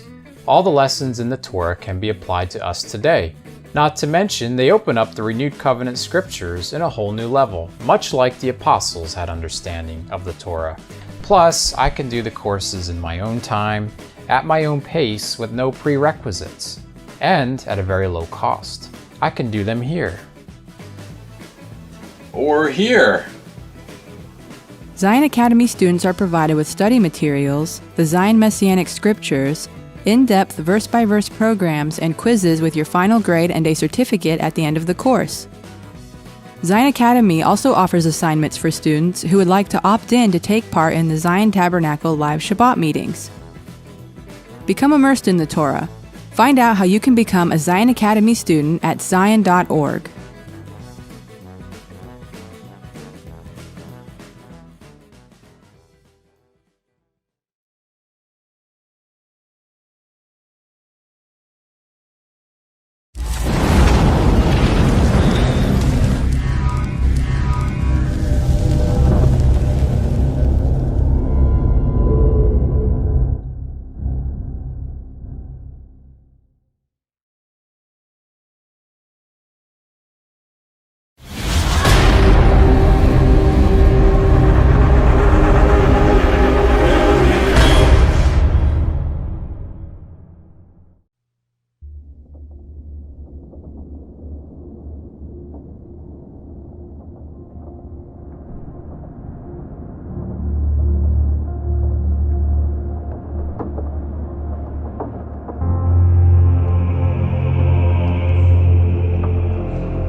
You know, a lifespan is pretty short.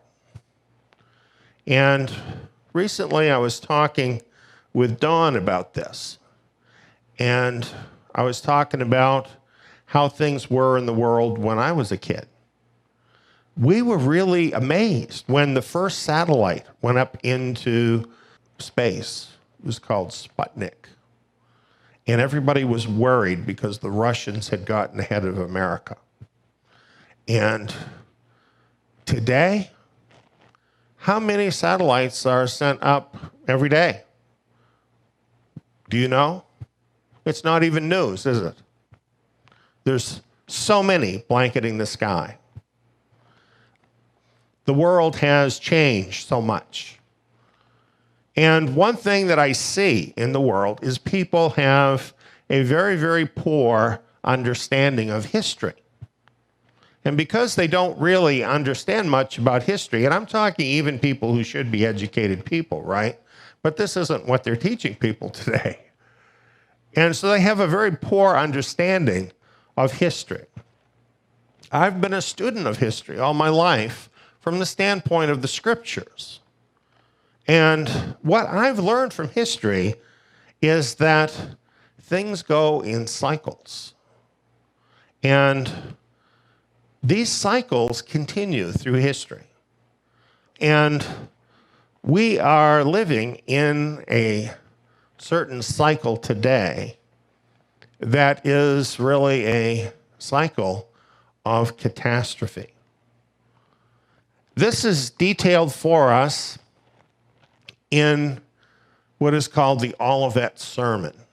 This sermon was given by Yeshua Messiah just shortly before his death to tell his disciples then and now about the things that would be coming. This message is very important to us because, as you will see as we go through this, this unquestionably applies to our time. So this is from Mark chapter 13, but you will find Matthew's version of this in Matthew 24, which is somewhat more extensive, and Luke's version of this in Luke chapter 21. And having all three of these Gospels is very important because from comparing them, we learn certain things we wouldn't know if we didn't have all of them. And you'll get an example of that tonight. So think about cycles in history, ages in history, and think about how those ages come to an end. That's really what we're talking about tonight. That's what Messiah was talking about.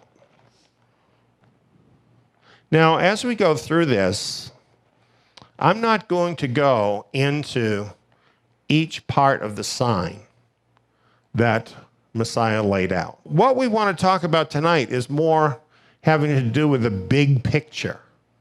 I want you to understand something about the ages that Yeshua is dealing with here. I want you to get a picture over literally thousands of years. If you can see time that way, you'll have some inkling of how Messiah actually sees time. He is not locked into our short little lifespan. So he is able to tell us about the big picture. And that's what we really need to look at here. Here's how all this came up.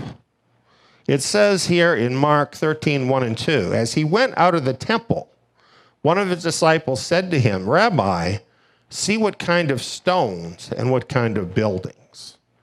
Now, we've been talking about what was happening this last time that Yeshua went to the temple.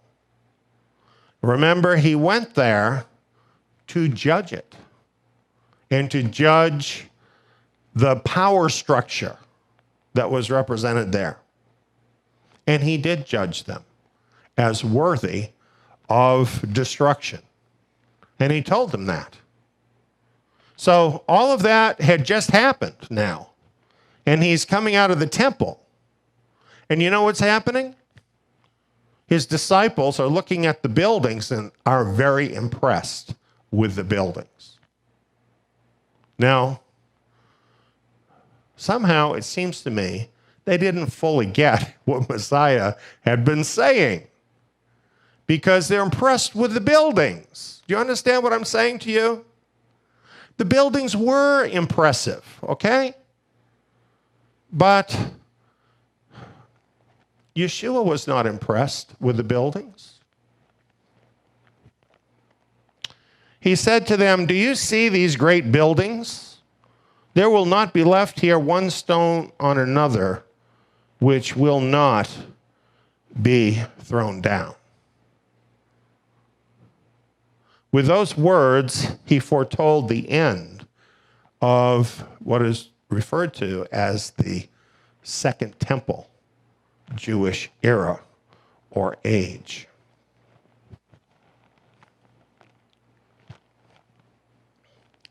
When they heard this, they immediately had a question. And I'm sure you would when you heard something so shocking. They said, "Tell us, when will these things be? What is the sign that these things are all about to be fulfilled?" Now compare that to what it has in Matthew. "Tell us, when will these things be?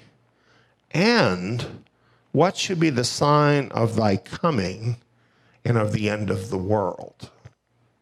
So Matthew has things in it that Mark didn't include. Matthew is bigger, quite a bit bigger, includes more information. The word world here is aeon, and it properly means age. Age, not like your birthday age, but an era of time. So it's not the physical world itself, but it's an era of time. As we compare these two verses, when they ask him, "When will these things be?" they're talking about the end of the Second Temple era, when the stones of the temple would be totally torn down, like he just said. But then it goes on where it says all these things. We see from Matthew, that's talking about the sign of his coming, his return, and the end of that age at the end of the world. So what we have in his answer to their question is one sign that is talking about the end of two different ages. Can you see that? Because they specifically asked him about two different ages. So that's what he's answering. Now, a lot of people don't pick up on this, so they get very confused as they read through these verses. And they say, well, is this talking about back then? Or is this talking about the very last days before he comes? And the answer is yes. It's talking about both. That's more simple, isn't it, when you understand that? Now, here's some confirmation from the Apostle Paul. And here he's talking about what happened with the failings of ancient Israel. And he says, now all these things happened to them by way of example, and they were written for our admonition, on whom the ends of the ages have come. You see, Paul understood the big picture. And he knew he wasn't just speaking for people living during that age. He was actually looking forward to this age at the end of the world when Yeshua would return. So he doesn't say the end of the age. He literally says the ends of the ages. Paul believed exactly what I just explained to you. Why not? He had that information from the Olivet Sermon. He understood that it was talking about two different ages. So that's what he's talking about. So, a lot of times people say, well, the believers in the first century, they thought that that was going to be the end and that Yeshua was going to return then.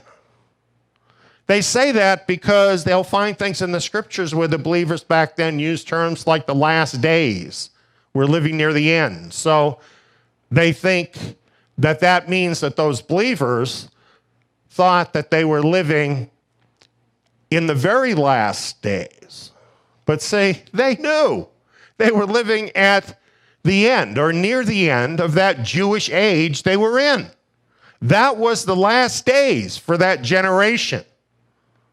So, again, people don't rightly understand much in the scriptures because they don't have the bigger view of history. They don't understand Yahweh's time, and they make big mistakes. Obviously, Paul wasn't seeing things that way. He saw the ends of the ages. He saw that those ages had much in common. They both were completing cycles and would have similar signs and would benefit similarly from the examples in Scripture. Well, now let's look at Mark 13:14. In Mark 13:14, Mark says this: when you see the abomination of desolation spoken of by Daniel the prophet standing where it ought not, let the reader understand. Then let those who are in Judea flee to the mountains. Matthew says the same thing. It mentions the abomination of desolation. But in Luke, when it's talking about the same thing, it says, when you see Jerusalem surrounded by armies, then know that its desolation is at hand. So because we have Luke, we know that in this case, the abomination of desolation that Messiah is talking about is Jerusalem surrounded by armies. Now, why is it that Matthew and Mark are using a sort of code? You have to know what the abomination of desolation is, don't you, in order to understand what's being said.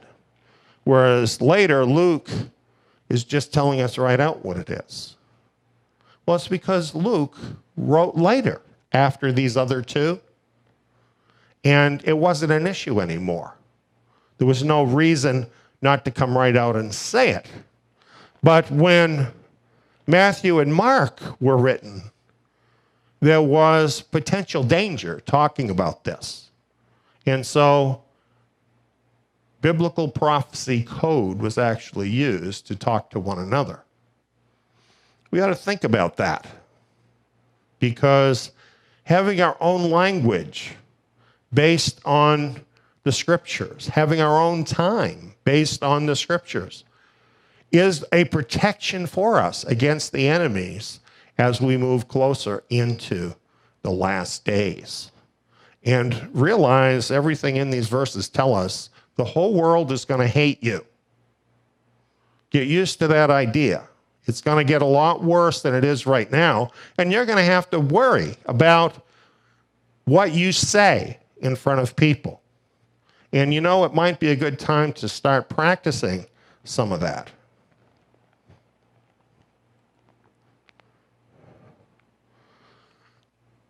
Now, let's talk about the timing in that generation when Messiah was talking to them, okay?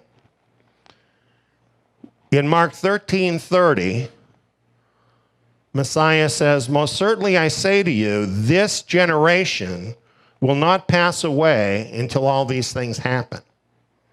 Now, as this applies to that era they were in. When he says this generation, what generation is he talking about? Well, isn't he talking about his own generation? And people who are contemporaneous with him? Let's take a look at Messiah's generation. Messiah was born in the fall of 2 BC. Now we have a radio program along with diagrams and charts and so on that totally prove this beyond a doubt. If you want that information, just let us know and we'll give that to you. So the next year in 1 BC, Messiah turns 1 year old. There is no 0 year. So after 1 BC, you are immediately in 1 AD. And Messiah is still 1 year old. And he doesn't turn 2 until the fall of 1 AD. So that means for most of the year, 1 AD, he's still 1. You follow me? So when it turns 2 AD, how old is he?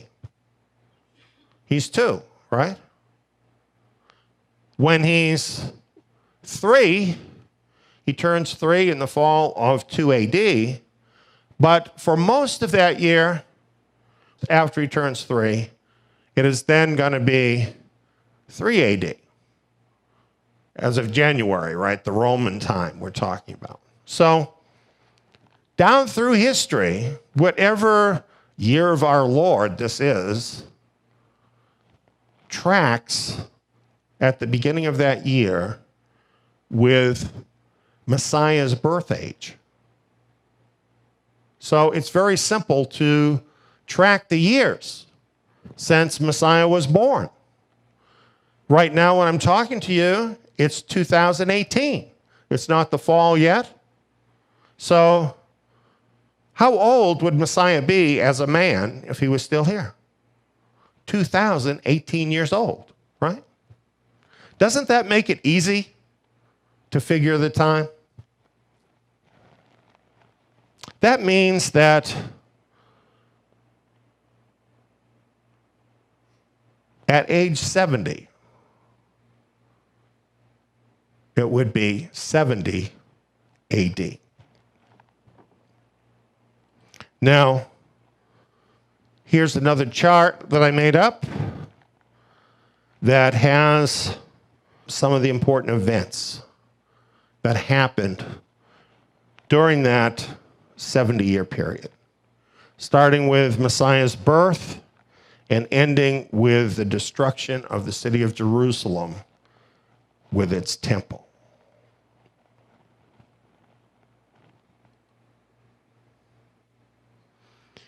Here, we're going to explain the larger eras that we're dealing with.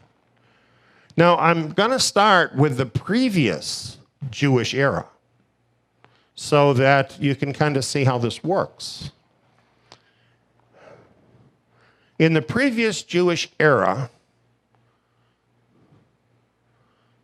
that era resulted in the building of the first temple by Solomon. But during that Jewish era, it had already begun before the temple was built, okay? Now, what happened was the people turned badly away and against Yahweh. And he continually tried to make them come back, but you know what? They kept wanting to be like the world. They kept wanting to go after other gods and do all the things against the commandments. And they became such a stench that Yahweh's own temple and city became offensive to him because it was tearing down his name. And he told them that would have to be destroyed in order to protect his own great name. So, in 587 BC, he sent the Babylonians to destroy Jerusalem. This is secular history as well as biblical history. And some Jews had already been deported by the Babylonians, but now this whole process was finished, and all but a few stragglers, considered totally unimportant, were deported off of the land and exiled in Babylon. That was an end of that Jewish era. Is that easy to tell? The end of Jerusalem, the end of the temple, the people no longer on the land. That was the end of that Jewish era. Interestingly, the scriptures prophesy that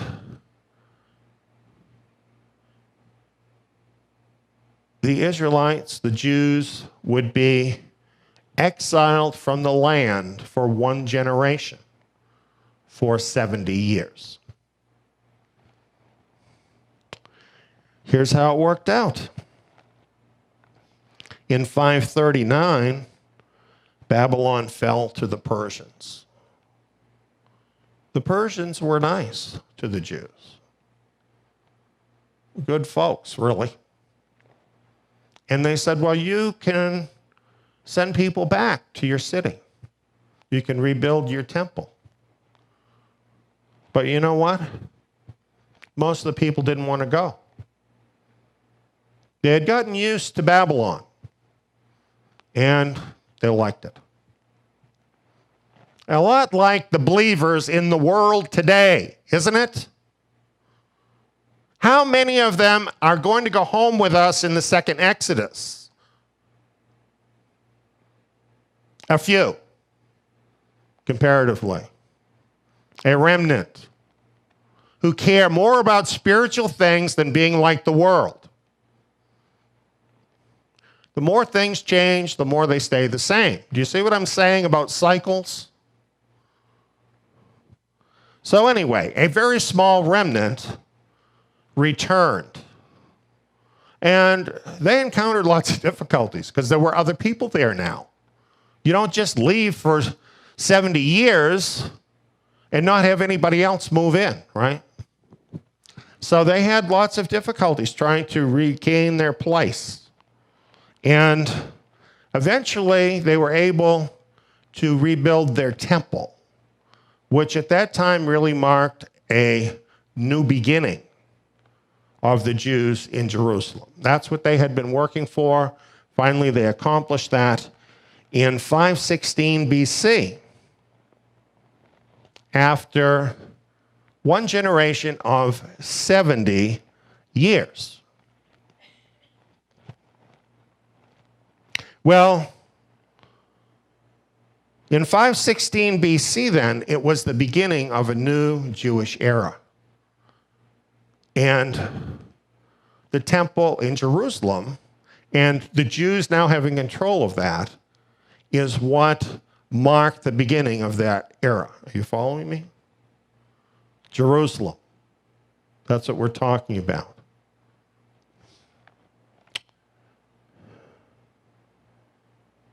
That made Jerusalem Jewish once again. Jerusalem is Yahweh's time clock. 516 BC. They get to 2 BC.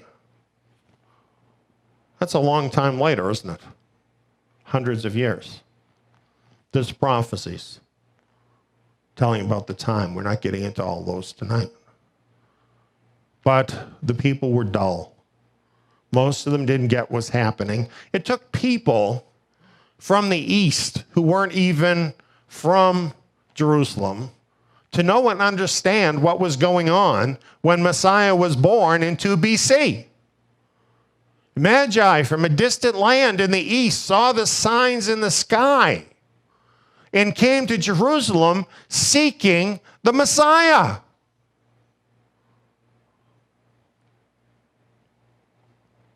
They should have known.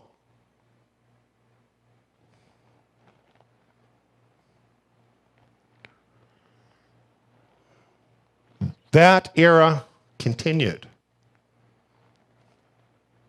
But they were at the end of the age.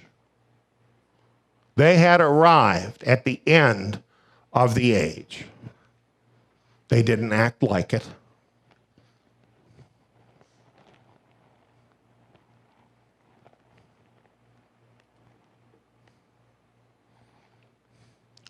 Luke 19:41 through 44, we have these verses. Speaking of Messiah, it says, he wept over Jerusalem, saying, if you, even you, had known today the things which belong to your peace, but now they're hidden from your eyes. For the days will come on you, when your enemies will throw up a barricade against you, surround you, hem you in on every side, and will dash you and your children within you to the ground. They will not leave in you one stone on another, because you didn't know the time of your visitation. Think about that. They were being visited from heaven by the Son of God, and they did not know the time of their visitation. And because of that, look what would happen to them. Destruction was going to fall upon them. It is a sin not to know the prophetic time when you should know it. And there are consequences to not knowing. And we're going to see that as we progress here in the book of Mark.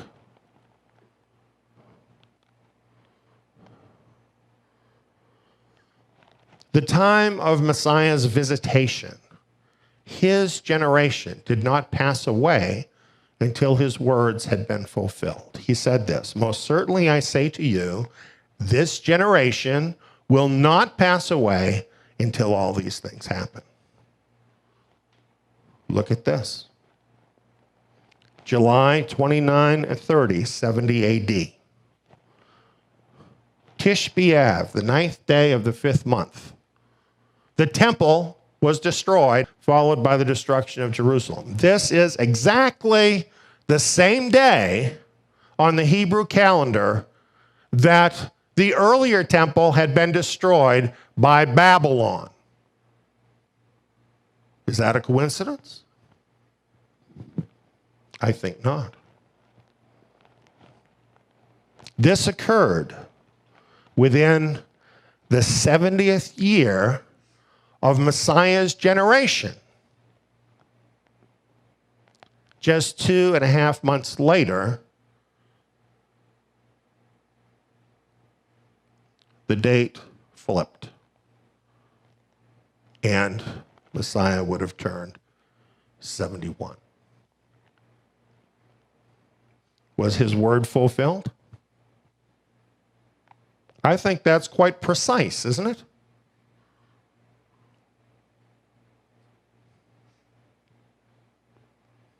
That's the end of that Jewish age. You see, the thing is, when you know history, and you know the scriptures, you can't be fooled. Nobody could set that up, right? Is some guy that hates the Bible going to go to the Romans and say, listen, you've got to go in there and attack them exactly in 70, exactly on this day? Doesn't happen like that, does it? It's history here showing you how Yahweh is in control of history itself. His prophecy is not wrong.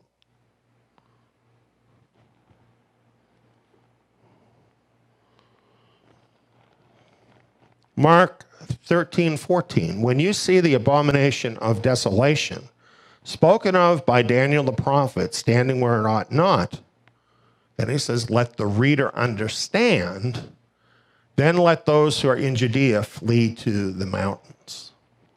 You see, when destruction fell on Jerusalem, everybody who was caught in there was in trouble. Over 1 million people. According to one estimate, 3 million people were killed by the Romans. And many more were taken into captivity. And quite a lot of people, died of famine during the siege. And some pretty awful things happened in there. It's a horrible story. It's absolutely a horrible story. And it's all laid out in horrible detail by Flavius Josephus in his War of the Jews. So, Yeshua was giving them a warning, telling them what to look for before that fell on that land. So he tells them, when you see the abomination of desolation spoken of by Daniel the prophet, let the reader understand.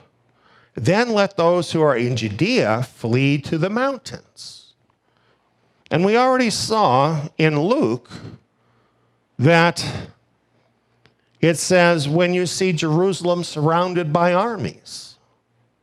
So that's really what it was. What the abomination of desolation was, is Jerusalem surrounded by armies. Now it's amazing how this happened. Cestius Gallus came with the Roman troops and surrounded Jerusalem. This was in 66. And it looked for all the world like the whole thing was going to go down right then, because the whole city was surrounded and it looked like it was on right then. But then, you know what happened? Josephus says, for no good reason in the world, Cestius Gallus and his troops just left. They just picked up and left. And the believers said to themselves, well, that's amazing. And you know what they did? They said, wow, that's the sign. Let's pick up our stuff and get out of here. Isn't that amazing? That's history. That's history telling you that God is in control of history. That's history telling you that you must believe Bible prophecy to save your own life. Are you following what I'm saying?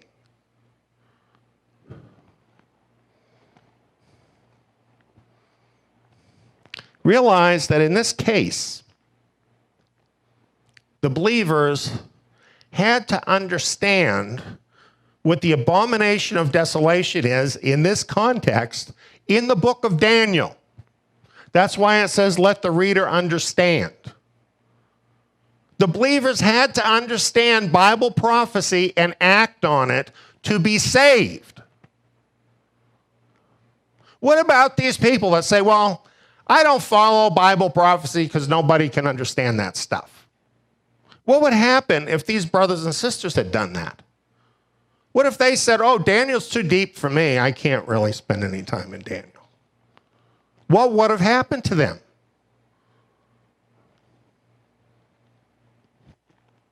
Yeshua gave them a clear sign. When they saw it, they needed to act on it if they were going to survive. Now, I don't know that this happened, but I bet you there are some believers there that said, oh, well, my Aunt Betsy is here, and she's not going to leave, so I'm not going to leave either. Oh, well, I don't know, this trip looks too rigorous for my cat to come with me, so I think I'm going to stay where I am. If they did that, they died or became slaves. Serious. Some of them might say, oh, well, Yahweh will protect me if I stay here. Don't be that dumb. If you do not obey his word, expect to get the same thing the world gets.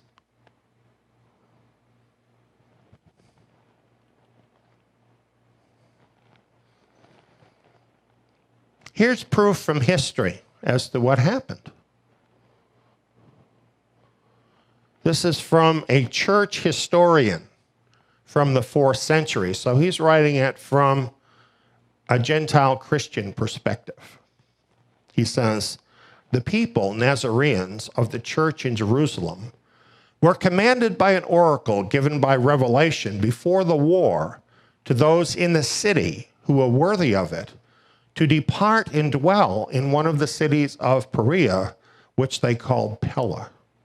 To it, those who believed in Christ traveled from Jerusalem, so that when holy men had altogether deserted the royal capital of the Jews and the whole land of Judea, the judgment of God at length overtook those who had committed such outrages against Christ and his apostles and totally destroyed that generation of impious men. Don't you think this is remarkable?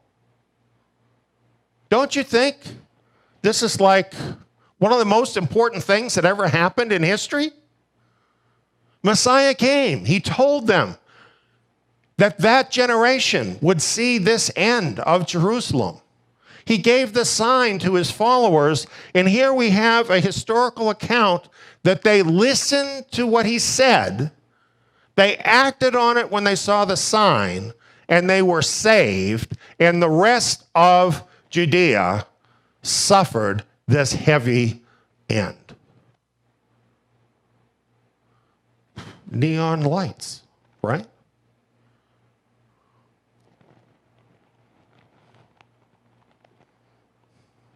Now, this is interesting. After that had happened, okay, in the next century, so we're talking maybe 60 or 70 years later, the Gentile church broke off from those Nazarene believers and labeled them as heretics. There were a lot more Gentiles then.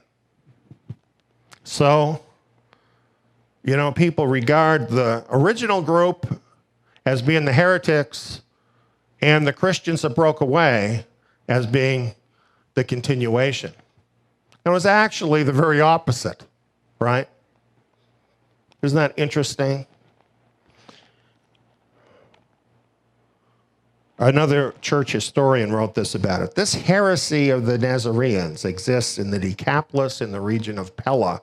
From there it took its beginning after the exodus from Jerusalem, when all the disciples went to live in Pella because Christ had told them to leave Jerusalem and to go away since it would undergo a siege. Because of this advice, they lived in Perea after having moved to that place, as I said. So he's calling the believers who obeyed Yeshua Messiah heretics.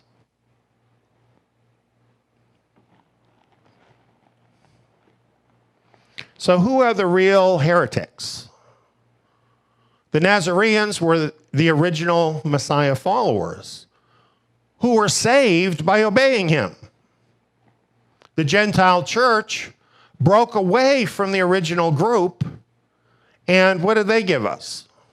The Roman church and the Dark Ages and all the lies of Christendom. It's not hard to figure out who the real believers are and why we need to get out of the pagan church system.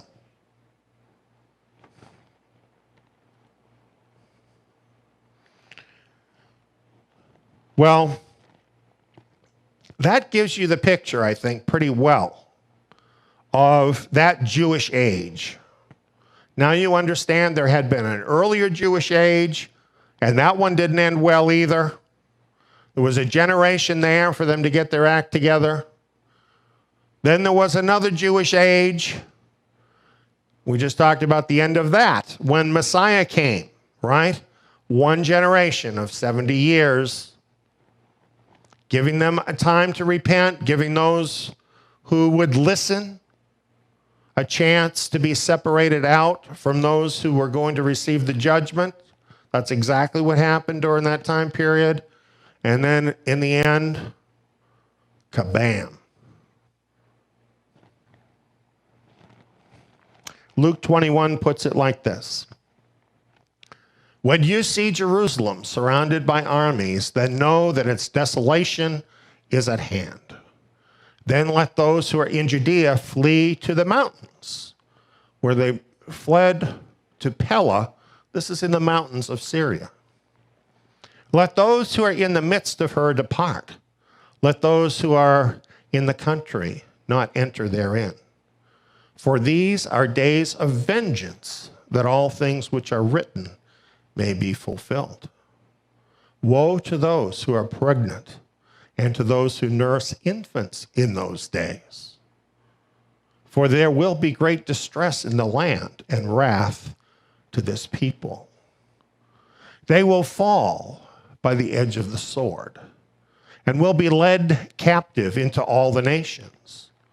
Jerusalem will be trampled down by the Gentiles until the times of the Gentiles are fulfilled. This is so simple that it amazes me that people don't understand this. It is so simple. What Yeshua is telling us is that era, that age of the Jews in Jerusalem was going to meet a violent and bloody end. Isn't that easy to say? And then they were going to be led captive into all the nations. Did that prediction come true? And then it says, Jerusalem will be trampled down by the Gentiles. Did that happen? Was there now a new age, an era, where Jerusalem was trampled down by the Gentiles? Did that happen? And was that age ever at a point where it was fulfilled? In other words, that Gentile age was at an end, which implies then a new Jewish age, doesn't it? Doesn't it?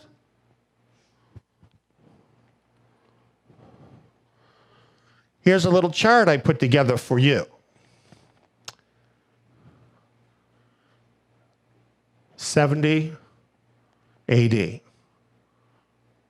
Jerusalem was destroyed. All that we talked about happened. It was the Romans that did it. And now Jerusalem was in their hands. And it is true that later, in the 2nd century, there were some Jews that tried to mount opposition to try and get Jerusalem back again. But that failed. Later, the Byzantines, Christians, had a period of time where they ruled over Jerusalem.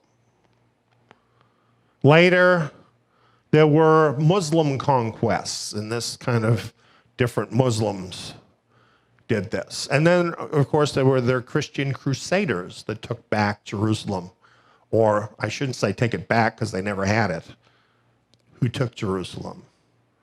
The Mamelukes and Ottomans, Muslims, took Jerusalem.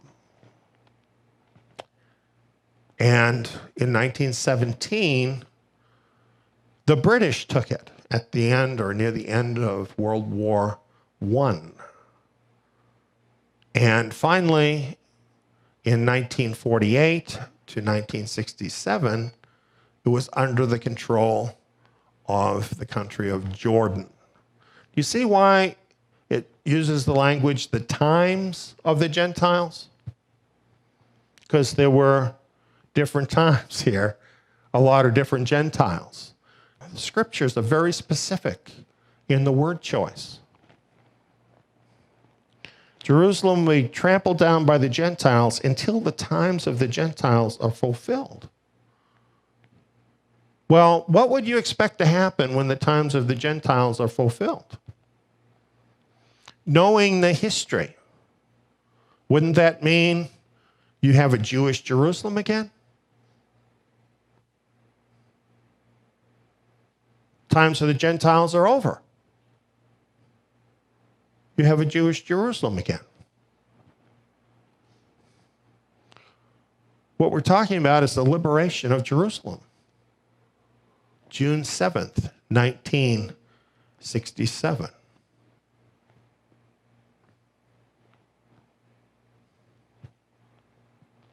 Can anybody argue with that? The 6-Day War.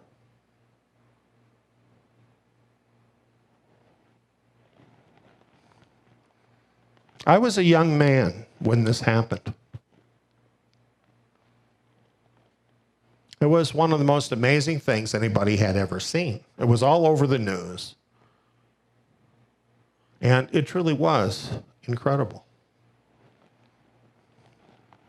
The Jews were once again in control of Jerusalem, and they still are. Jerusalem will be trampled down by the Gentiles until the times of the Gentiles are fulfilled. So what does this mark? Does it not mark a new Jewish era in Jerusalem?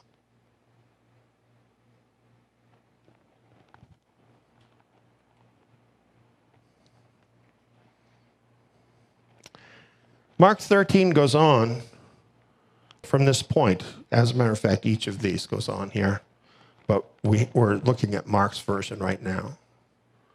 It says, in those days after the oppression, that is, after the tribulation, the sun will be darkened, the moon will not give its light, the stars will be falling from the sky, and the powers that are in the heavens will be shaken. Well, all of these things are signs that are also mentioned by the Old Testament prophets, things that happen right before Yeshua's return. Goes on, then they will see the Son of Man coming in clouds with great power and glory. Then he will send out his angels and will gather together his chosen ones from the four winds, from the ends of the earth to the ends of the sky. So how does this third age of a Jewish Jerusalem end? It ends with a return of Yeshua Messiah. That's how it ends. It goes on and it tells us some more here to help us understand about the time.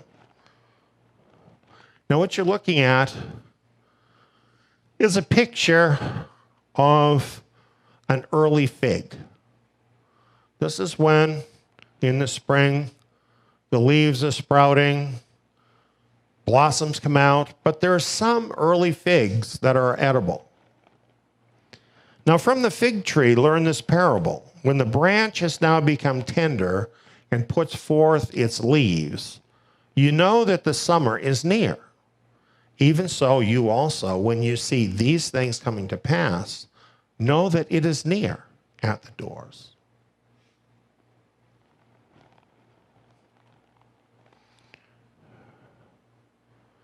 Let's go through this. Now, Gill's commentary has a nice explanation of what this is saying.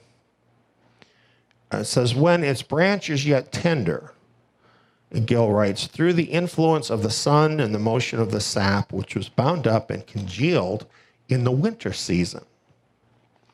And my comment here, bound up in the winter, The winter is this long period of the Gentile times, right?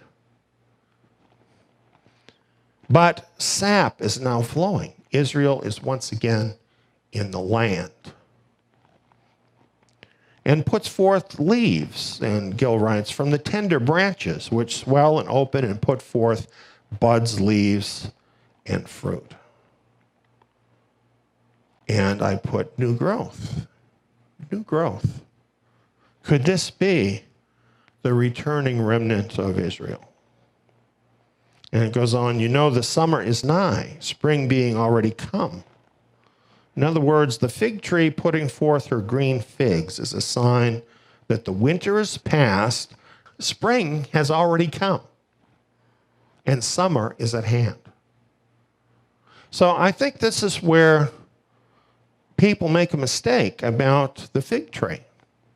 A lot of times they say, well, the fig tree is Israel, and the beginning of the generation has to be then when Israel became a nation. But when you look at the words more closely, what this is telling you is that the sign occurs when it's already springtime. In other words, there's already evidence of Israel in the land. So it's later than the very beginning. And a couple Sabbaths ago, I brought up this slide, which was from our presentation in Matthew about figs. And it's not exactly correct to say, well, figs picture Israel. They don't just picture Israel. They picture rotten Israel and righteous Israel, right?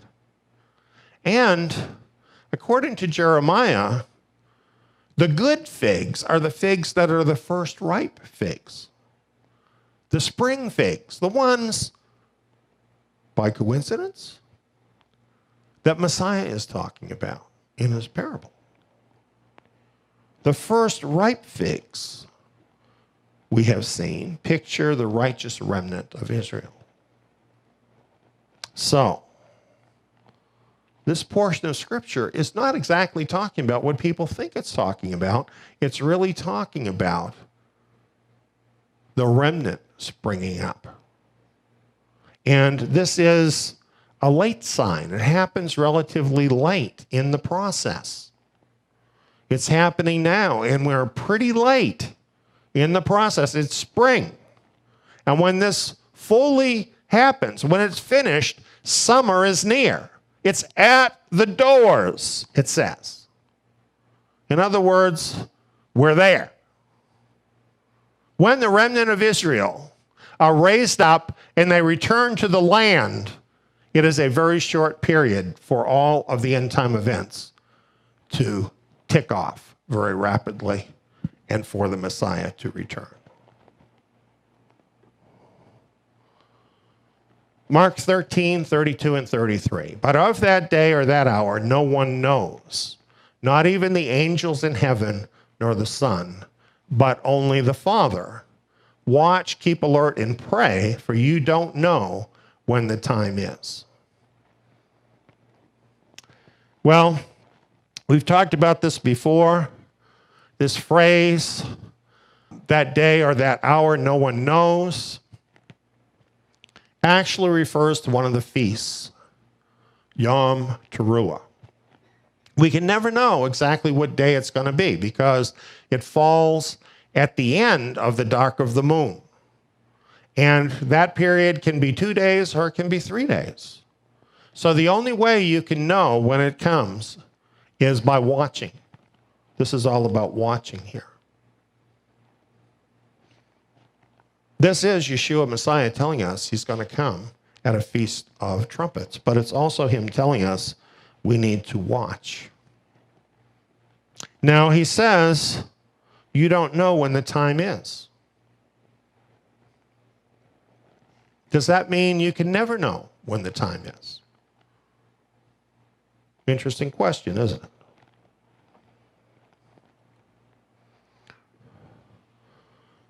Mark 13, 35 through 37. Watch, therefore. You don't know when the Lord of the house is coming, whether at evening or at midnight or when the rooster crows, or in the morning, lest coming suddenly he might find you sleeping. What I tell you, I tell all, watch. He said, no one knows the day or the hour. And here, as an example, he gives us hours of a single day. He doesn't use a metaphor of months or years. He's using a metaphor of hours in a single day. What do you think we're going to be doing when we get to that Yom Teruah? I don't know about you, but I'm not going to be sleeping. I'm going to be watching.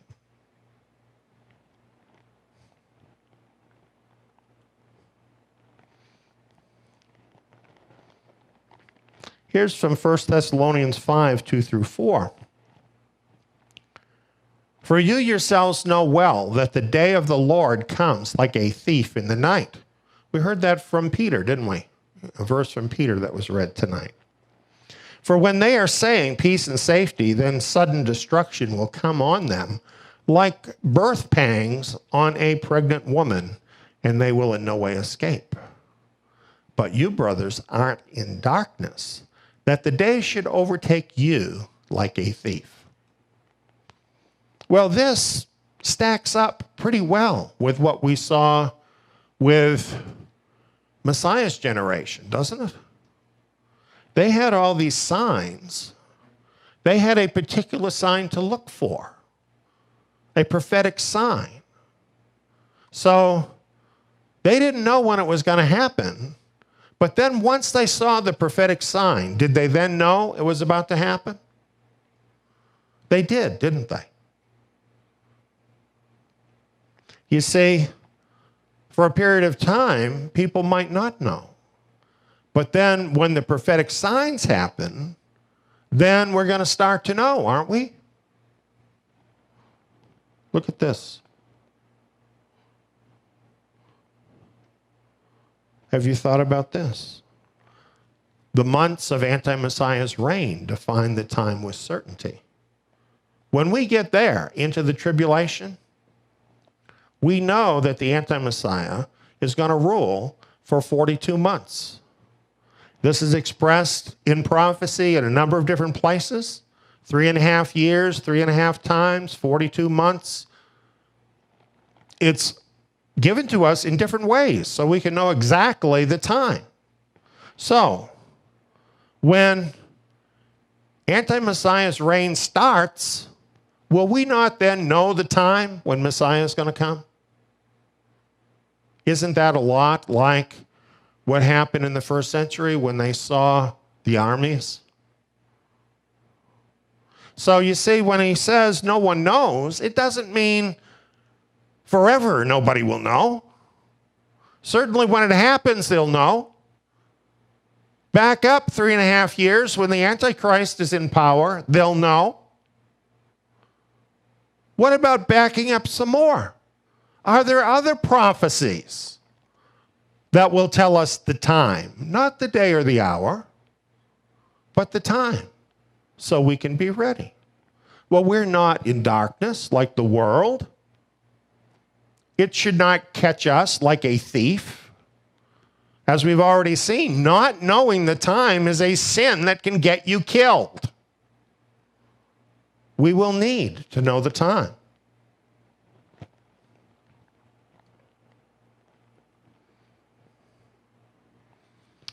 The final generation. That's the generation we're in that started in 1967. Yeshua said, most certainly I say to you, this generation will not pass away until all these things happen. Heaven and earth will pass away, but my words will not pass away. End of the Gentile times. End of the age. One generation. 2 times before us, when the end of the age was ticking off, we had A generation of 70 years. You do the math.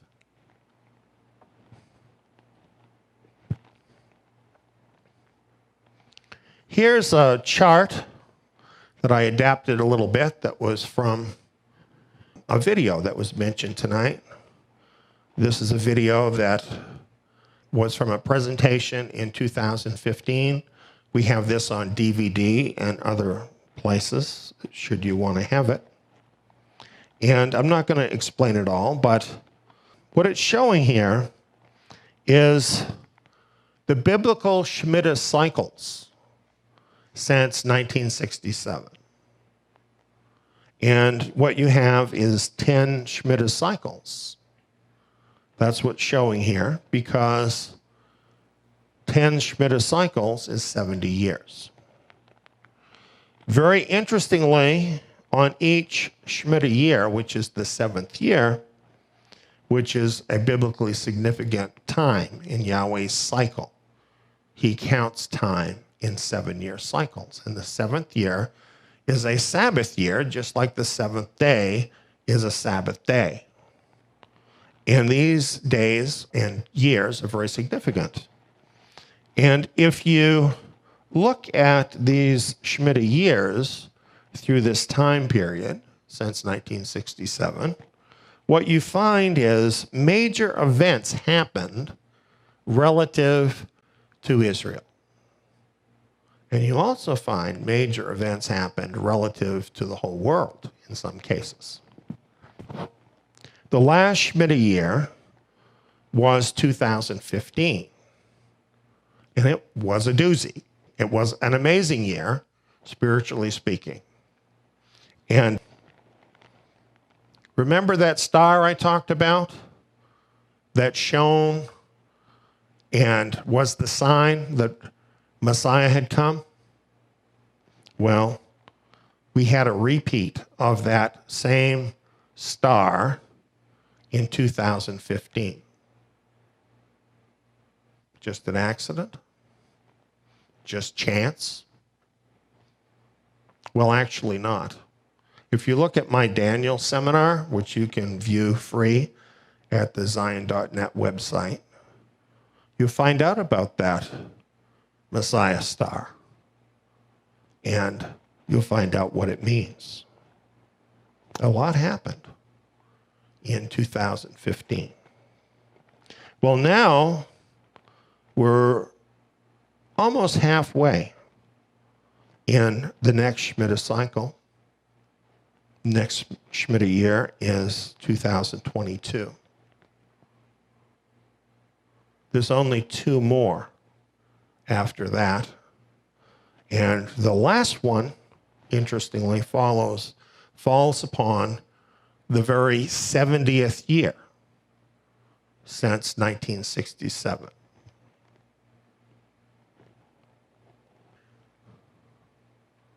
We have 2.5 Shemitah cycles left in that time period that I have charted out. This generation will not pass away. The home stretch is ahead of us. You think you should change your life at all?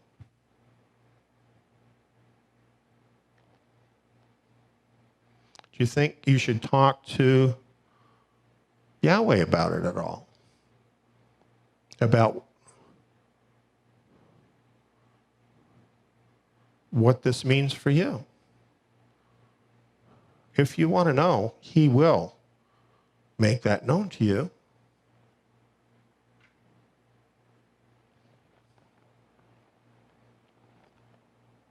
Mark 13:13, our closing verse. He who endures to the end, the same will be saved. And that's the ends of the ages. Darwinian evolution. Junk science.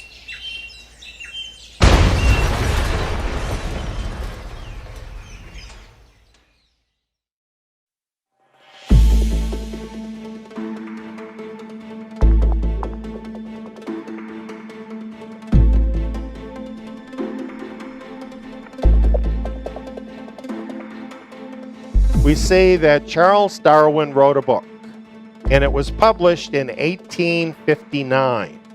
And his book on the origin of species, which is really not the whole title, it's telling you what he's really saying. It was Darwinism that gave them scientific justification to go in and dominate the so-called savages.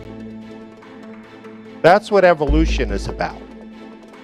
Here's a newspaper article from Australia. The headline is "Blacks Slain for Science's White Superiority Theory." Cross out white superiority theory and put Darwinism, because it's the same thing. Look at this map of Africa. See the little light green part? That's the only part of Africa that was not completely colonized by the Europeans.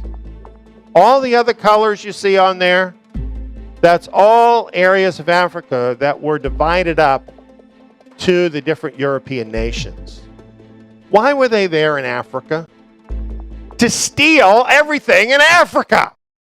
That's why they were there. They were thieves. They were going into a place that did not belong to them, where they were stronger, where they were more powerful, and they were taking what they wanted. That's what they were doing.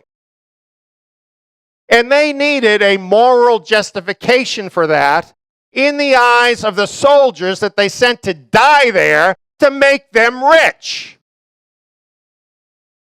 And Darwinian evolution gave them the excuse they needed. It didn't just happen in Africa.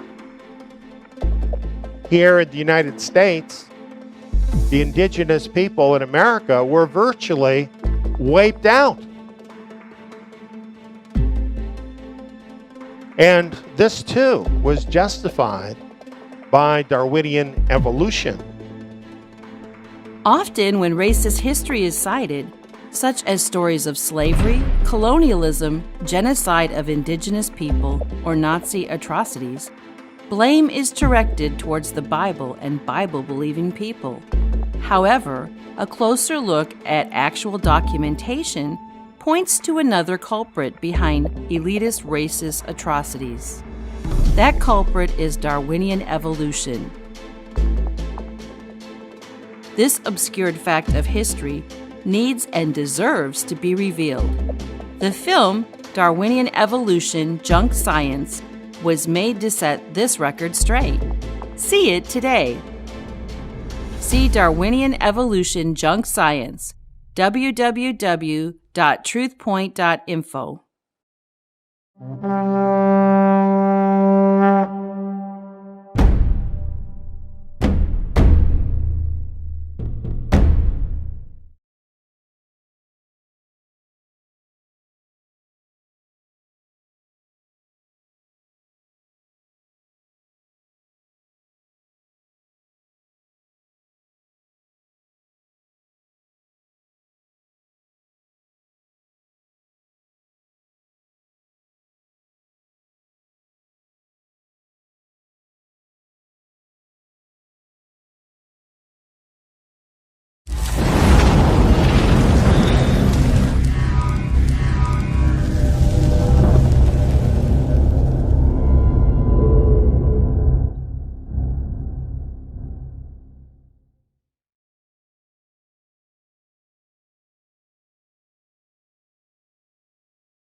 Welcome, friends, to tonight's installment of our Remnant Expectations Prophecy Seminar on this first night of Sukkot. I'm very excited about the information I'm going to be bringing to you tonight. This whole presentation and more that I'll be sharing includes information that I was going to include last year in the Daniel seminar. But we just kind of ran out of days and I couldn't do it all. So I think that was all by Yahweh's design because he's given more things now to add to this. But this is kind of the central message that we'll be building on through the rest of this seminar.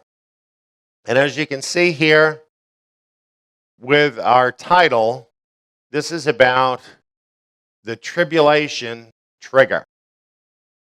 And on my graphic, doesn't it just make you not want to push that button? Well, I think it helps us if we know what does push that button. Then we'll understand what's going to be happening. We'll be ready for what's about to happen. And these things are included in Scripture to make us ready here in these last days. Before we talk about, though, what is the tribulation trigger, we need to talk about what's not the tribulation trigger. And this is something that happens a lot with our teachings, right? That there's been misunderstandings about the Scriptures, and we have to show you why that's not the way it is, and then show you how things are. Well, that's true with the tribulation trigger. There's been a lot of popular prophecy books, particularly in the evangelical Christian world, and other material that all give us the same thing as the tribulation trigger, the thing that's going to set off the tribulation. I chose a quote here from raptureready.com, which is pretty typical of this thought or this idea. It says, the tribulation will start when the Antichrist signs the 7-year peace agreement with Israel. Now, you've heard that, right? A lot of times. So a lot of people are waiting for that agreement to be signed, and then they're going to say, oh, that's the tribulation. The only problem with that is there's only one verse in Scripture that this idea is based on. It's Daniel 9:27.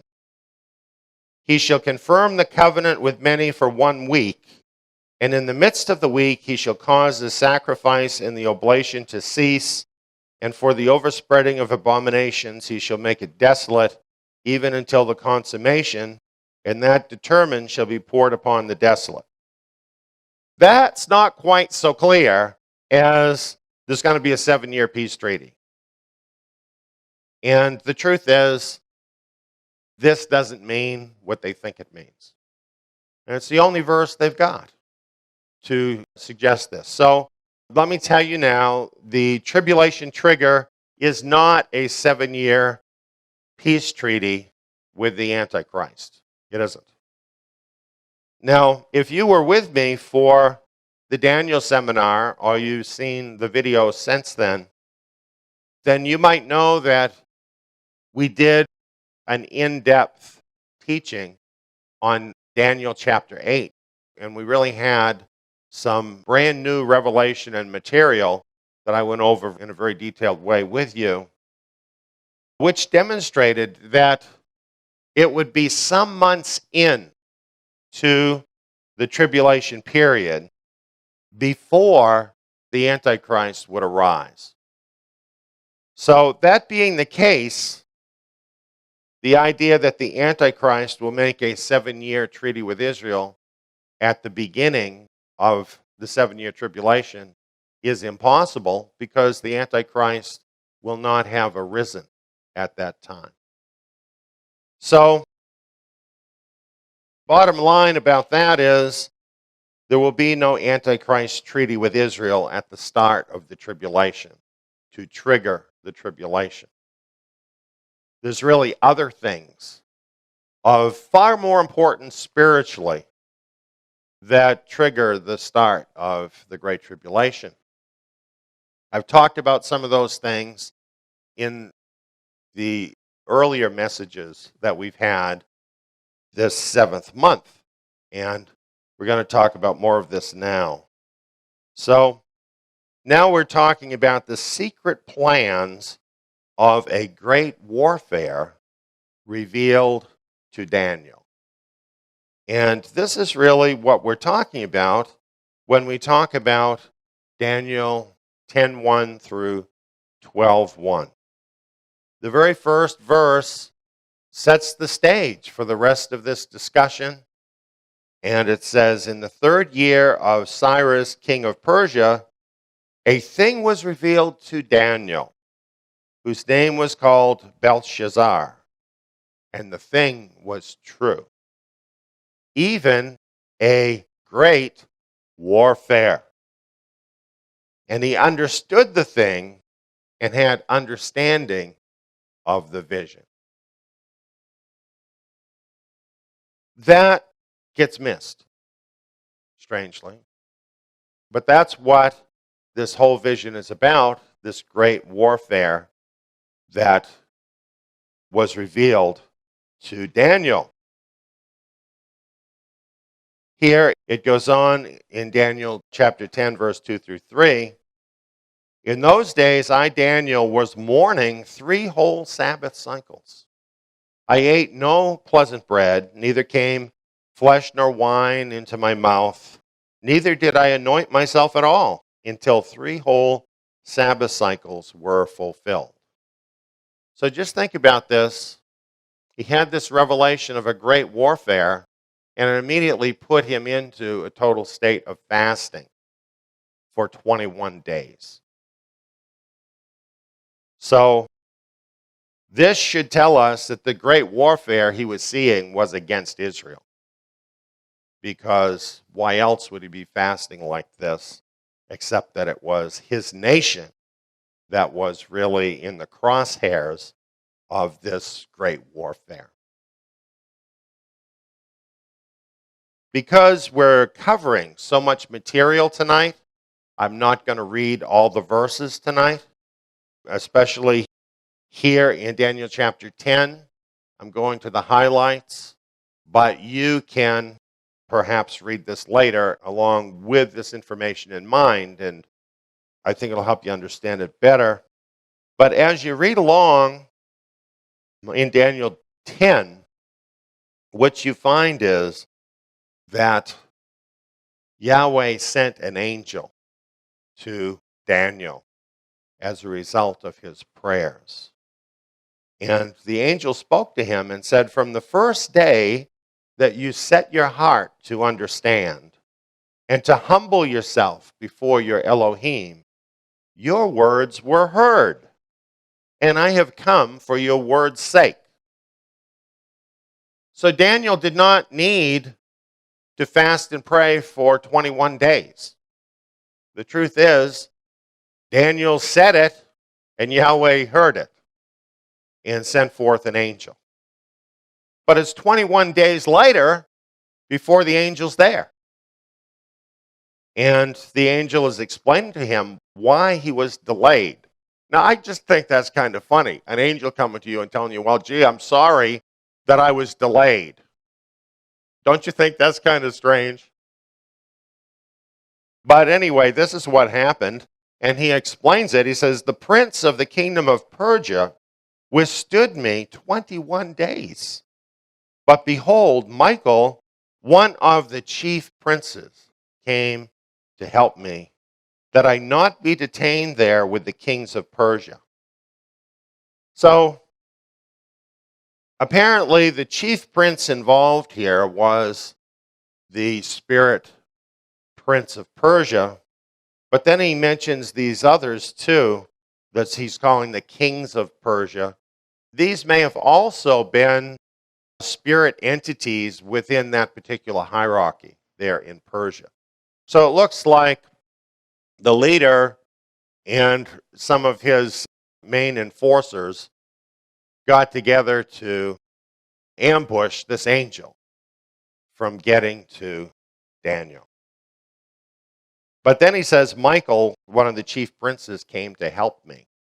And then the whole thing was over, because Michael is so much more powerful than these other spirits, that immediately this angel who had been dispatched to Daniel was able to carry out his mission. Then he says, "Now I have come to make you understand what shall happen to your people in the last days. For the vision is yet for many days." Well, let's now analyze these verses a little closer and see what they tell us about the great warfare that Daniel had perceived and been so concerned about.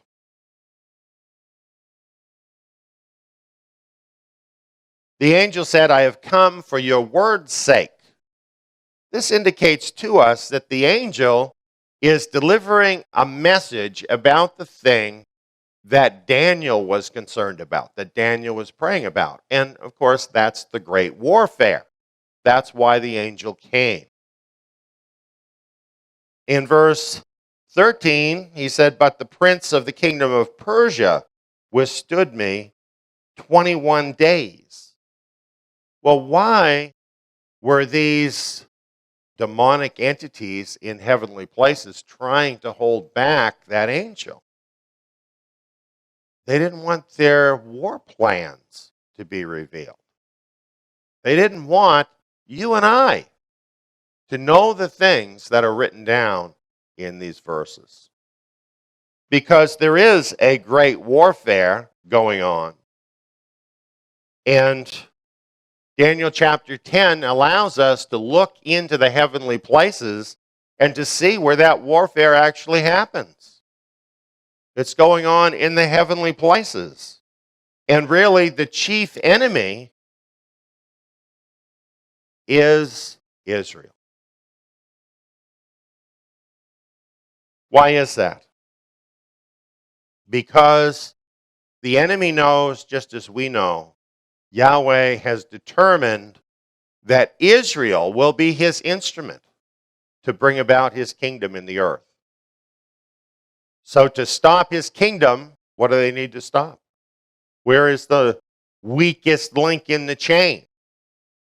Certainly not with Yahweh. Certainly not with Messiah. Israel, however, sadly at times has been vulnerable to the attacks of the enemy. So that's where the warfare is directed, towards Israel. And in verse 14, the angel said, "The vision is yet for many days." For many days. And basically, this warfare against Israel has been going on for many days, hasn't it? In fact, many years, millennia of time. And he says, even unto the last days. And we have evidence from Scripture and from what's going on in the world around us that we are in those last days now. So that makes this very relevant to our time. And so what we see here is that the demonic forces did not want this plan of the enemy to be revealed.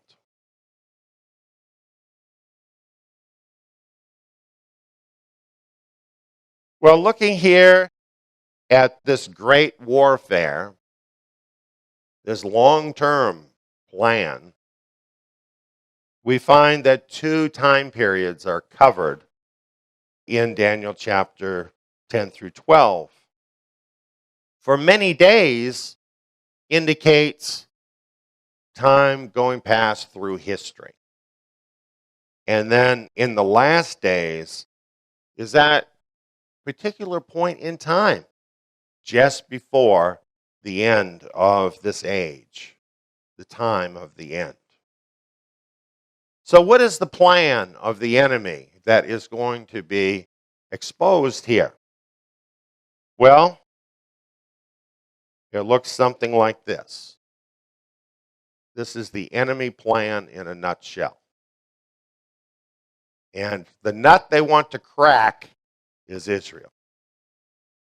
And the plan is to trap Israel in between two overpowering forces, the king of the north and the king of the south, and then for them to wind pressure so as to try and crack that nut of Israel.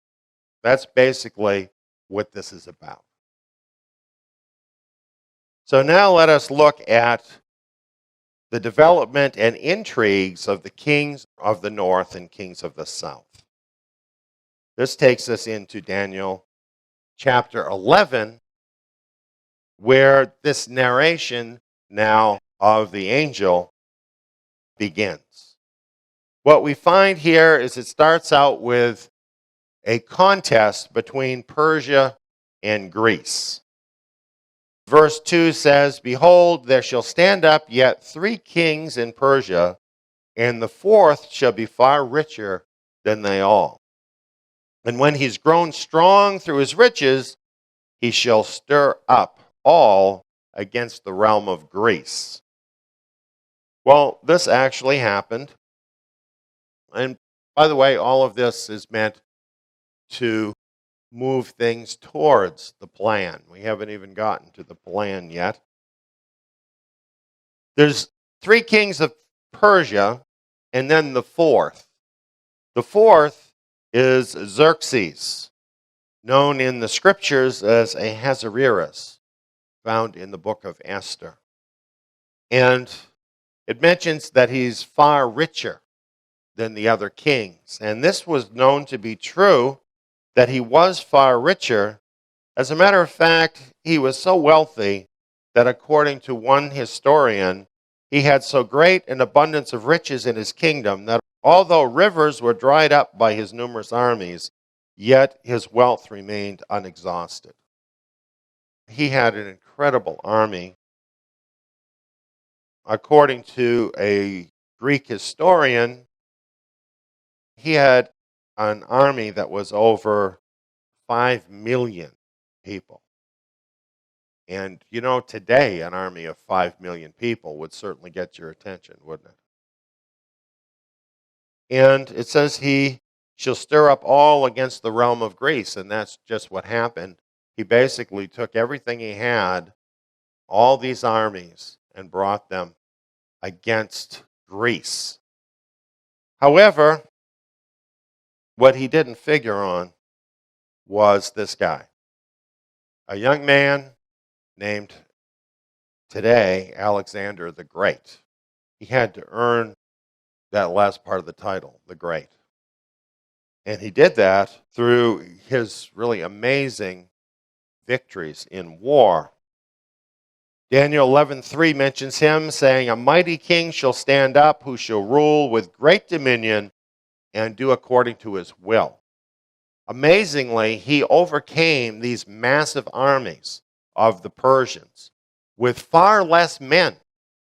And just through the course of a few battles, totally overthrew the Persian Empire, took over the Persian Empire, and even expanded far beyond that. It says, "After he shall stand up, his kingdom shall be broken and shall be divided toward the 4 winds."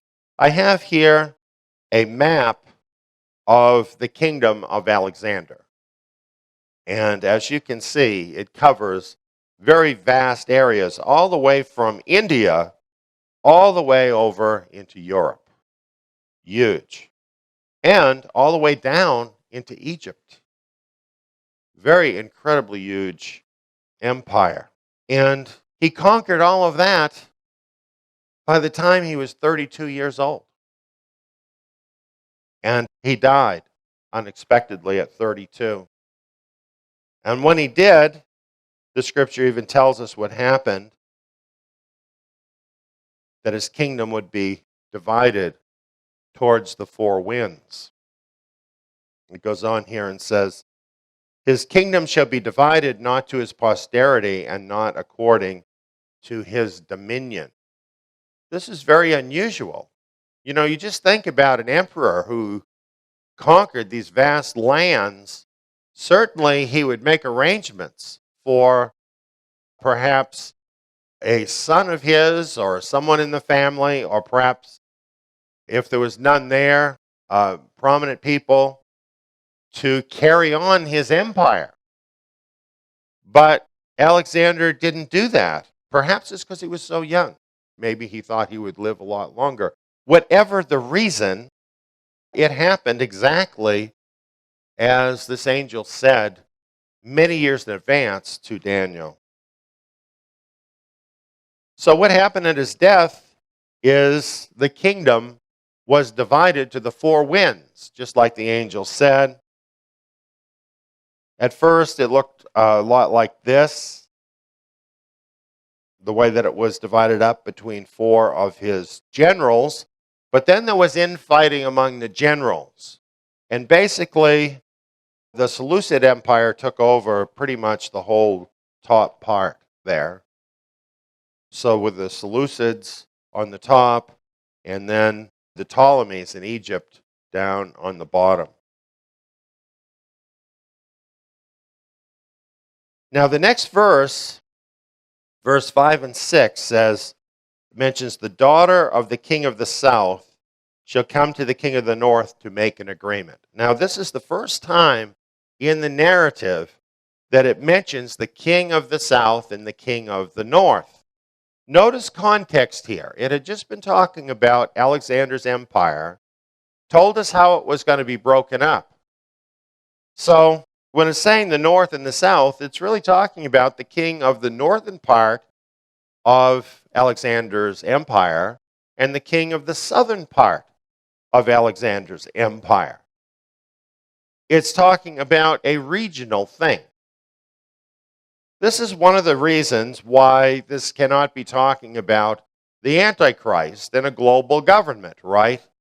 Because this is clearly talking about a regional conflict, and this is all in relation to Israel. The king of the north is north of Israel, and the king of the south is south of Israel.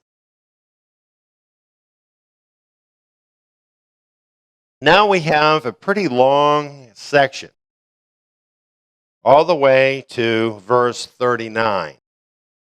And it's very intricate. It's telling you all these intrigues of these kings of the north and of the south. And I'm not going to go through that tonight because I could use up all of my time and not tell you about the last days. And that would be dumb. So instead, I'm just wanting to tell you what it is. And you can look it up. And this particular part of this message, you can look up in various commentaries and so on. It'll give you all the historical details because there's historical details regarding all these kings that you can find. What you can see very clearly as you go through it, it's all a chronological narrative. Right from the very beginning, starting from Persia through Greece and then through all of this with the king of the north and the king of the south. It's all chronological. And it's all talking about these guys. And on the left side of this chart, you have the Ptolemies who ruled Egypt. This is the king of the south. And on the other side, you have the Seleucids who ruled the area north of Israel.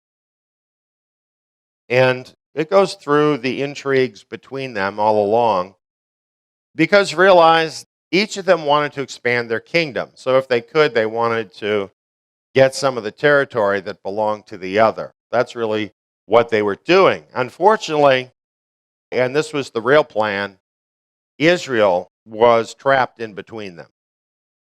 So the demonic forces could use this struggle between the king of the north and the king of the south in order to apply pressure to Israel. And they did that, and especially with the last king in this part of the discussion, Antiochus Epiphanes. And we want to talk a little more about Antiochus. Now, you might have heard of him. Sometimes people say Antiochus. You can say it either way. This comes up now in the chronological narrative of the king of the north and the king of the south. And Antiochus, not only did he occupy Israel, but he banned the Torah. He actually desecrated the temple with pig brine so that it could not be used. And he erected an idol of Jupiter in the temple.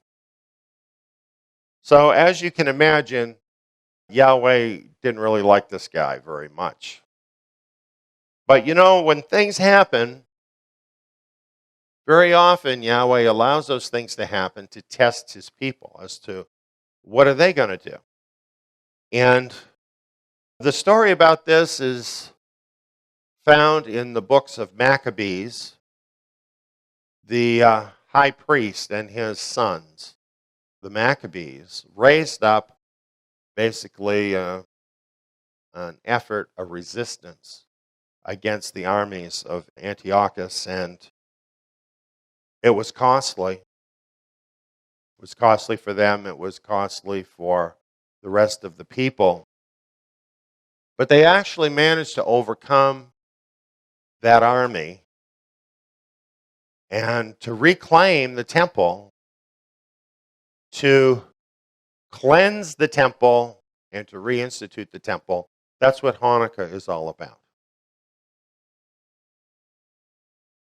As for Antiochus, what happened to him is he was not killed by the Maccabees or by Israel. Yahweh himself struck Antiochus with a horrible disease where his body was actually rotting while he was alive. Parts of his body would just fall off while he was alive. And according to the records, he smelled so bad that his servants wouldn't even go in and serve him.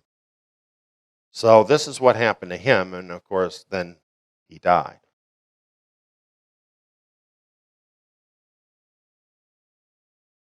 Antiochus has a lot in common with the anti-Messiah. As a matter of fact, he has a lot in common with Adolf Hitler or Joseph Stalin or any of those people that have hated Israel and hated Yahweh. They all have a certain kind of character, a certain kind of haughty spirit, presumptuous spirit that, just runs through all of these people. And I think you could say they're all antichrists. And even as the Apostle John said, there are many antichrists. And that's really true. And that was true of Antiochus Epiphanes. But when people are doing a study of the king of the north and the king of the south in Daniel, they're going along chronologically. They get to Antiochus Epiphanes and the story about them. And they believe then that it's talking about the Antichrist.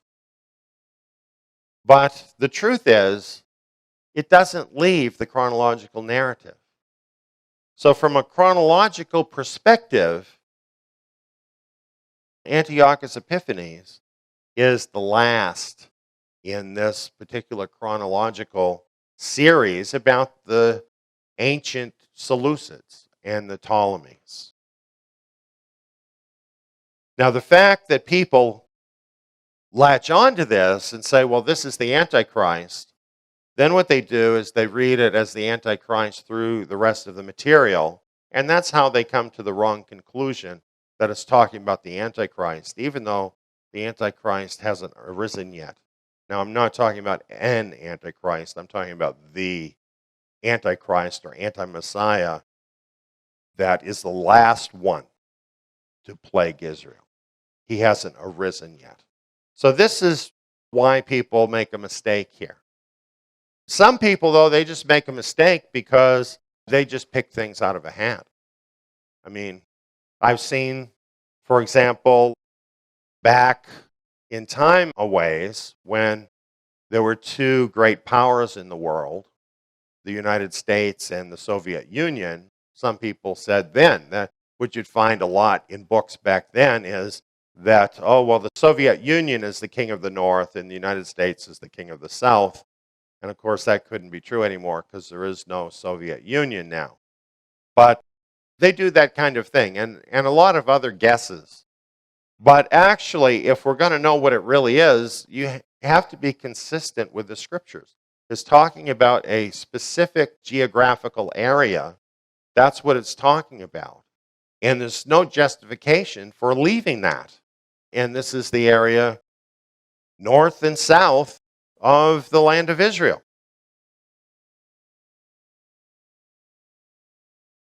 So, while we would say that Antiochus may be a type, in other words, a prophetic shadow of the Antichrist, that's fine to believe that. But then if you go ahead and say, well, this is the Antichrist, and you're actually then leaving the chronological narrative, that's when you're going to get on the wrong path and not understand this material.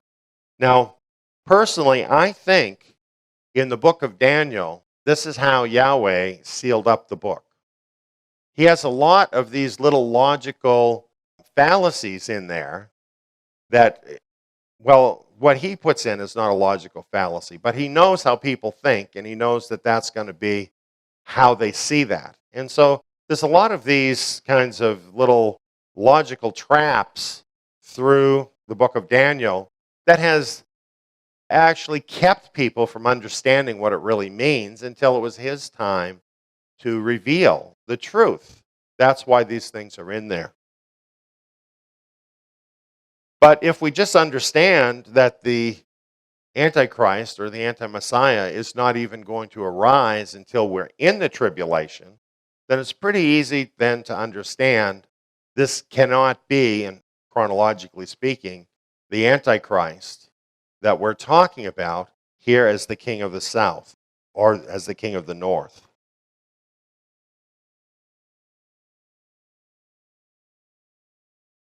So I guess we've pretty much covered that whole idea of what I'm getting at there. So let's take a look at the map again. This is the geographical area. And if you look directly north of Israel, you have the area of Turkey there. And then if you look south, you have the area of Egypt. So it's not too hard to figure out where the king of the north and the king of the south are located, even by looking at the ancient map. And as you look at the map, interestingly, we have a similar setup in modern times. And what we find is that the same plan of the enemy can now operate today in the last days.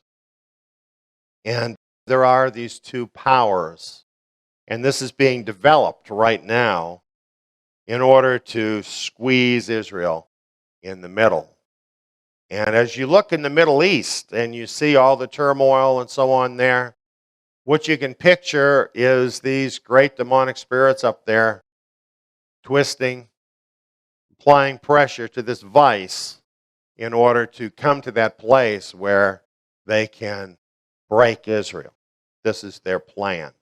And they have a lot of cooperation there in that area because there's a lot of people that want that same result. So now what we're going to get to is the king of the north in the time of the end, in our day. So here's what we're looking at. And as you can see, we have the modern names now for these places. In the north, we have Turkey, and in the south, we have Egypt. And Daniel 11:40 brings us from the ancient past suddenly to the last days. It says, "At the time of the end shall the king of the south contend with him, and the king of the north shall come," and so on. So in Daniel 11:40, it's departing from the earlier narrative. And now it's jumping us forward into the time of the end. Why would it do that? Well, because after the Seleucid Empire, the Romans took over. And none of this applied anymore. There was no king of the north or king of the south. There was just the Romans. So none of that applied anymore. So the angel left the whole narrative of the Romans out of the picture. It wouldn't be again until at some point in the time of the end that this same picture, the same paradigm would be reestablished. For one thing, how could that happen until there was an Israel again in the Middle East? And we know for almost 2,000 years there was no Israel in the Middle East. And so it's rather amazing, I think, as you look at it, to realize that this could happen again. That in the time of the end, you could again have the same setup, the same paradigm that had happened so many hundreds of years ago, and the way that it is presented in the narrative just assumes it. Amazing. So, what we've got again here in these last days is this same plan. Trapping Israel in the middle and cracking that nut.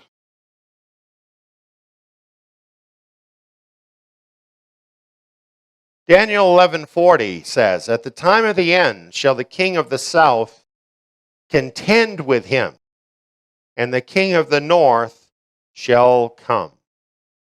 So, see, we're still talking about the same regional kings that we were talking about before, only in the last days. And let's look a little more closely at that. At the time of the end. At the time of the end. What end? The end of the age. And it says, the king of the south will contend with him. What him is it talking about? Well, it goes on and says, and the king of the north shall come against him. So obviously, it's the king of the south contending with the king of the north. And then it says that the king of the north is going to come against the king of the south like a whirlwind, with chariots, with horsemen, and with many ships.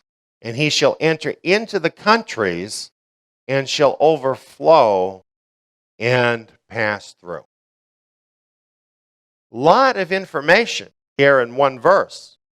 The first thing we find out is that the king of the south, Egypt, will provoke the king of the north, which in modern day terms is Turkey. The king of the north will then come against the king of the south like a whirlwind. And then the king of the north will overflow and pass through every country standing in his way, because he's going like a whirlwind to Egypt. Now, there's a few things that are of interest here before we move on, just looking at the situation as it exists in the Middle East today.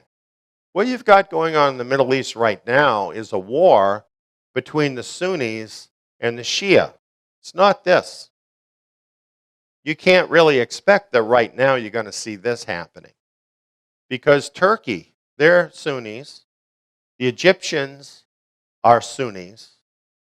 And the wars that we're seeing, such as in Yemen, such as in Syria and Iraq, what that's all about is the Shia Muslims, who are led by Iran, and the Sunni Muslims are in this big conflict.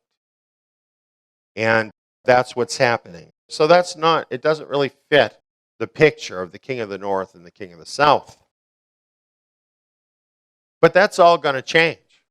Basically, what I'm assuming from this, it's probably likely that the Sunnis are going to end up coming out on top in this. And the reason I think that is because both the king of the north and the king of the south are Sunnis. So it would tell you they've already dealt with the other problem, and now they're in a place where they can deal with, okay, who's going to be the top dog here, me, Egypt, or you, Turkey? And you see, both have historic claims. We'll get into that in another discussion. So I think what we can expect is, even though right now, as we look at it, it seems like the Shias seem to be having the greatest success. That's not going to continue. At some point, that's going to change, and the Sunnis are going to come out on top. That's what this would say to me. But historically, the Arab Muslims look at the Turks as subpar Muslims because, frankly, they're racially prejudiced against them because they're not Arabs. So they're not as good a Muslims as the Arab Muslims. So this really could then form a fracture within the Sunnis that could result in what we're going to be seeing before this whole thing wraps up. So as you can see, there has to be a lot of turmoil in the Middle East for things to finally arrive at this picture. But we can be certain it will. And at the pace that we have been seeing things happen in the Middle East, that doesn't mean it has to be a long time, does it? Because things do change so drastically and radically in the Middle East in recent years. So those are just some observations that I've had in considering this information. Well, notice his purpose. The king of the north, his purpose. His purpose is to go after Egypt like a whirlwind. So he's going to go through other countries, but his purpose in going through them is not to conquer those countries. He may conquer them if they get in his way, but it says he shall overthrow and pass through. That's his real purpose, is to pass through that territory in his war against Egypt.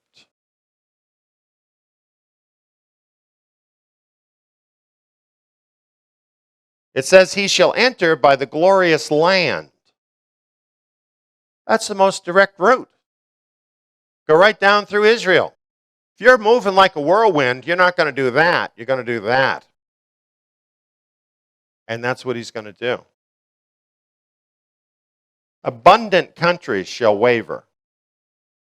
Countries with great resources will be shaken by the king of the north. But these shall be delivered out of his hand, Edom and Moab and the chief of the sons of Ammon.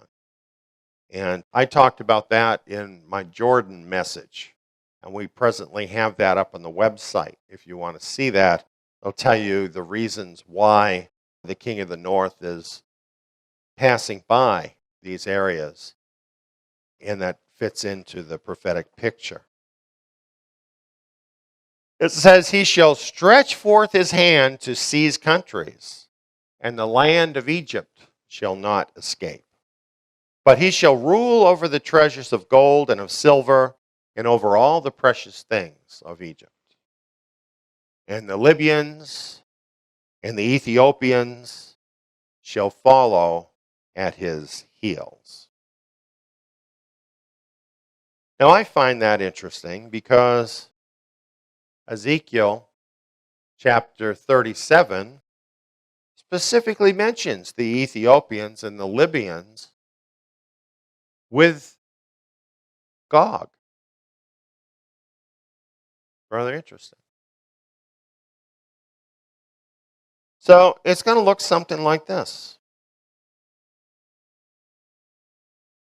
King of the north, coming like a whirlwind through different countries, coming right down through the glorious land, but also other countries. It doesn't name all the countries, so we don't know all of them. It does mention Ethiopia and Libya And it's going to be a very, very quick campaign. And he's going to actually take Egypt and rule over all of the wealth of Egypt. So you can picture that, I think, rather easily. Then reports out of the east and out of the north shall energize him, and he shall go forth with great fury to destroy and utterly to sweep away many. What I believe this is about is not threatening reports against him. I believe if you understand that this actually has to be Gog of the book of Ezekiel, and in Ezekiel it tells you all the various locations where fighters were going to come from to be part of this army. There's a large area that would be east of him, and that's Central Asia. And also Iran is going to join him. And then north, of course, is where he's from. So what I'm thinking he's getting is reports now of other armies that want to join him. Join him for what? Well, I believe it's for the destruction of Israel. And it says he goes forth with great fury to destroy and utterly to sweep away. And it tells us he shall plant the tents of his royal command center between the seas and the glorious holy mountain. Yet he shall come to his end, and none shall be able to help him. Friends, that looks just about like this. That's where he ends up. Does that spot look familiar?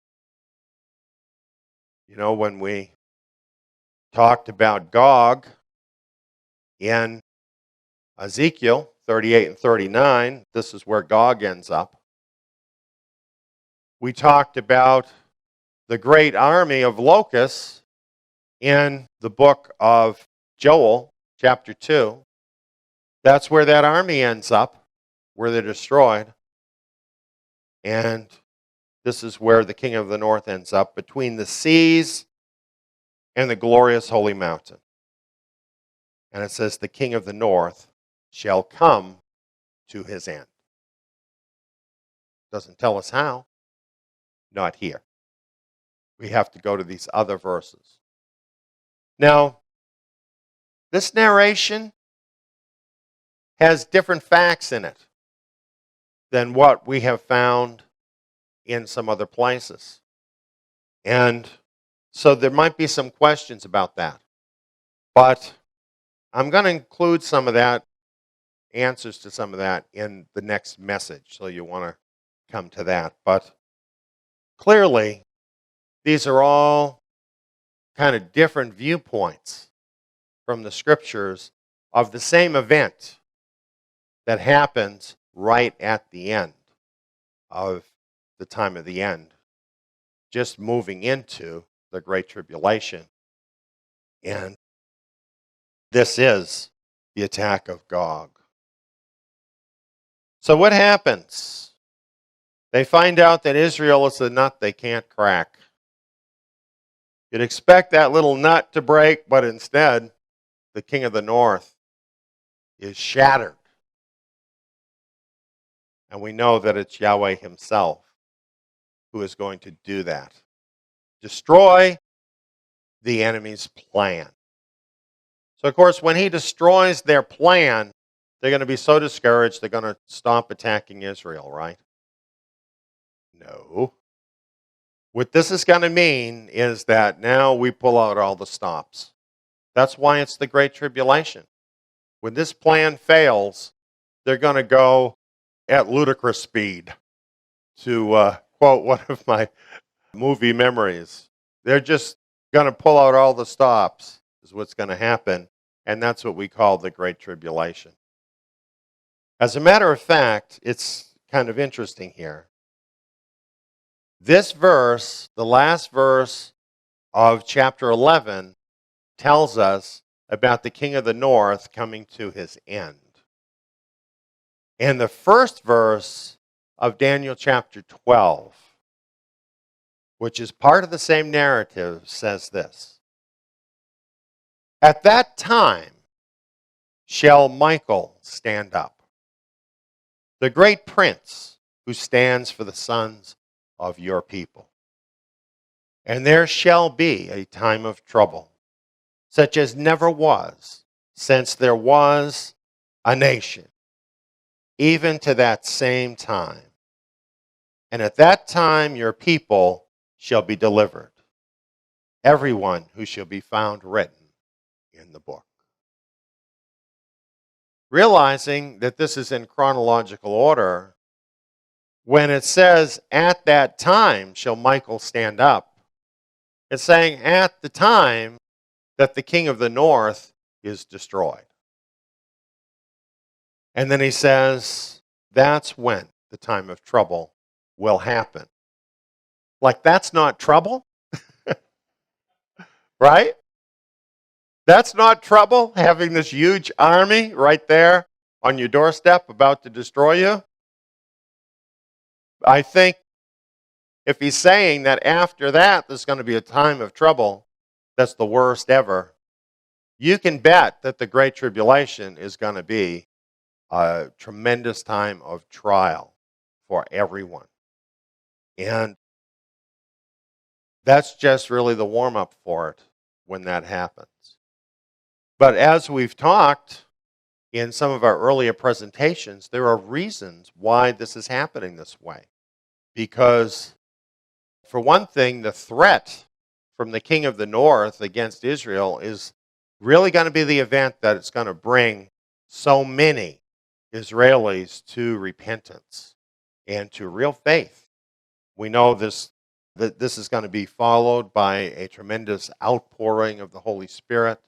It's going to be the causative factor of this joining of the remnant who will already be in the land, now with believing Israel in the land. And we want to talk a lot more about all of this, because this is the part that's really important to us. This is how Yahweh is going to accomplish the things that he has promised for so many years. And it's going to be really an amazing time. So even though, yes, it's going to be a time of trouble, it's going to be a time of many blessings for everyone who is found written in the book. And I pray that will include you. Well, that's it for tonight's presentation. We're going to go into more throughout each of these presentations that will give you a rounded and well-formed understanding of this whole period of time that is so important and so formative to the remnant. Until then, shalom.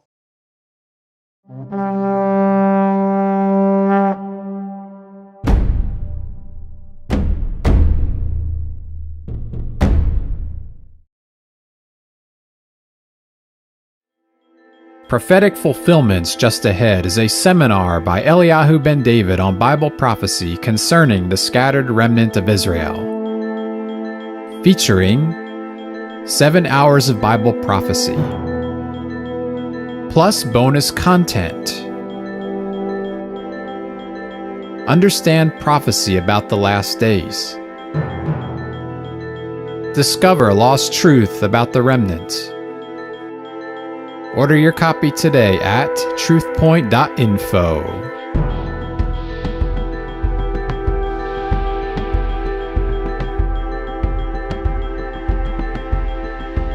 As you can see here with our title, this is about the tribulation trigger.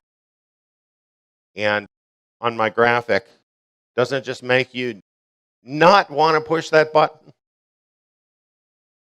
Well, I think it helps us if we know what does push that button. then we'll understand what's going to be happening. We'll be ready for what's about to happen. And these things are included in Scripture to make us ready here in these last days. It's very interesting that the book of Ezekiel speaks of Gog. And it says, you shall come like a storm, you shall be like a cloud. And in Daniel, it says that the king of the north will come like a whirlwind, which to me is about the same thing as a swift cloud.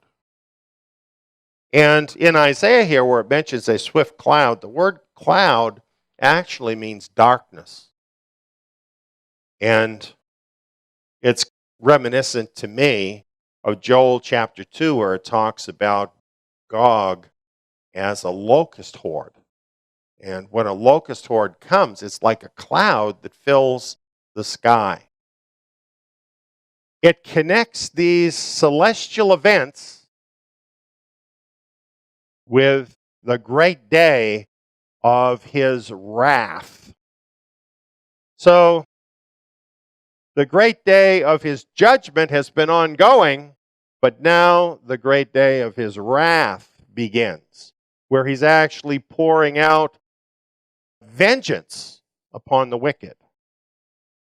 And this outpouring of his wrath begins with the destruction of Gog and Gog's hordes.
Supernatural Warfare Fight to Win 2020.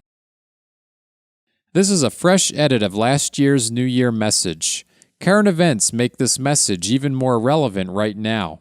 Believers are in a war, and the COVID-19 pandemic reminds us we must develop a wartime mindset as we move into the more difficult days. We have a verse that we're going to have as our theme verse for the year, 2 Timothy 2:3.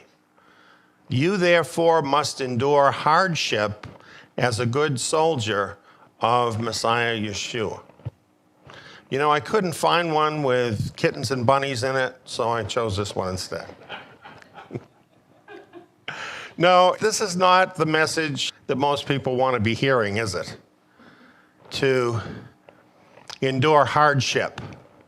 That's not what we want to hear. However, we're living in the last days, and things really are changing. We are called to be soldiers of Messiah Yeshua, spiritual fighters for the kingdom. To do that as a soldier, to be a good soldier, well, you must endure hardship. And this is what the scriptures tell us. And all the more so in the times that we're living. So our theme is supernatural warfare, fight to win. We're actively part of Messiah's army, and we are doing things. We are acting on behalf of the kingdom, and we intend to be effective. So that's our stance. Now, sometimes out there, it gets kind of rough. Maybe this picture makes sense to some of you. You know, maybe you have been through some spiritual chaos like this, And it kind of feels like, oh, where is the nearest foxhole? And you might wonder, well, why is this happening, that we're experiencing such things? And it's because we are soldiers in a universal battlefield. That's really the reason. So some people are not real aware of the spiritual battle. And because they're not aware, when the spiritual battle comes and visits them at their door, they wonder, how did this happen? How did I end up in the middle of this spiritual battlefield? You know, I just kind of wanted to experience grace and, you know, love and the good stuff. I didn't want this whole battlefield experience, you know? Well, here's where we need to have a little review so that we will remember where the battle came from. And just a few simple things here. The universal war started here, in the garden, right? We had the beautiful place. We had the paradise where everything was perfect. Unfortunately, we could not keep it. That's kind of the bottom line. So what happened is the spirit creature we call the devil came into the garden in the guise of a snake and tempted our first parents. And you kind of wonder, like, okay, you've got a paradise, you've got everything, how could you be tempted? We're so innocent and so thinking that nobody was going to do anything bad to them, that the enemy was just able to lead them right down the garden path to destruction. And look at what it has brought on all the generations of mankind since then. And this was the beginning of the war. And realize it was not our Creator that started the war. It was the rebels that started the war against Him. They thought they could do better than Him. And they thought that they could take over the rulership from the Creator, who rightfully has the right to rule what He created. So what happened there in the garden is He spoke a prophecy to those involved, including to the serpent. He said, I will put enmity between you and the woman, and between your seed and her seed. He will bruise your head and you will bruise his heel. So this was a prophecy of what would happen. Enmity is hatred, isn't it? So from this point on, the war was on. So what was the objective of the war? The rebel objective was universal dominion, to steal dominion away from the Creator and from His seed, if you will, and to grasp onto it for themselves. Because it wasn't just the serpent. The serpent developed a seed. We have to realize about this war that there is a great personal cost to those who are deceived by the enemy. This is from the book of Revelation. Anyone whose name was not found recorded in the book of life was thrown into the lake of fire. Eternity is at stake in the war. Your eternity is at stake. My eternity is at stake. So this is why we cannot afford to be overconfident or to ignore the war. Because ever since then, the war has been ongoing. So what happened back there? Well, the serpent got busy reproducing other rebels like himself in both heaven and earth. This was at the beginning of the war. And right away, he started having amazing success. It must have been startling, really, both in heaven and on earth as the population of mankind grew, to see the incredible success that the enemy was having. People were choosing him over their creator. Before long, it got this bad. Genesis tells us the earth was corrupt before Elohim, and the earth was filled with violence. Elohim saw the earth and saw that it was corrupt, for all flesh had corrupted their way on the earth. Things got so bad that other than Noah and his family, the whole world was corrupt. At this point, the Creator had to step in to save the creation that he had made. And as we know, he washed the world clean. So then you had this fresh new start, right? You had this experience of what happens when people follow the enemy.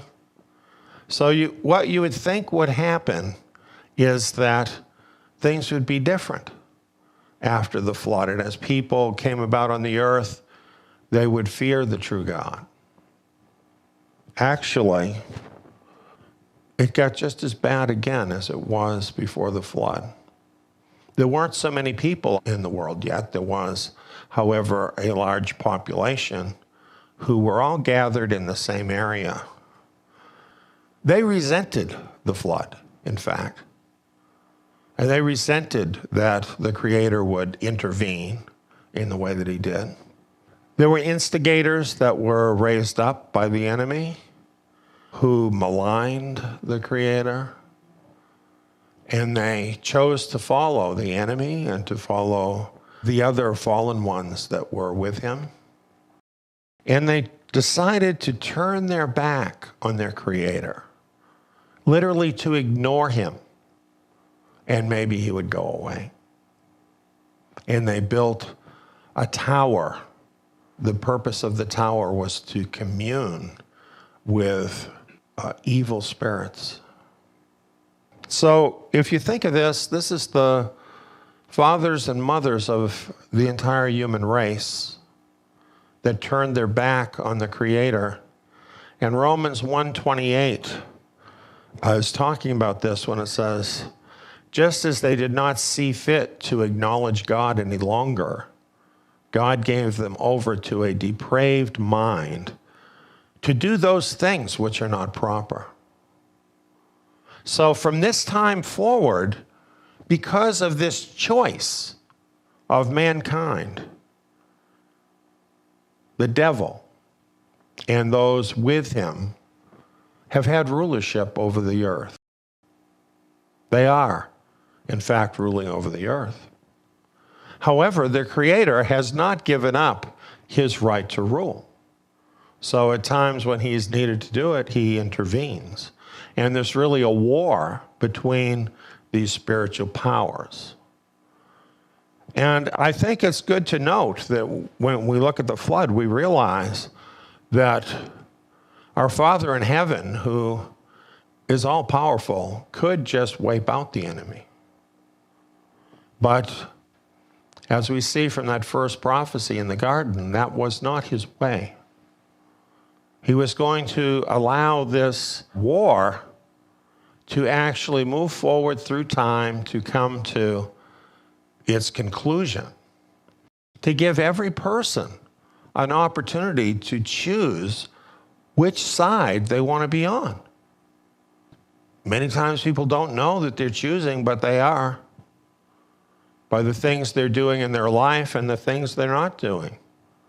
They're choosing which side of the war they want to be on.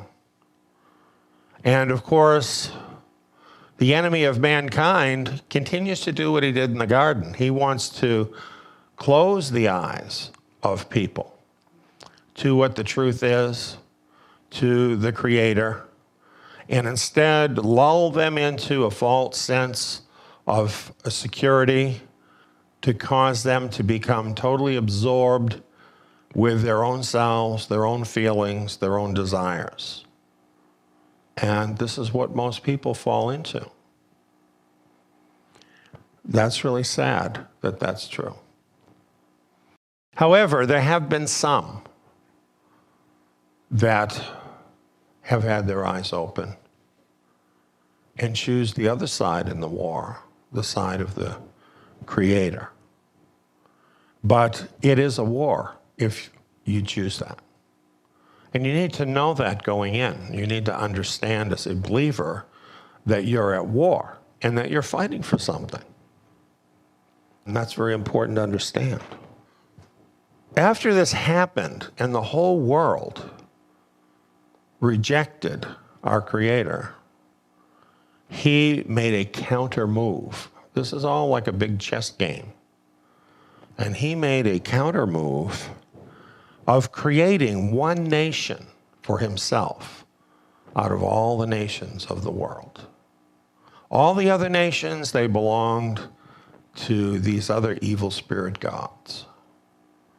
But he raised up one nation to represent the true God in the world.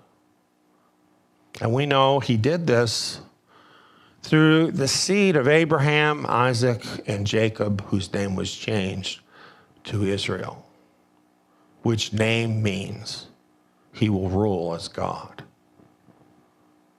Exodus 19, 5 and 6 tell us what Yahweh said to his nation at Mount Sinai, where he first assembled them as a nation. He says, if you will indeed obey my voice and keep my covenant, then you shall be my own possession from among all peoples. For all the earth is mine, and you should be to me a kingdom of priests and a holy nation. These are the words which you shall speak to the children of Israel. They agreed. And they entered into this covenant.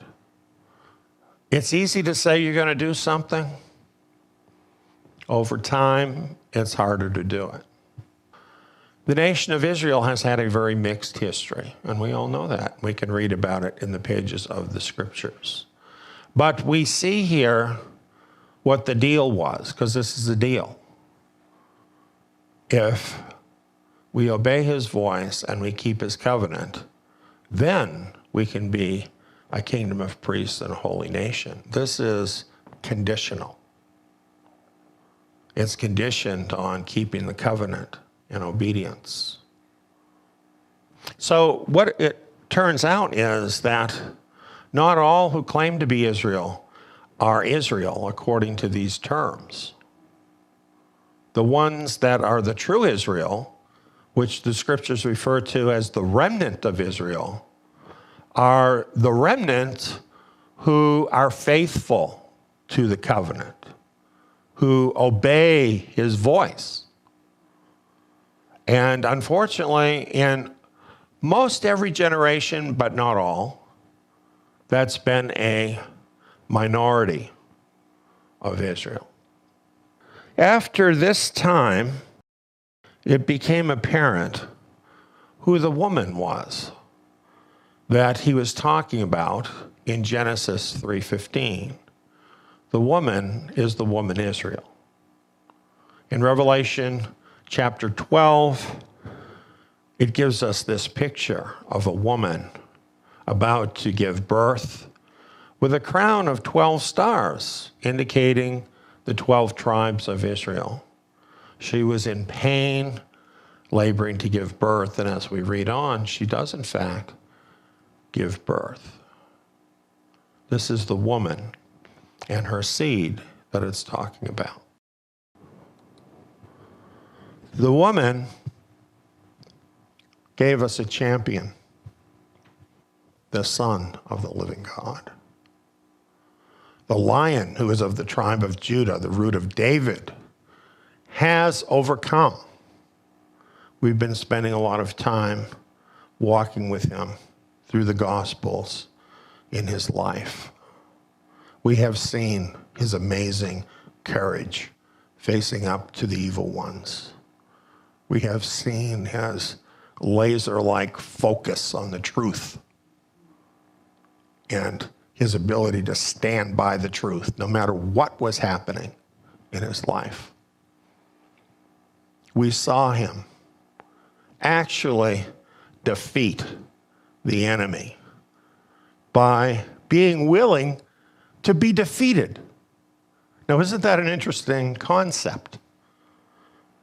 That's what the enemy thought. Finally, I'm defeating God. Can you imagine the glee among all of the enemies of God when the Son of God was nailed to that tree? You can hear it in the background as you read the story in the Gospels. Little did they know that this was a war strategy to defeat the enemy, and that Yeshua Messiah was willing to endure hardship as a soldier of the kingdom. And he stepped forward and willingly offered himself, even to the point of death, in complete courage and faith. And in doing that, not only did he provide what was needed for us to be saved, but he gave us an example of what is required of every son and daughter of the living God in this war. That we too must be willing to endure hardship, that we too must be willing to do what it takes to win this war for the kingdom. And we have a leader we can believe in, that we can trust, our Yeshua Messiah. Meanwhile, the war rages on toward the rest of her seed. Revelation 12:17, the dragon grew angry with the woman and went away to make war with the rest of her seed, who keep Elohim's commandments and hold Yeshua's testimony. This is the end-time picture of the remnant. They continue to keep Elohim's commandments. They know to be his nation, they're required to do so. And they're required to obey his voice. But this does not mean that they don't have faith in the Messiah. Exactly the opposite thing is true. They have been saved by the blood of the Lamb. And they have a testimony. And their testimony has arisen because they're in the war. Right? And they have experienced that warfare because of their faith and their unswerving obedience. And so they have a testimony of walking with Yeshua Messiah. And they also are the seed. This means that if you're one of them, the war has found you. If that's true, then it's really time to decide to be a kingdom soldier. You've got something at stake. You have a reason to fight back. One more thing about that. Here in Romans 16:20, it says, the Elohim of peace will quickly crush Satan under your feet. You know, oftentimes in the Christian world, when they talk about the prophecy of Genesis 3:15 and so on, they rightly point to Messiah as being the seed. But do you notice in the New Covenant scriptures, it is including the remnant who are following Messiah as also part of that seed. And they're encouraged that they too will crush Satan under their feet. And you're reading about that in the book of Revelation. And of course, what this means is that while this has been a long and hard-fought battle, we will win. We absolutely will win. Some of us personally might not win. Some of us might go over to the other side. That happens in warfare. But we get to choose that, whether we're going to do that or not. The seed of the woman will win. Well, to some people, all of this sounds pretty intense. Other people say spiritual warfare is very easy. Just take authority over those demons. Is it really that easy? You know, we have this picture here of somebody who might be a lackadaisical kind of believer, saying, the devil can't do nothing to me. I'm covered by the blood of the Lamb.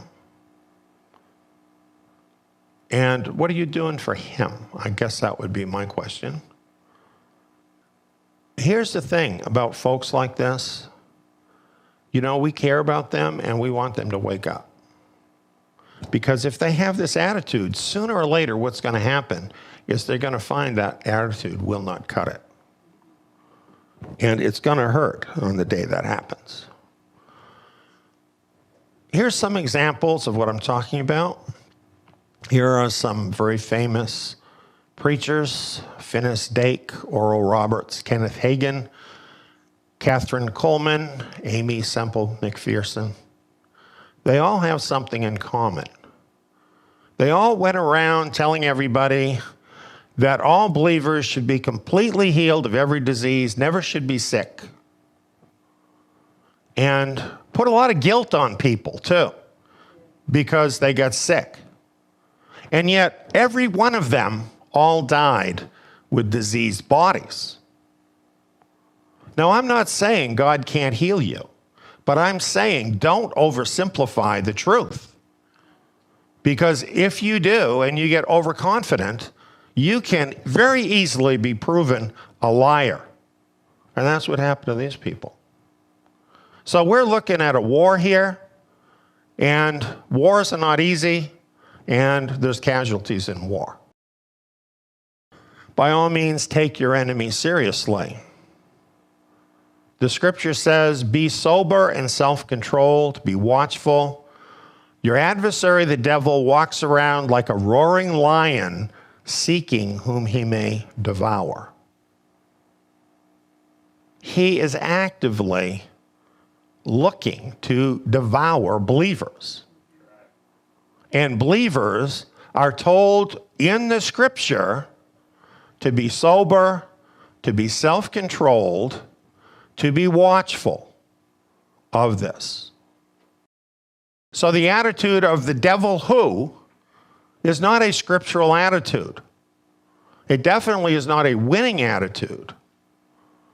The winning attitude is know your enemy, even respect your enemy for who they are, and deal with them in a real way.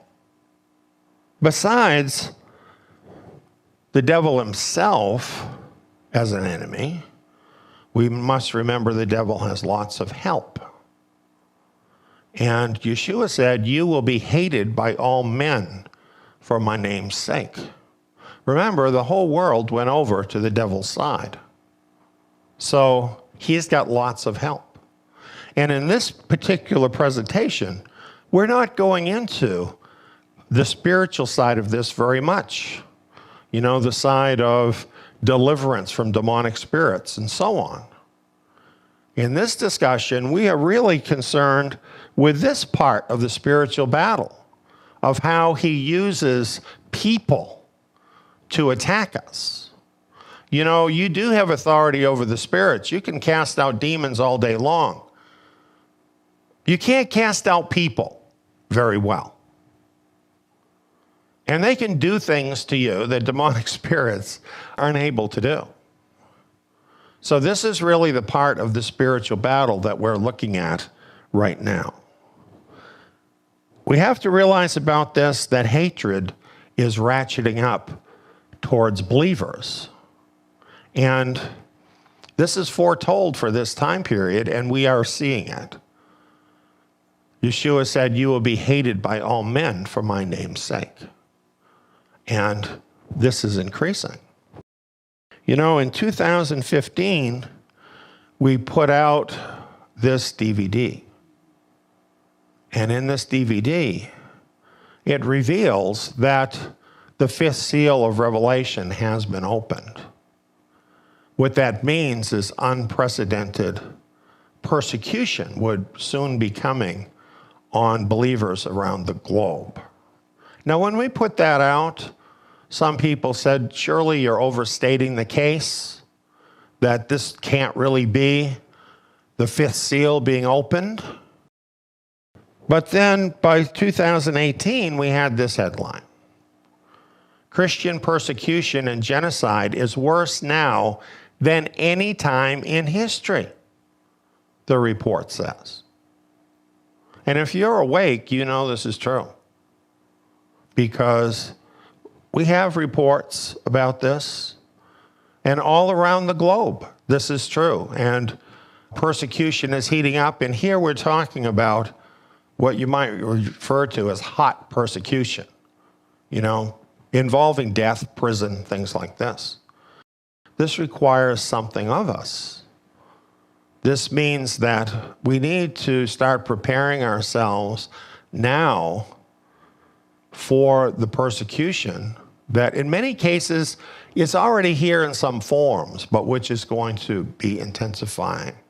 So a verse like this, "You therefore must endure hardship as a good soldier of Messiah Yeshua," is really an excellent verse to help us to get the mindset that we need in order to deal effectively with this war. And so nobody wants to hear about hardship, especially in a rich country like America. But we need to be thinking about it if we're going to be good soldiers of the kingdom. We must adopt the wartime mindset of a soldier. We're not like soldiers, we are soldiers.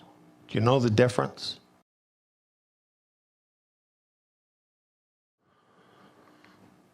Don't wait for persecution to adopt the wartime mindset of a soldier. Now, there's some things you can do right away. Like, let's say you live here in the West, you still have relative freedom. You can think about things like this. If it's on the internet, it isn't private. You know, when we have so much freedom, a lot of times we don't even think of the fact that we're making all this information available to the enemy, so that when the enemy actually gets ready to strike, you know, they have all this information about you, along with pictures, and not just you, about everybody you know. And why help them? So think about that. Here's a little illustration I found, some low-tech tips to protect your privacy online. Think about these things. There are many, many other suggestions you can find on the internet about privacy and even being anonymous. This is something we need to educate ourselves about. Don't just think because everything seems so free right now that it's going to go on this way. And you know, all this stuff, it gets saved forever, right? Just think of a list. On this date, you looked up this. On this date, you looked up this. Things that were perfectly innocent and that you had a reason to do can be built together to look like you're some kind of a terrorist or a criminal. Here's another thing you've got to know.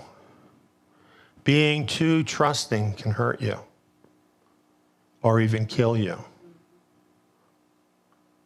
You are all such nice people. That could kill you. We all want to be nice to people. We might be the last people in the world, believers, that want to be nice to people. And I'm not saying don't be a nice person, but also I'm saying don't be a dumb person. Be careful. about what you say and to whom you say it. You know, discretion is a biblical virtue. And yet we have a culture today that's telling you, be transparent. Tell people everything. This is not biblical. The scriptures tell us, use discretion in what you say. We have the example of Yeshua Messiah. Did he tell everybody everything? We have places in the Gospels where people said to him, you're the Messiah, and he says to them, don't tell anybody.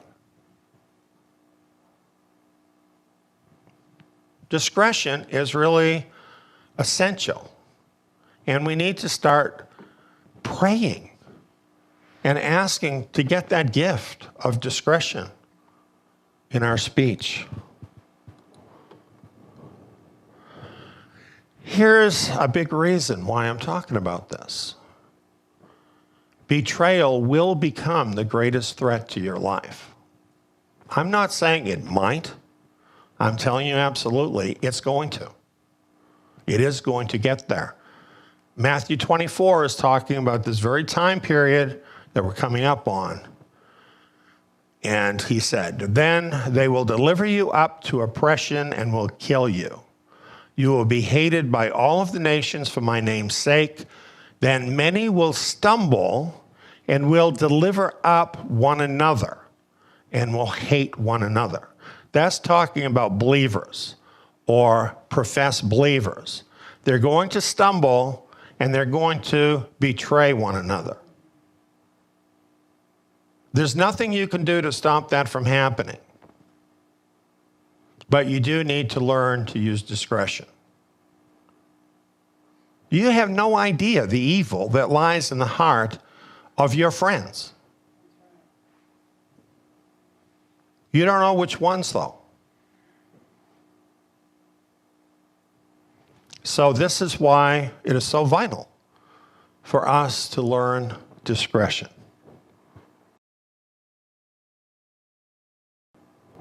You must always weigh everything you say to unbelievers and even to believers who love the world, including family and friends. You can tell who loves the world. Oh, but you shouldn't judge people. I'm not talking about judging people, okay? You're not going to decide their eternal destiny, but you have to decide who they are in relation to you. That's your obligation. It's not just something you can do, it's something you must do. So you need to decide, are they people you can trust? And to what level can you trust them? And this is true of unbelievers, but it's also true of believers who do not give evidence in their life of totally giving themselves over to Messiah. Because people who are divided are dangerous people in terms of what we're talking about. Those are the people that can easily be turned by the enemy. The people you can trust are the people who are totally given to Messiah above everything. And you can even be fooled about that.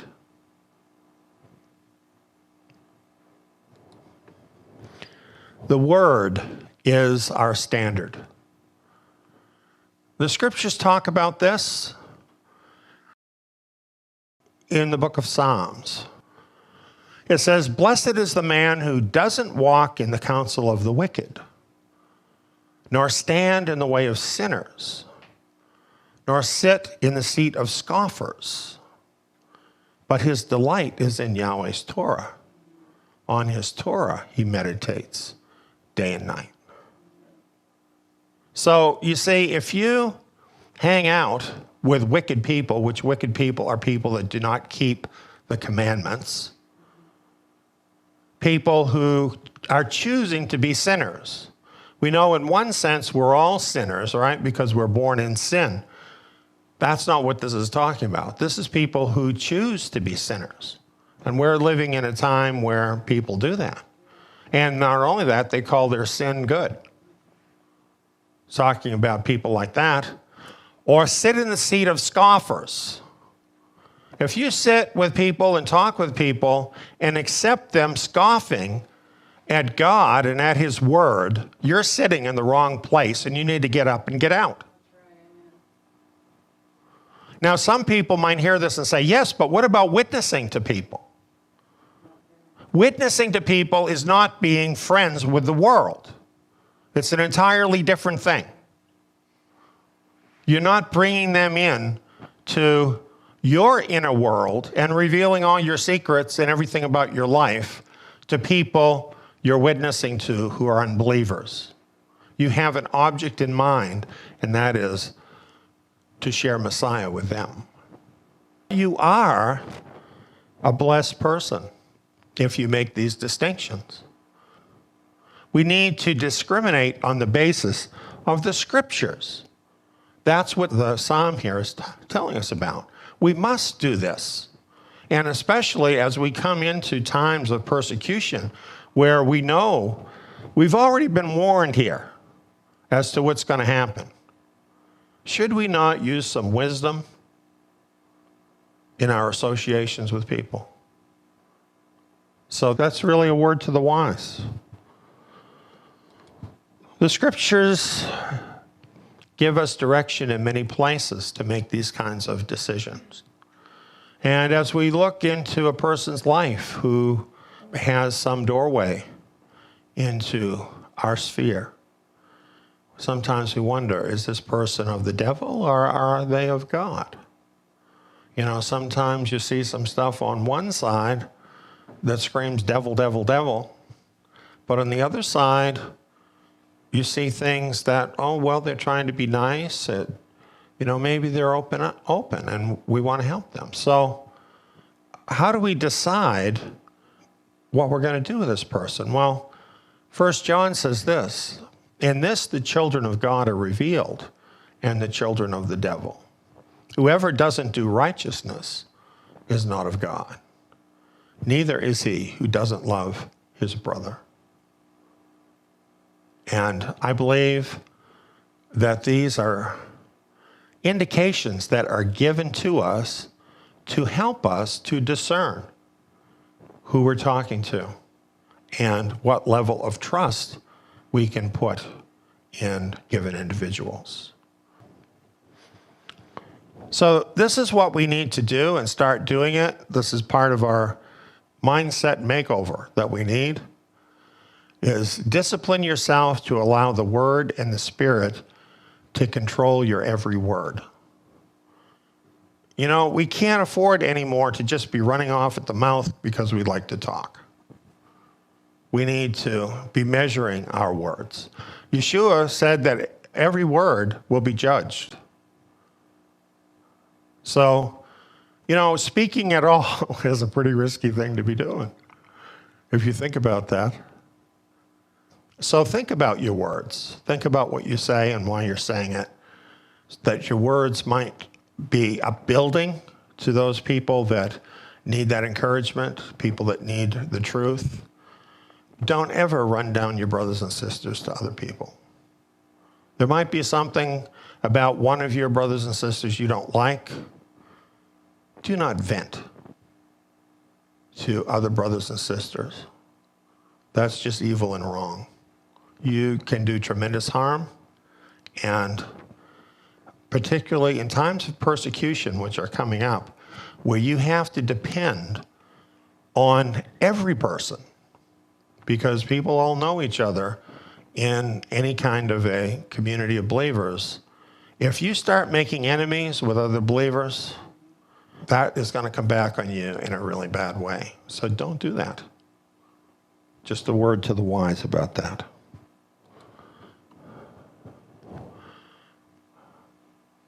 You know, when the Civil War broke out, the boys on both sides thought, oh, well, we'll go do this over a weekend and this war will be over. You know, the Southern boys, they thought, well, those Northern boys, they'll never be able to withstand us, and so we'll just go do this and that'll be over. the Northern boys thought the same thing. When they actually got in the clutches of warfare, it was a long, terrible, drawn-out ordeal. And an entire culture was basically wiped out. And war, any kind of war, whether we're talking about spiritual war or physical war, war is horrible. So you have to realize that warfare of any kind is going to test you beyond what you are comfortable with, beyond even what you think you can tolerate, many times dragging on beyond what you'd ever think. And so we need to know this, and we need to consider what our focus is in our life. If your focus is on your own wealth and comfort and safety, you will not endure what is being brought upon the entire inhabited earth. You won't endure. I'm sorry, but your desires are for the wrong things. And you really need a change of mind if this is where you're at. Now, this is where a lot of people are at, and a lot of those people would never hear a message like this because they don't listen to anything longer than 15 minutes. Don't be a shallow person like that. Life is more important than that. You need to take some time to build up your character if you're going to be a good soldier of Messiah Yeshua. It's something you have to work at. It doesn't just happen. And you have to have the right focus in your life as to what's important to you, what your priorities are. To be a good soldier of Messiah, Messiah has to be what's important to you. Am I right? Find the army that is actually fighting the war and join in battle formation. I will tell you, in a war, if you are a straggler out there in the battlefield and you're not with your unit, you will not last. The bullets are flying everywhere. You're going to be the first casualty. Messiah is assembling his spiritual army here in these last days. You need to find a unit that's serious about fighting this war and get in the middle of it. That's what will be a place of protection for you. I like this picture. I like the fact that every one of these soldiers is part of a wall of protection. Wouldn't you feel like relatively pretty safe back there? Warfare is what overcomers do. Overcomers know that to win, you have to take the battle to the enemy. You cannot win just by letting the enemy pummel you. You got to take the battle back to the enemy to win the war. This is what we need to do. Now, I'm not talking about actually hurting people. So don't get me wrong about this. You know, we're not going out with bullets and knives and hurting people because we don't want to hurt people. But we are talking about fighting this war of words, this war of concepts, and a war for the souls of men and women. And we're not going to surrender those people. I'm not willing to surrender one person who's part of the remnant if I can do anything to stop that from happening. But I know we will lose some people. What we'll find out in the end is not everybody that wants to be part of the remnant or thinks they're part of the remnant really is part of the remnant. We will find that out, but I'm not willing to concede that person. They're going to have to actually do it, if you follow what I'm saying. We have to have a winning mentality and not just give up. 2 Corinthians 10, 3 through 5. For though we walk in the flesh, we don't wage warfare according to the flesh. For the weapons of our warfare are not of the flesh, but mighty before Elohim to the throwing down of strongholds, throwing down imaginations, and every high thing that is exalted against the knowledge of Elohim, and bringing every thought into captivity to the obedience of Messiah. Now let me tell you this. This world is filled with deception. I don't believe something just because some scientist said it, and you shouldn't either. I don't believe something just because some stuffed suit on the TV says it to me, and you shouldn't either. Our job as soldiers is to not believe the world and instead believe his word and bring the truth of his word to bear against all those lies, against all that deception, that the truth might ring clear in the ears of every lover of truth so that they can choose their side in the war. That's what we need to do. Bringing every thought into captivity to the obedience of Messiah. Now you might think, I'm not a person who's very good at communicating. Doesn't matter. Can you be a vessel that the Holy Spirit can use? You know what? 99% of being a soldier for Messiah is showing up. Can you show up? That's what we have to get over, right? Is mindset problems. A lot of it having been instilled by the world, a lot of it part of our flesh nature, a lot of it part of deceptions that have come from a whole host of different places.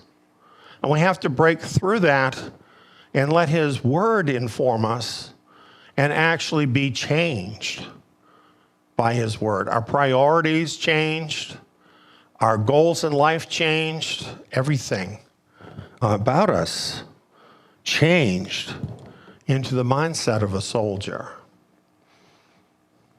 I like this little picture. Those slings and arrows. And it never seems to be just one, does it? They always come in clouds. But the overcomers don't just take the slings and arrows of the enemy. They don't just run and hide in a corner. They might as a strategic move for a point. But they don't stay there. To win, it requires holy order, active training, and great personal commitment. Every soldier must have strong focus and be serious about training, practice. You know, a lot of believers have a thought in mind that because we have a God who is so great, who can win every battle, that we don't really need to be very concerned about our part in that. That we don't really need to train. That we don't really need to have that level of personal commitment. The remnant know that's not what the scriptures tell us. They tell us that being a soldier for Messiah Yeshua is something very rigorous. And it requires commitment and focus and training and practice in the things that disciples of Messiah do. However, when we do invest our effort and our time into that, we can find that we can be very effective in countering the enemy. We can really give it back to the enemy. Learn to shoot straight and fly right. You know what I would like to have happen? I would like to see every time the devil attacks Yahweh's people, for him to get hurt worse than they did. For him to try to take something from the kingdom and instead to have a whole big chunk of his dominion ripped out of his hand. I think that's how we need to think about spiritual warfare. It's not just us not getting beat up. Let's think in terms of defeating the enemy in the areas in which he attacks us. That's really why we need to have this sense of focus, why we need to hone our skills, why we need to actually practice those things. James 4:7, by the way, I think is a verse that goes to this: resist the devil and he will flee from you. There's nothing like well-targeted arrows of truth to send the enemy running. I like this picture because I think it really portrays so much what war is about. So this is why I'm showing this. And you know what? On a spiritual level, this is so much what the war has been like through the many centuries. It just seemed like it was never going to stop, you know? Sometimes it still feels this way. But yet you have the stalwart soldiers that are still holding the line. What is ahead is going to become a lot more intense. And it's not going to be a walk in the park. So what we're recommending is do all you can to prepare yourself now. Prepare, endure, and fight to win this battle. Our theme, you therefore must endure hardship as a good soldier of Messiah Yeshua. That's a mindset. We need to all start working on that mindset so that we're ready when we need to be. Spiritual warfare. Fight to win. Let's pray together. Our Father, we want to come to you tonight, and we just thank you for being there. Thank you for helping each one of us and grabbing a hold of us, Father, and rescuing us out of this dying world and calling us to be yours, saving us by the blood of your Son. We know you didn't just save us so that we could be comfy. We like comfy, but that's not why you saved us. We are in a war, and as your children, we need to step up and fight for the family farm, which is the kingdom. We need to be good soldiers for Yeshua Messiah. And to do that, we've got to move out of our comfort zone. Father, we need to learn to accept inconveniences and hardships. We need to learn to change our priorities. But Father, the events that are coming in this world are not going to wait. They're coming. And on that day, we have to be ready. So, Father, I just ask you to help each of us to develop that mindset of a soldier for your kingdom, for Yeshua Messiah. Help us to overcome, Father, our reluctance. Help us to overcome even our unbelief sometimes, our insecurities, all of those things. To step forward and really give you an opportunity, Father, because in our weaknesses, that's where we're strong with your strength. Father, especially for us people who are in richer countries, it's really hard for us to sometimes endure the slightest kind of hardship. Many people have not endured those kinds of things, and it sounds so scary and difficult. I want to pray especially for those folks that, Father, you might help them, encourage them, and help them to see your almighty power and your control, and help them, Father, to have a vision of your kingdom so that they will know what it is that they are enduring for. Have a vision, Father, of Yeshua Messiah, who grips our hearts because of his righteousness, his goodness, and his love. Father, help us all to have that vision that we need to endure, because we know that he who endures to the end is the one who will be delivered. Whatever is coming, Father, we just commit ourselves to you and to your care and to your wisdom and to your love. And we know you are in control. We have chosen your side in the war, Father, because we believe in you. We believe in your right to rule over this earth and all that you created. And we stand with you. And Father, we admit that we are weak and that sometimes it's hard. And sometimes, Father, we can be deceived, and sometimes we can even be tempted. But this is not who we want to be. We want to rise up as your holy people in the world. We want to move forward with the courage of a lion, our lion. And Father, we want to glorify your name above every name in this world. So Father, just be with us. Be patient with us. Pour out your grace into our lives and help us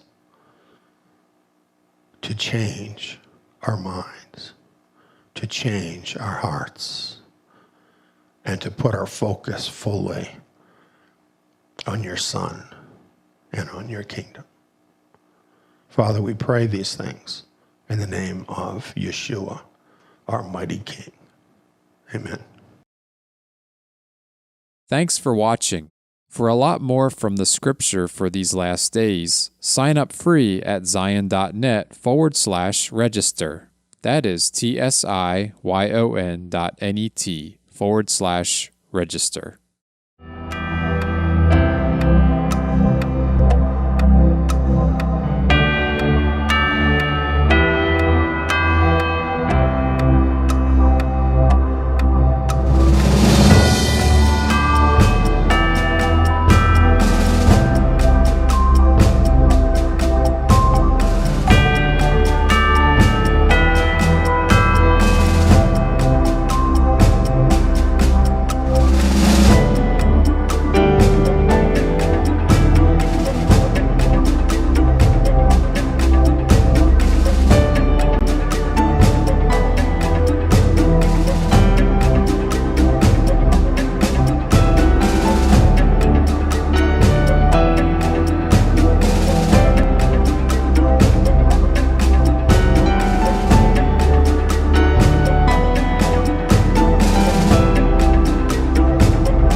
For whatever things were written before were written for our learning, that we, through the patience and comfort of the Scriptures, might have hope.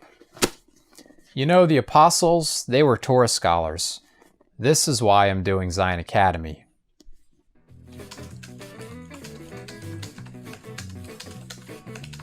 The lessons include 2-hour audio programs and quiz modules.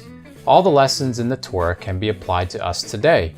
Not to mention, they open up the renewed covenant scriptures in a whole new level, much like the apostles had understanding of the Torah. Plus, I can do the courses in my own time, at my own pace, with no prerequisites. and at a very low cost. I can do them here. Or here. Zion Academy students are provided with study materials, the Zion Messianic Scriptures, in-depth verse-by-verse programs, and quizzes with your final grade and a certificate at the end of the course.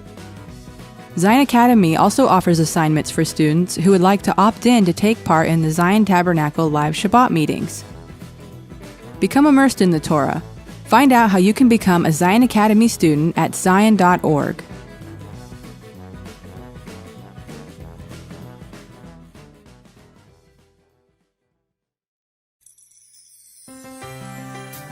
Isn't the world around us going insane? Do you want to return to sanity and establish order in your life? Return to the sturdy foundation that Yahweh established in the beginning. Torah is the foundation. It is Yah's standard of righteousness that He established in the beginning. In the Torah, the first 5 books of Moses, we are introduced to our Creator. We learn who He is and what His name is and what it means. His moral standard, His ways as a person, how He interacts with His people, and what He wants from us. Join Eliyahu ben David in this rich verse-by-verse study of the Torah and bring sanity back to your life. If you would like to listen to these vital programs, you can hear them for free on our radio station at tsiyon.org or download the Zion Road radio app and listen on your mobile device. You can also find our station on the TuneIn radio app for iOS and Android devices. Or become a Torah Club member at zion.net, that is tsiyon.net, for only $12 a month, and gain full access to the Eliyahu ben David Bet Midrash program archives in MP3 format. Join us this Sabbath for the Eliyahu ben David Bet Midrash and bring order back to your life.